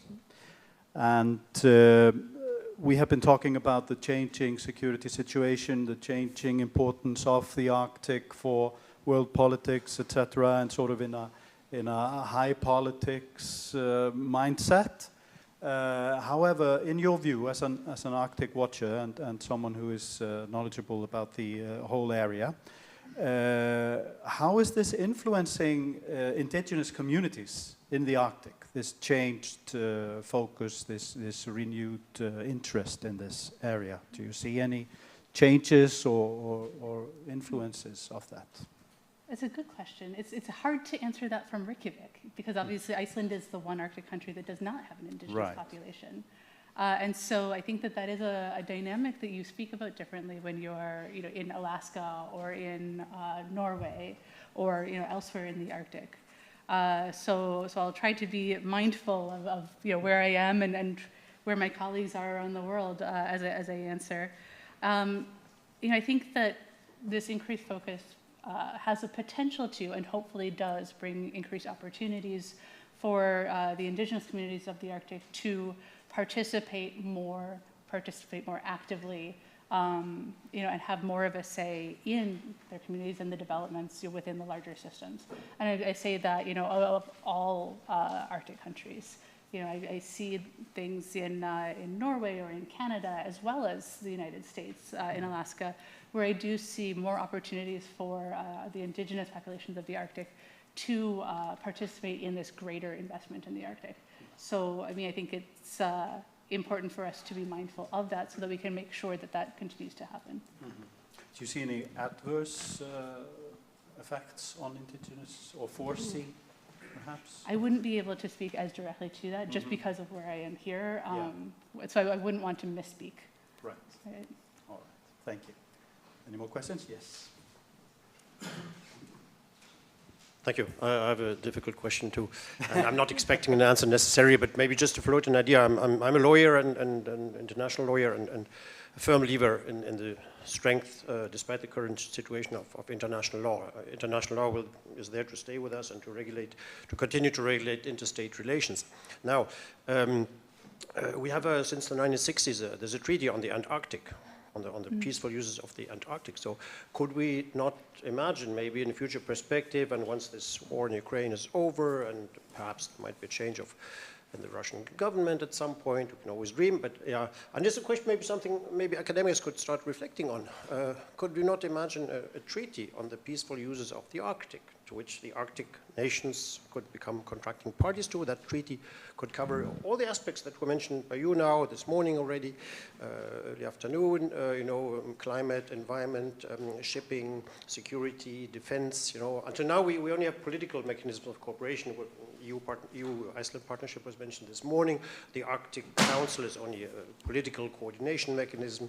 So yeah, just to float this idea, I mean, if you have a comment, I'd be pleased to hear. But yeah, let's look into the future and think about a treaty under international law among the Arctic nations. Thank you. Yeah, so the key difference, and I'm delighted to hear this question because this is something that does occasionally come up, but there is a key difference between the Arctic and the Antarctic, not just polar bears, no polar bears, right? But that is that the Arctic, as a space, is both populated and governed. And so that's the key difference between Antarctica and why Antarctica can have the treaty, which does serve us all very well down there, and why it does not make practical sense in the Arctic. It becomes an issue of sovereignty, but also, to be responsible to the populations of the Arctic, both indigenous and otherwise. The governance structure of the Arctic as it stands is particularly important to maintain. Right. Any more questions?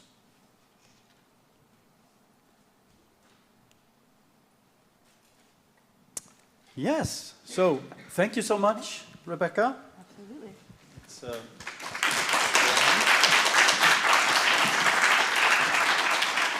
I think we are. I think we can go to our coffee break now, and maybe we can have a little bit longer coffee break than we had this morning. 15 to 20 minutes. So we are planning to be back here at. Okay. In 20 minutes. So 10 to 3. We'll start again. Thank you.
Ég að segja nokkur orð ef þú heyrir í mér núna. Ég veit ekki hvað í gangi en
All right. So welcome back from the coffee break. We have one more lecture to go before the final panel of the day. The final speaker is one of the most interesting voices in Icelandic conversation on defense issues. Ms. Sóley Kaldal, she has come in with a refreshing tone in the discussion on Icelandic defense and Icelandic defense issues. Like I mentioned, she will also be teaching at our university later, so it's a specific honor to have her here today with us. She will be, she's a risk management and safety engineer, and her topic is the Arctic as Europe's risk laboratory, dual-use infrastructure and strategic decision-making under uncertainty. Sóley Kaldal, gjörðu svo vel.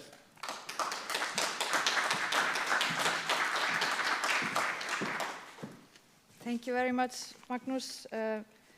Thank you for a wonderful introduction, maybe overselling me slightly.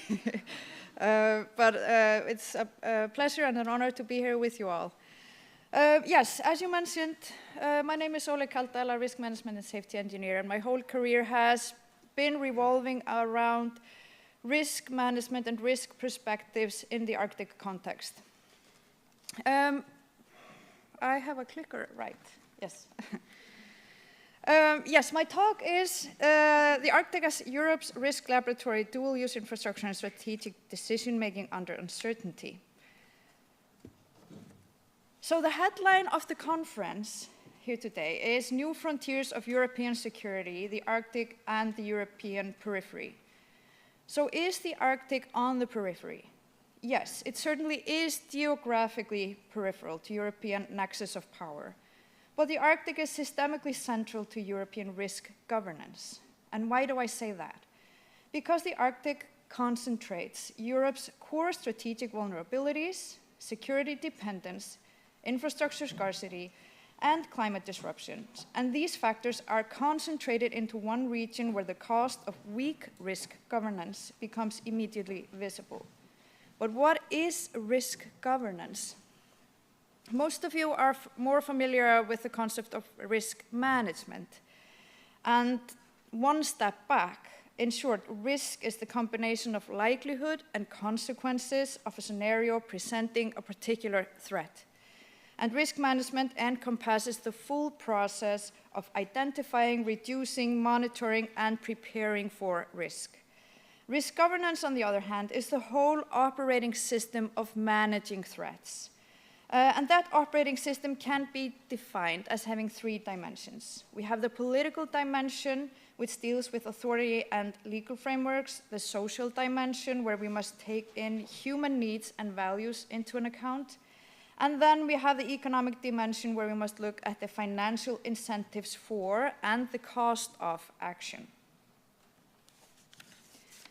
So, what is happening in the Arctic? We repeatedly heard today that the Arctic is changing, and changes lead to new emerging threats. And whenever we see new emerging threats, we want to be able to manage them responsibly. We have to map out the risk governance dimensions by asking three questions. And where this threat is concerned, who has the power to decide on action? Whose lives are at stake, and how do we align financial resources to address these challenges? Before I go any further, I want to flesh out which changes are taking place, because the Arctic is certainly undergoing a fundamental shift in at least two aspects. We are moving from a time of stability to uncertainty, both when it comes to the environment and geopolitics. If we begin by looking at the environmental aspects, towards the end of the 20th century, we realized that the global climate system is changing and the planet is heating up, which affects regional weather systems. And then data begins emerging that indicates that the Arctic is warming up at least 3 to 4 times faster than the global average. And this means that the area that has been stable, frozen, and inaccessible to human activities suddenly is, in parallel with human technological developments, becoming a new frontier to claim, explore, and utilize. But hold on, this time we don't want to make the same mistakes that we made before, where in almost 100% of instances when humans are faced with new frontiers, it has led to violent disputes and conflicts. And in order to avoid disputes, we established venues for Arctic cooperation through various regional and international bodies, and most notably the Arctic Council in 1996. But despite the accelerated warming, the Arctic remains a harsh and dangerous region with many known formidable risks to human operations. We realized quickly that in order to manage those risks, we have to work together administratively and operationally. And therefore, we have to share experience, research findings, expertise, and even pool our physical resources. And that process only works as a productive tool as long as cooperation can be assumed. Can it? That brings us to the geopolitical situation. Arctic exceptionalism is the idea that the Arctic is a unique region of peace and cooperation, insulated from other global geopolitical conflicts. Since it's so challenging to operate in the Arctic, we're simply compelled to work together and thereby leave and ignore whatever disputes or differences we have elsewhere. Many have now declared the end of Arctic exceptionalism, and many people say that it was always inevitable, considering the states that make up the Arctic 8. Because even though conflicts in Arctic territories were not likely, of course conflicts in other regions were going to spill over. And what happened? Less than 20 years after the Ottawa Declaration, exactly that began happening, disrupting collaborative efforts. And after a period of skepticism, the full-scale invasion of sovereign European states led to the end of normal cooperation for the most important Arctic venues.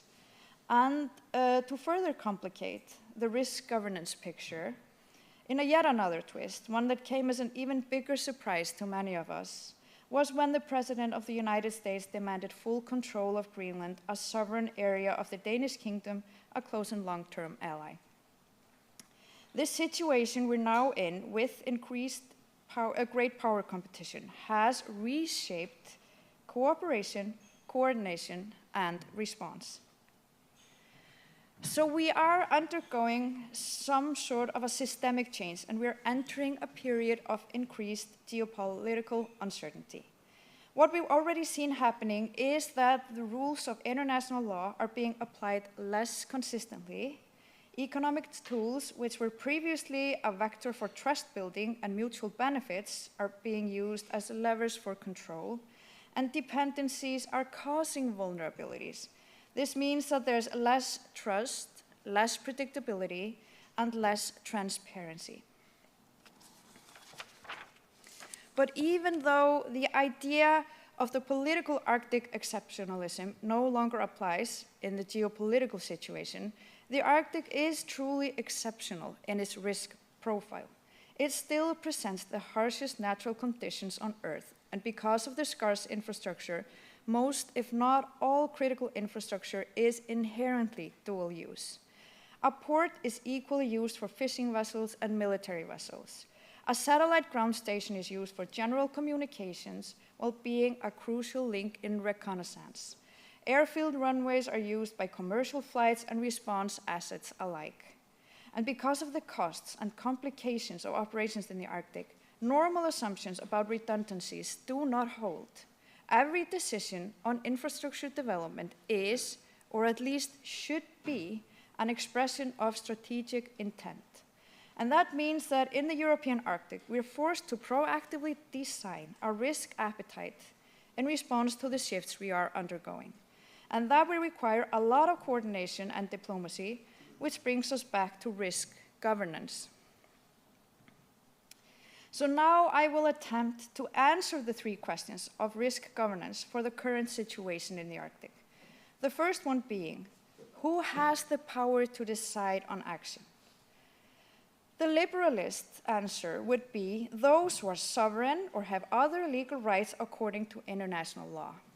The realist answer would be the greatest military power can and will decide. Those with the capacity to impose facts on the ground will do so at their will. But to me, the most likely answer actually is those who consider their future interests the greatest in the Arctic.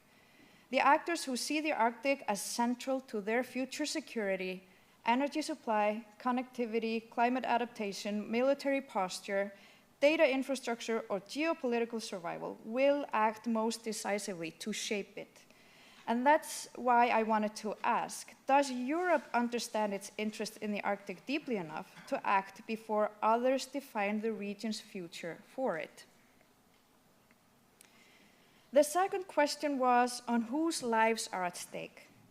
The benefits of Arctic access, mobility, tourism, data infrastructure, military presence, and resource development is mostly global, but the immediate risks are localized. Small communities, national rescue services, and local health systems carry the burden when something goes wrong.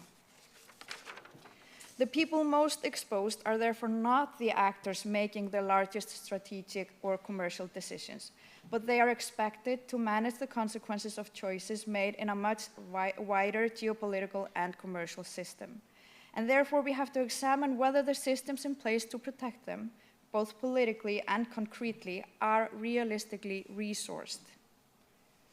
Which leads us to the third and final question: how do we align financial resources to address these challenges? We need to fund Arctic risk management according to its importance in the whole security system.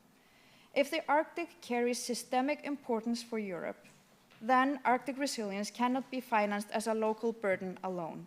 The financial model must reflect the fact that Arctic infrastructure, safety, and response capacity serve a wider European and transatlantic security interests.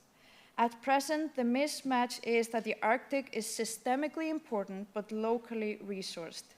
Small states and small communities are often expected to maintain capabilities that support much larger strategic systems. And this dilemma was approached quite clearly by Canada's Prime Minister Mark Carney in his speech at Davos earlier this year. He stressed the importance of collective investment in resilience. So even though we were unprepared for the level of uncertainty we're now faced with in the geopolitical Arctic, a majority of Arctic states are still committed to peaceful cooperation in the region. And this is a moment to strengthen that commitment and the bond between those who share it. If we treat the Arctic as a distant frontier, we misunderstand both the region and Europe's own security problem, because the Arctic is a stress test for European risk governance. It has become the theater where Europe displays the governance it intends to apply elsewhere, whether it is to counter foreign encroachment or unproductive transactionalism. Through clear and competent risk governance in the Arctic, Europe can show that there are no expendable peripheries. All of our territory is central when it comes to the issue of protecting the European values of freedom, democracy, equality, and not least the rule of law. Thank you.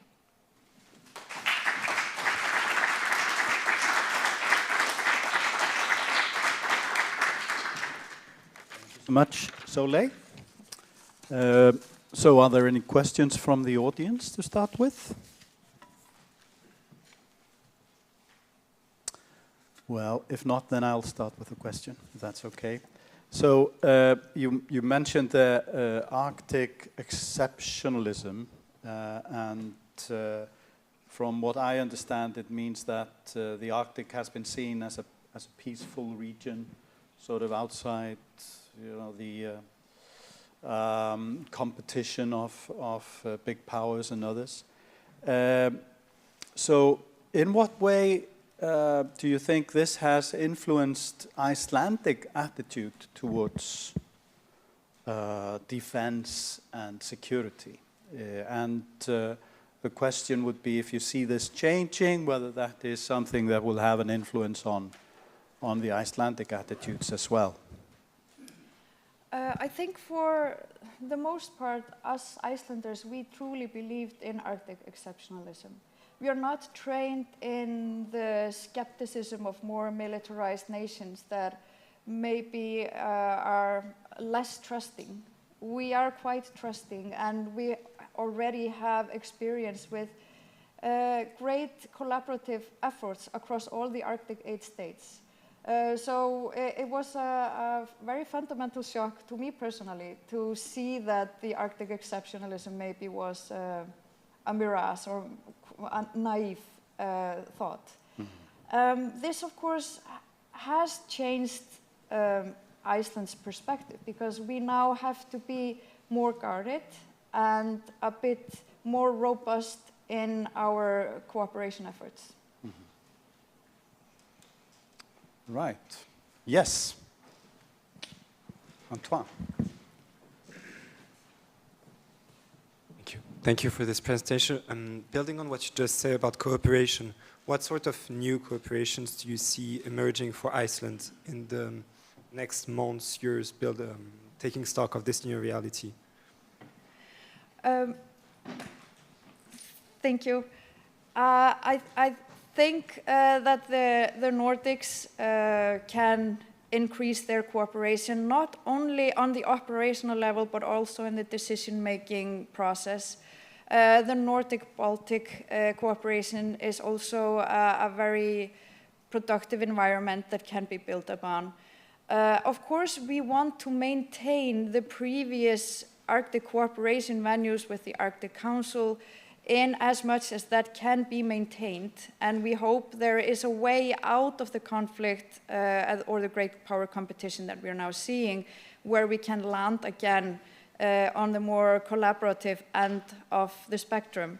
But especially the Nordic states, I think, can increase information sharing and decision-making, future policy decision-making efforts to more extent. Any more questions? I have another question. So you mentioned in your lecture that this is a large area of strategic importance for great powers. However, security is left to small states which might not have the capacity to act on their own and need cooperation as a force multiplier, as Auðun mentioned in his lecture here. Do you see this changing in any way? Would you think that what we're seeing now with great power interest in the area, that this is something that might really change, that the great powers will step in more forcefully than they have, in the recent decades? Is that something you foresee? Well, we know that each state is in the geopolitical system by themselves. It's an anarchy, so it's each for themselves. And nobody is bringing any gifts to Iceland just because they love Iceland. So if they are contributing to infrastructure development in Iceland, it's because they want something out of it, and that's very understandable. And that's just where negotiations come to play. So, I mean, if we are building infrastructure in remote places in Iceland, in the northeast or something, it's going to be very costly, it's going to be very remote, it's going to be difficult to maintain. And then we have to think about the whole cycle of commercial, civilian, and military use of that infrastructure, who we want to collaborate with, and who is going to be a productive and strong ally in that effort. Right. Yes. 2 questions now. Okay. 3. Hi, my name is Guðbjörg Ríkey. It's always a pleasure to hear you speak, Sóley. My question is about these narratives, and you lay out them quite elaborately in your presentation, that the ice is melting, therefore it's opening up, therefore we are accessing, etc. But you know, there are scientists who point out that even though the ice is melted, it just means the navigation is more unpredictable, right? And these narratives have been used in a geopolitical purpose, like China is taking over the Arctic region, etc. So I wanted to ask if you could elaborate on that. How are these narratives impacting policy decisions? Thank you, Guðbjörg. Of course, we have seen that the ice is melting, but it hasn't maybe really made the region any safer. It has even made it less predictable, as you say. But that has happened in combination with better human technology, better vessels, better surveillance capabilities, better weather predictions. So this is happening in some kind of a synergy. And for a while, Iceland thought we might become like the center of a new highway across the North Pole. That hasn't panned out. But if we look into the future a few decades from now, that might actually happen. And my question is, are we going to leave those long-term policy decisions or visions to states that are not on either side of the Atlantic, those who tend to think more long-term like China, or are we going to look how we can collaboratively also or mainly be the ones that form how this is going to look in the future?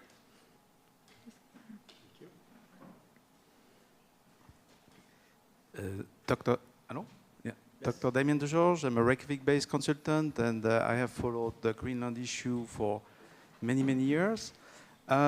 It's just a comment regarding the ongoing EU debate that we have in Iceland. Have we understood what happened last January with regards to the Greenland crisis? And in the sense,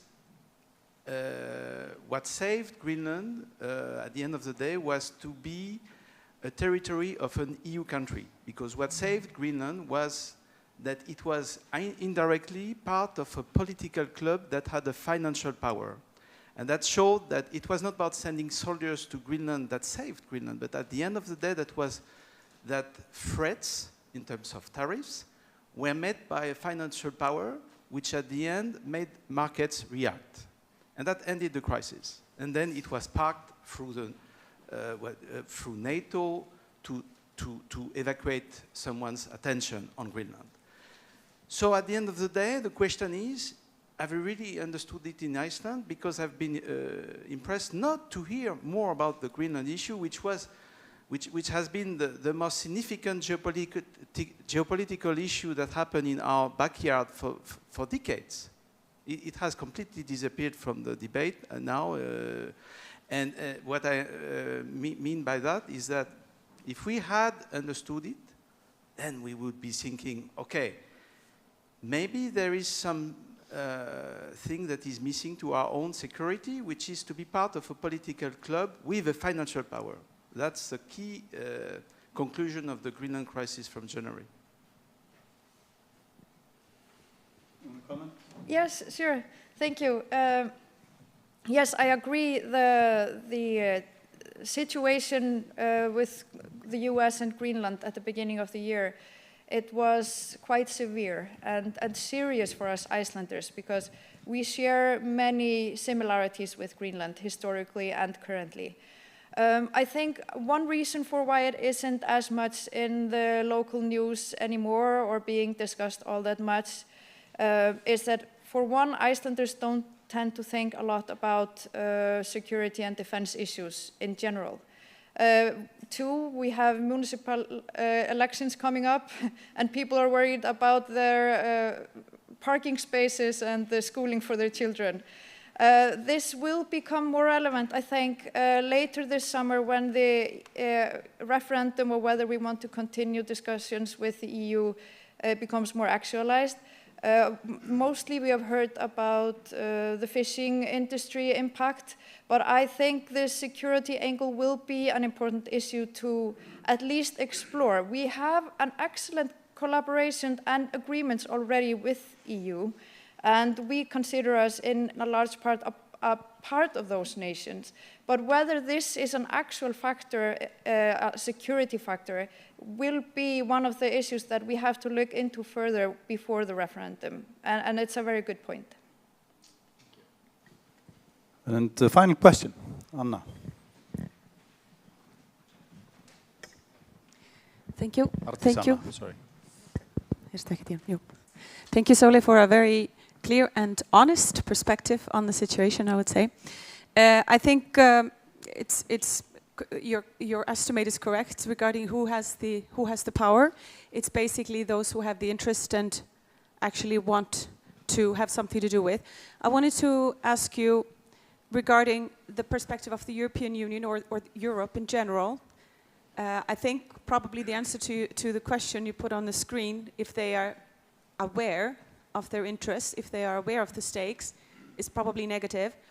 I would like to ask you, what are the stakes that they should be more aware of? How would you, if you were to explain to those in power in Europe what the stakes are for Europe and why they should care, how would you put it briefly? Thank you.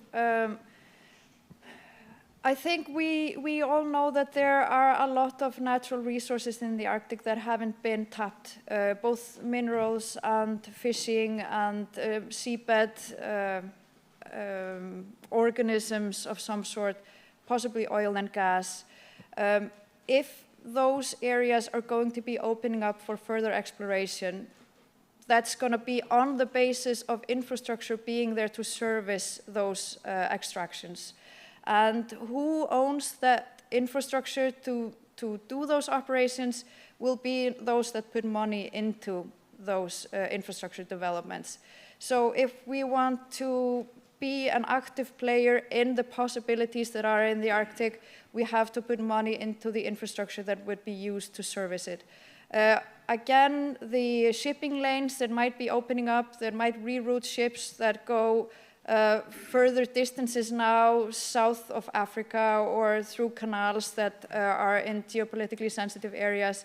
That's also a huge opportunity to receive product across the world in faster times and with less cost. So of course it's going to be difficult to convince the states around the Mediterranean, or it's the same with the United States, to convince the southern states like Florida, like what their interests are in the Arctic.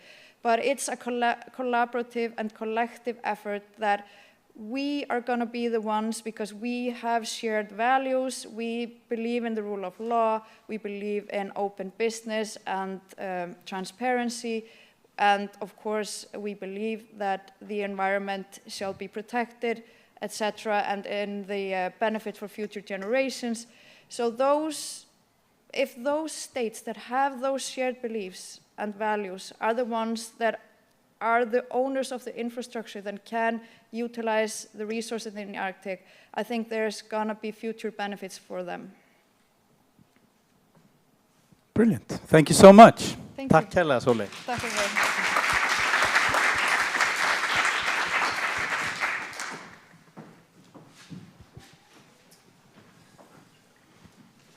Right. Now we will change into a new phase, and we will have this panel here with the speakers.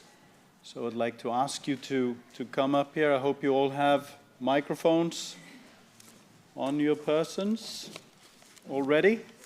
Excellent. So please have a seat, and I will join you there. I'm all over the place.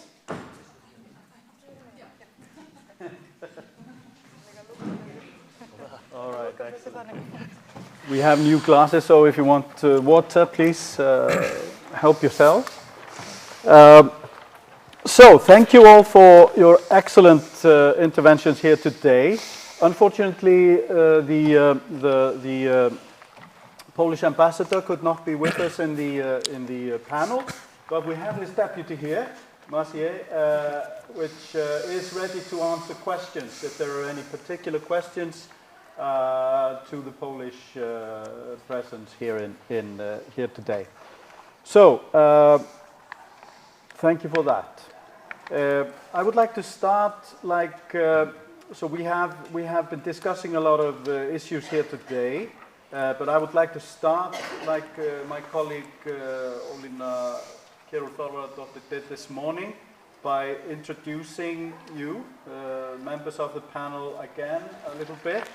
Auðun Kristinsson, Director of Strategy and Development and Maritime Operations of the Icelandic Coast Guard, has served as a navigation officer and commanding officer aboard Coast Guard vessels, as well as a navigator and winch operators on helicopters and aircraft since 1994. So he has held positions as Assistant Director General and Director General from 2012 to 2026. He graduated from the Icelandic Maritime School in 1994, completed studies in project management and leadership at the University of Iceland in 2006, and earned an MBA from Reykjavík University in 2018. Ms. Rebecca Doffing, Arctic Watcher, is a United States Foreign Service officer, currently serving as the Arctic Affairs Officer at the U.S. Embassy in Reykjavík, where she focuses on Arctic and security policy. She served previously in southeastern Turkey as head of the political section at the U.S. Consulate in Adana, and she has worked on domestic security and humanitarian affairs as head of the political section in Niamey, Niger, as well as in earlier postings in Islamabad and Ankara. In Washington, D.C., Rebecca served in the Bureau of European and Eurasian Affairs and the Bureau of Population, Refugees and Migration. She also worked as a watch officer at INR prior to joining the State Department. Rebecca worked in journalism in Istanbul, originally from Minnesota, which has ties to us in Scandinavia, right? Absolutely. She graduated from the University Professors Program at Boston University. And finally, Sóley Kaldal, Risk Management and Security Engineer. She holds a master's degree in Global Security Studies from the Jackson School of Global Affairs at Yale University. She worked for the Icelandic government for 2 decades, first as an academic researcher and later as a specialist and strategic advisor at the Icelandic Coast Guard. Most recently serving as chief negotiator for international agreements at the Ministry for Foreign Affairs, and she currently works in internal audit and operational resilience at Landsbankinn, Iceland's largest commercial bank. So, today we have been focusing extensively on the Arctic. We've discussed how the Arctic and the North Atlantic are moving from the margins of European security and towards a strategic center. We have the operational perspective of those working directly with security and preparedness in the North Atlantic, and the broader transatlantic and geopolitical perspective, and finally the question of resilience, how societies and critical infrastructure function under growing uncertainty and hybrid pressure. So I want to start by asking a general question to all of the participants in the panel on today's discussions from what they've been following. What would you think as the general takeaways from today's discussions? And if I can start with you, Rebecca, from what you've heard. I'm delighted to start with this because as I was taking notes and listening to everybody, especially everybody who was speaking before me, but it was also reaffirmed by Sóley's as well, I just kept on going, oh, this is exactly what I'm going to talk about. This is exactly what I'm going to talk about. I'm framing this in a very similar way. And so, I see themes come through of the increasing connectiveness. Obviously, I think the overarching theme is change, right? And then these changes brings both opportunities and risks. And we're mindful of those, and we're needing to adjust how we operate and how we cooperate in the Arctic in order to meet the impacts of these changes. And I think everybody today spoke about that in some way. And we also see those changes already starting in the way that we are responding. Talking about NATO exercises, Auðun spoke a lot about how Iceland is responding and changing. And you see our allies and partners stepping up to meet the moment.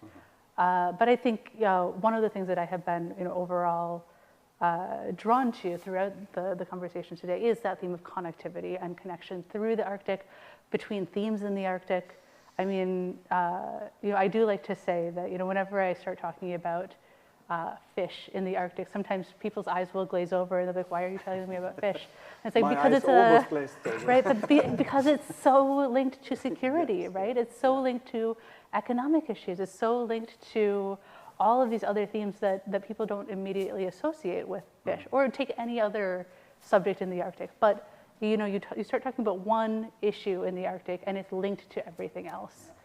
Actually, Soleil and I were just at this cruise conference last week. We talked about Arctic expeditionary cruising, but security was such a huge part of that because there's the changing in the sea conditions, there's the changing in risk, there's the changing in numbers of people in and active in the Arctic, and that all has security implications for us and other embassies here. It has real consular citizen services implications. We all of a sudden have increasing numbers of our own citizens up here in this Arctic who get into trouble or need assistance or have nefarious things happen to them, fall and break a leg. And so you don't realize that impact when you're just talking about, expeditionary cruises, but it has all these other impacts. And again, you can pick any subject and go down quite a long line. Yeah, exactly. Thank you so much. Auðun, you've been here all day. Yes. What's your main takeaway? It has been actually extremely educating and interesting and good lectures. And but actually it actually mirrors what we are experiencing and the complexity of the changing that we are seeing and the hybrid threats that we are talking about, which is affecting everyone. And actually it's quite interesting to see how vulnerable we are actually when it comes to, because there are so different threats that we are facing, that we could clearly see that today, that this is mirroring what we are experiencing. Yeah. Thank you. Soleil. Yes, I want to echo what my counterparts have said, that it's been a great conference, very educational, and it's excellent to get the opportunity to sit with these issues for a full day and ponder and learn from others.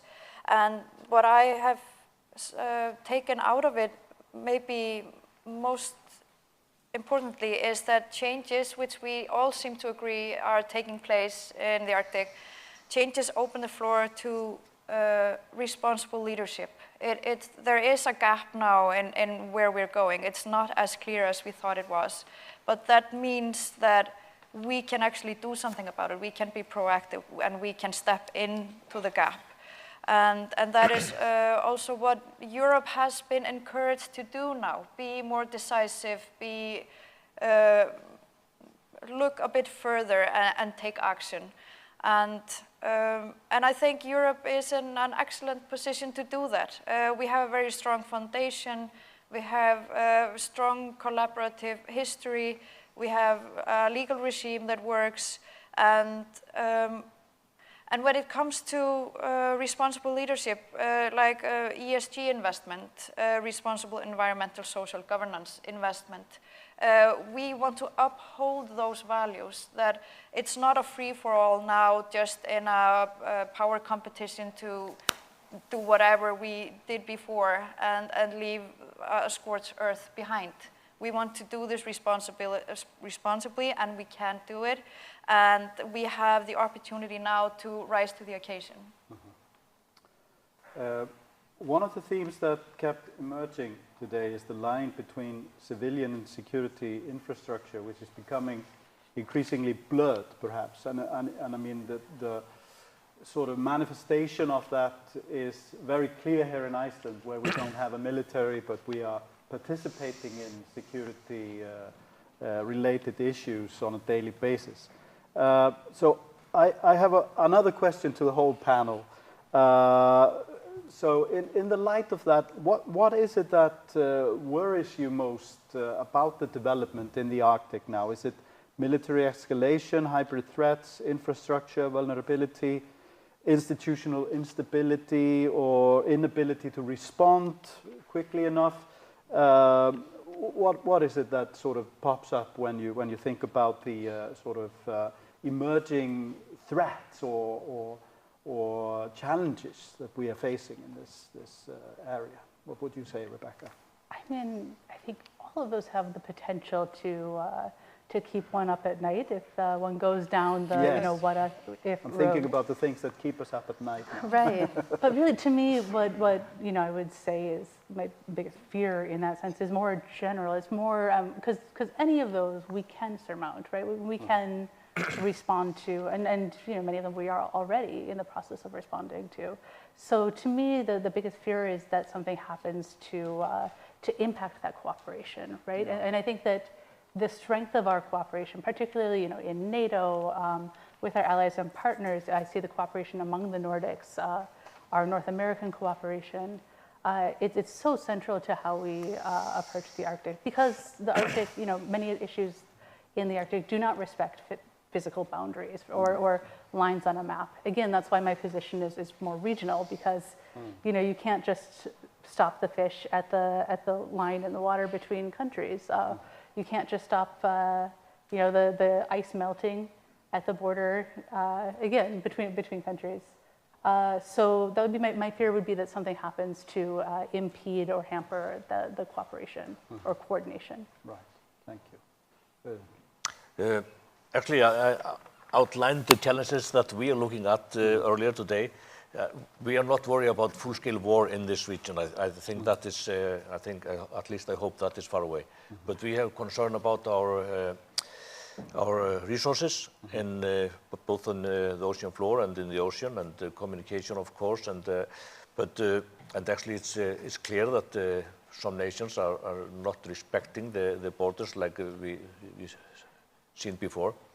And what I'm probably most afraid of is that our system is, I'm an operational guy, I'm used to act quickly, like when we need to rescue someone, we go and rescue someone. But the system is it's slow, and we are still adjusting the system here in Iceland. We have this defense, we are not used to talk about defense issues. It has been a no talk item for a long time, but now actually we are learning. We have different ministries responsible for defense and law enforcement, and we have hybrid threats. So we are still actually learning how to actually, and we are adjusting things. And I think we have to, at least from my side, I think we could react a little bit faster. I have concern about, for example, all this discussion about EU and referring to what Victoria said this morning. It's the structure there is too slow. It's too complicated. We have been working with Frontex and EMSA, the European Maritime Safety Agency, for a long time, and actually the process and everything is too slow. That is my concern, that we are not reacting fast enough. Thank you. Solly. So if you look at it from a risk management perspective, you want to be good with preparedness before something happens, and then in the short-term response, and then in the long-term response. It's like the three phases. And in the short-term response, I think Iceland is excellent, actually. We have very brave, well-trained and experienced response personnel, and the general population is just ready to go. Þetta reddast, it's gonna work out, and just make whatever happened better immediately. It's the other two phases that I'm more worried about. It's the preparedness, which I don't think we are sufficiently trained, or it's we kind of lack this framework in the whole system, that we actually have to think about the things and prepare for them and make contingency plans before anything happens. It's not enough to go when it happens. And be a bit more robust and bureaucratic in the preparedness phase. And then I worry, and that's something we can do here in the country. We can make our critical infrastructure more robust by looking for the weaknesses and building up the protective barriers.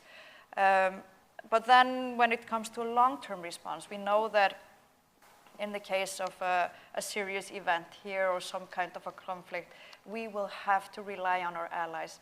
And when the ally structure is threatened in any way, as we have seen, that is a cause of concern for Iceland, because we should be working diligently at keeping our alliances together, maintaining everyone's commitment to the alliances, and also being a protective partner in the alliances, so that we can rely on them if anything happens here. Thank you. Auðun, I have a question on capacity, and it's related to what Soli was talking about, the sort of preparations, etc. Now, of course, you are working with a very limited budget in the Coast Guard, and have been underfunded for decades, probably. If that were to change in any way, what would be your primary focus of capacity building in Iceland? Where is it that you feel that we are most lacking when it comes to our capacity? It has been quite clear from our side that we are lacking in the surveillance capacity and search and rescue capacity. We have the assets, we have to fully utilize them. We are not utilizing our ships as we could do. We actually need the fourth helicopter, which is one of the things that we are working on with our government. But in addition to that, actually, we need to focus on smart solutions, actually. There's a lot of technology that we can implement, actually, to do things in a smarter way. So we are sometimes talking about smart Coast Guard. Someone mentioned smart Navy or smart military this morning. But we have to look at smart Coast Guard and find out the way to better utilize satellite capability and other sources. Drones, is that something? I mean, we mentioned drones this morning. We are actually focused on unmanned things at the moment, and but for example, unmanned aircraft is not on the table at the moment for this region, just due to harsh environment. But we have been looking at unmanned boats, and so this is a part of this smart Coast Guard concept that we have to think about.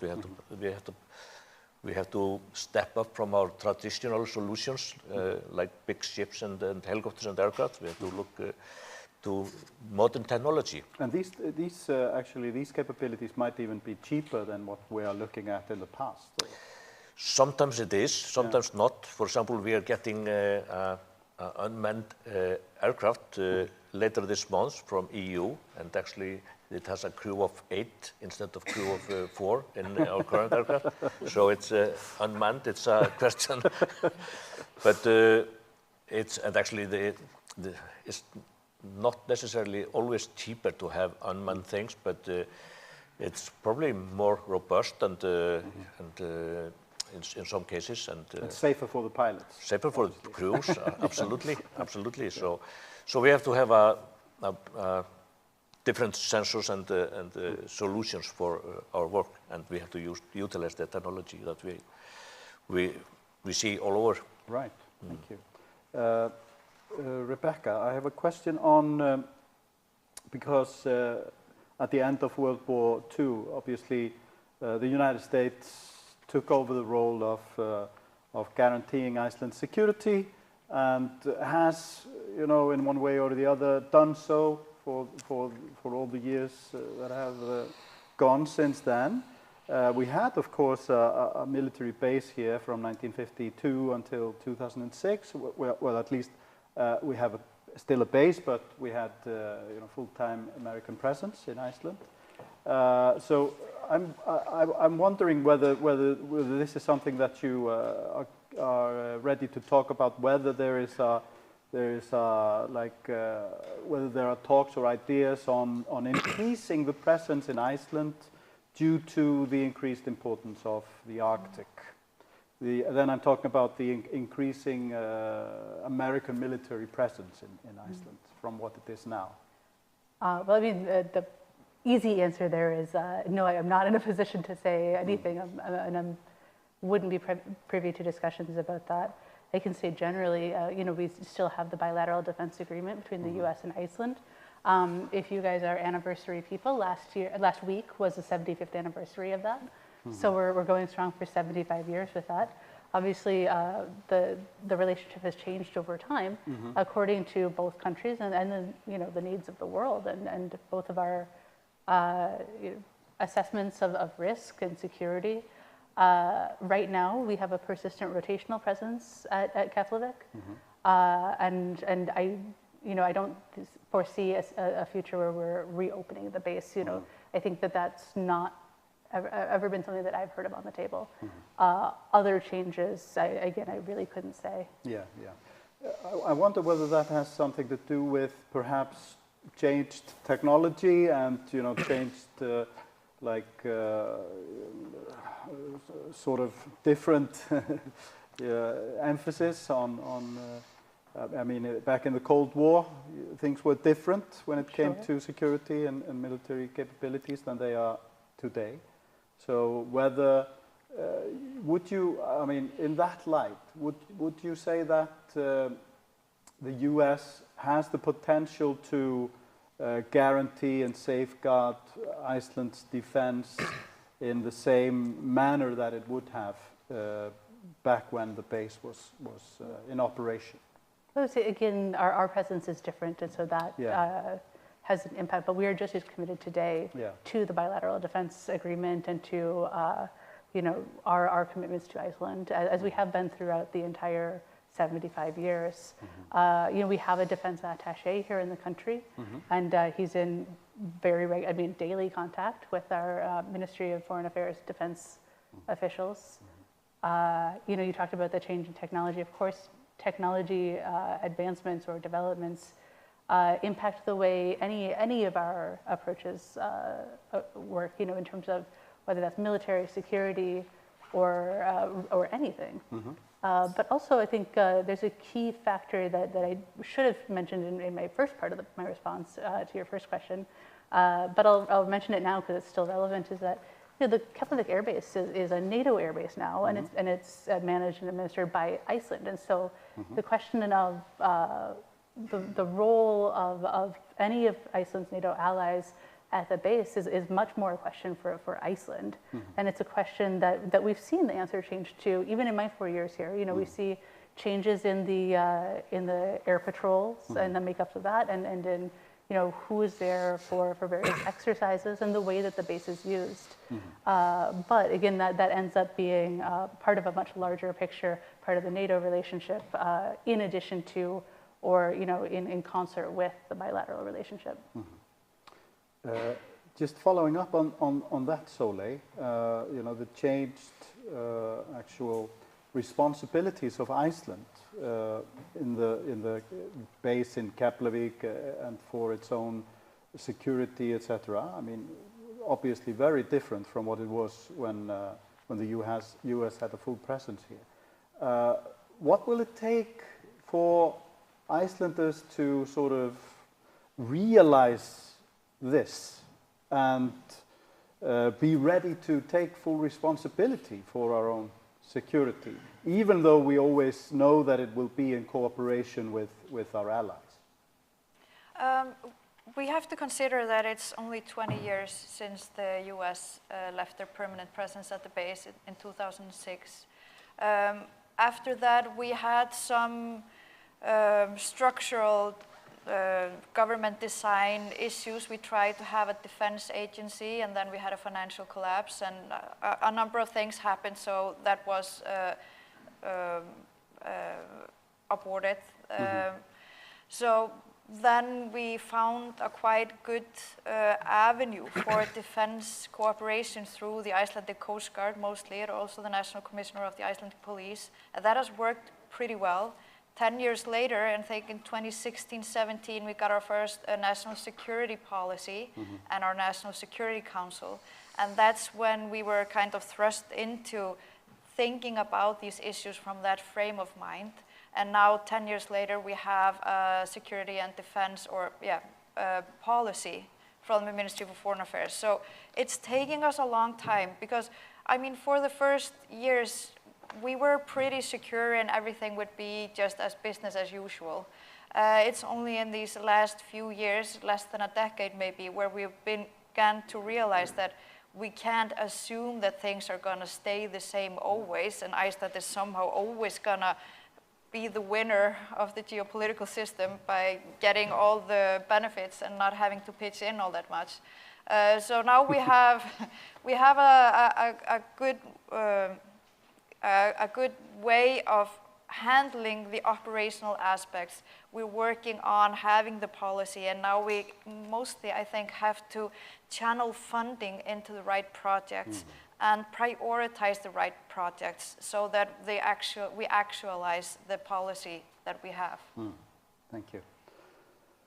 So, if we would be sitting here again in 10 years' time, what do you think would have changed? I know it's not fair to ask people to predict the future, but what would you think would have changed most dramatically in Arctic and North Atlantic security? If I start with you, Rebecca. I mean, it's an impossible question. It's yes, also, I know. I'm laughing because it's a question that I love to ask as well. Yeah. Absolutely.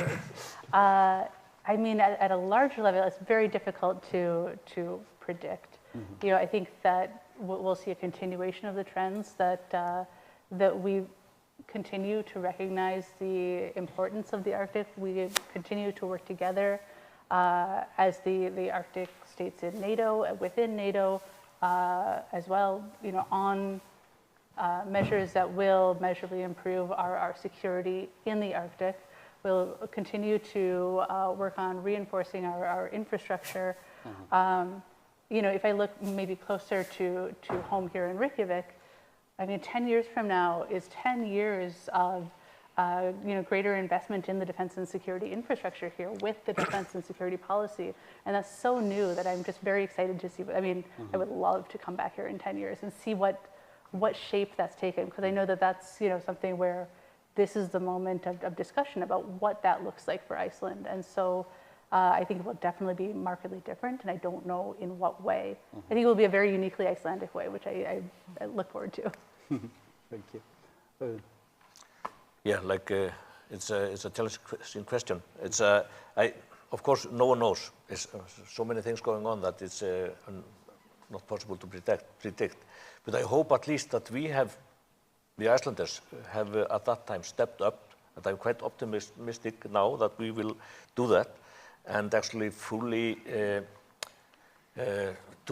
that we have built up our capacity that we promised actually 20 years ago. We promised our allied nation that we will be able to do the search and rescue and host nation support. We are not there yet. We have not reached that line that we promised 20 years ago. So I hope that after 10 years we will be there and fully equipped and manned to be able to do our thing and be trusted member of this community that we are in. Because we rely on other people to defend us, and we have to do our things. Right. But we are not there yet. Yeah. Sole. Yes, of course, you feel like you can't even predict what happens in 10 days, let alone 10 years. But from the Icelandic perspective, I hope that we will have a decisive vision for our role in the Arctic. I hope that we will have strong bonds with our transatlantic allies, both in Europe and in North America. And I hope whatever infrastructure is coming in the coming decade, that I'm afraid will be built because of the incentives of security and defense, will by then be used for increased human prosperity. Yeah. Thank you so much. Thank you. Wonderful words to end this discussion on. So, Rebecca Doffing, Auðun Kristinsson, Sóli Kaldal, thank you so much for being here with us today. Thank you. Thank you.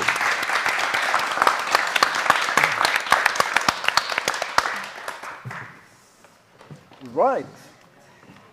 So, just final words. I'm not going to say much. I just wanted to step up here and thank you all for attending. Thank our excellent speakers, who many came a long way to be with us here today. Thank the embassies we were cooperating with, the French, the Polish, the US Embassy, and the Embassy of the European Union.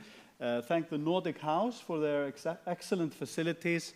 And last but not least, my colleagues, Dr. Ólína Þorvarðardóttir, the rector of our university, Solveig and Have. Without their help, this conference wouldn't have happened. I'm telling you that. Thank you so much, and thank you all for being here. Looking forward to seeing you in our next event, which will be this fall on the 17th of September. We will have a half-day symposium on total defense with cooperation of the Finnish and Swedish universities and the European University in Florence and probably other partners. So looking forward to seeing you in September. Thank you so much.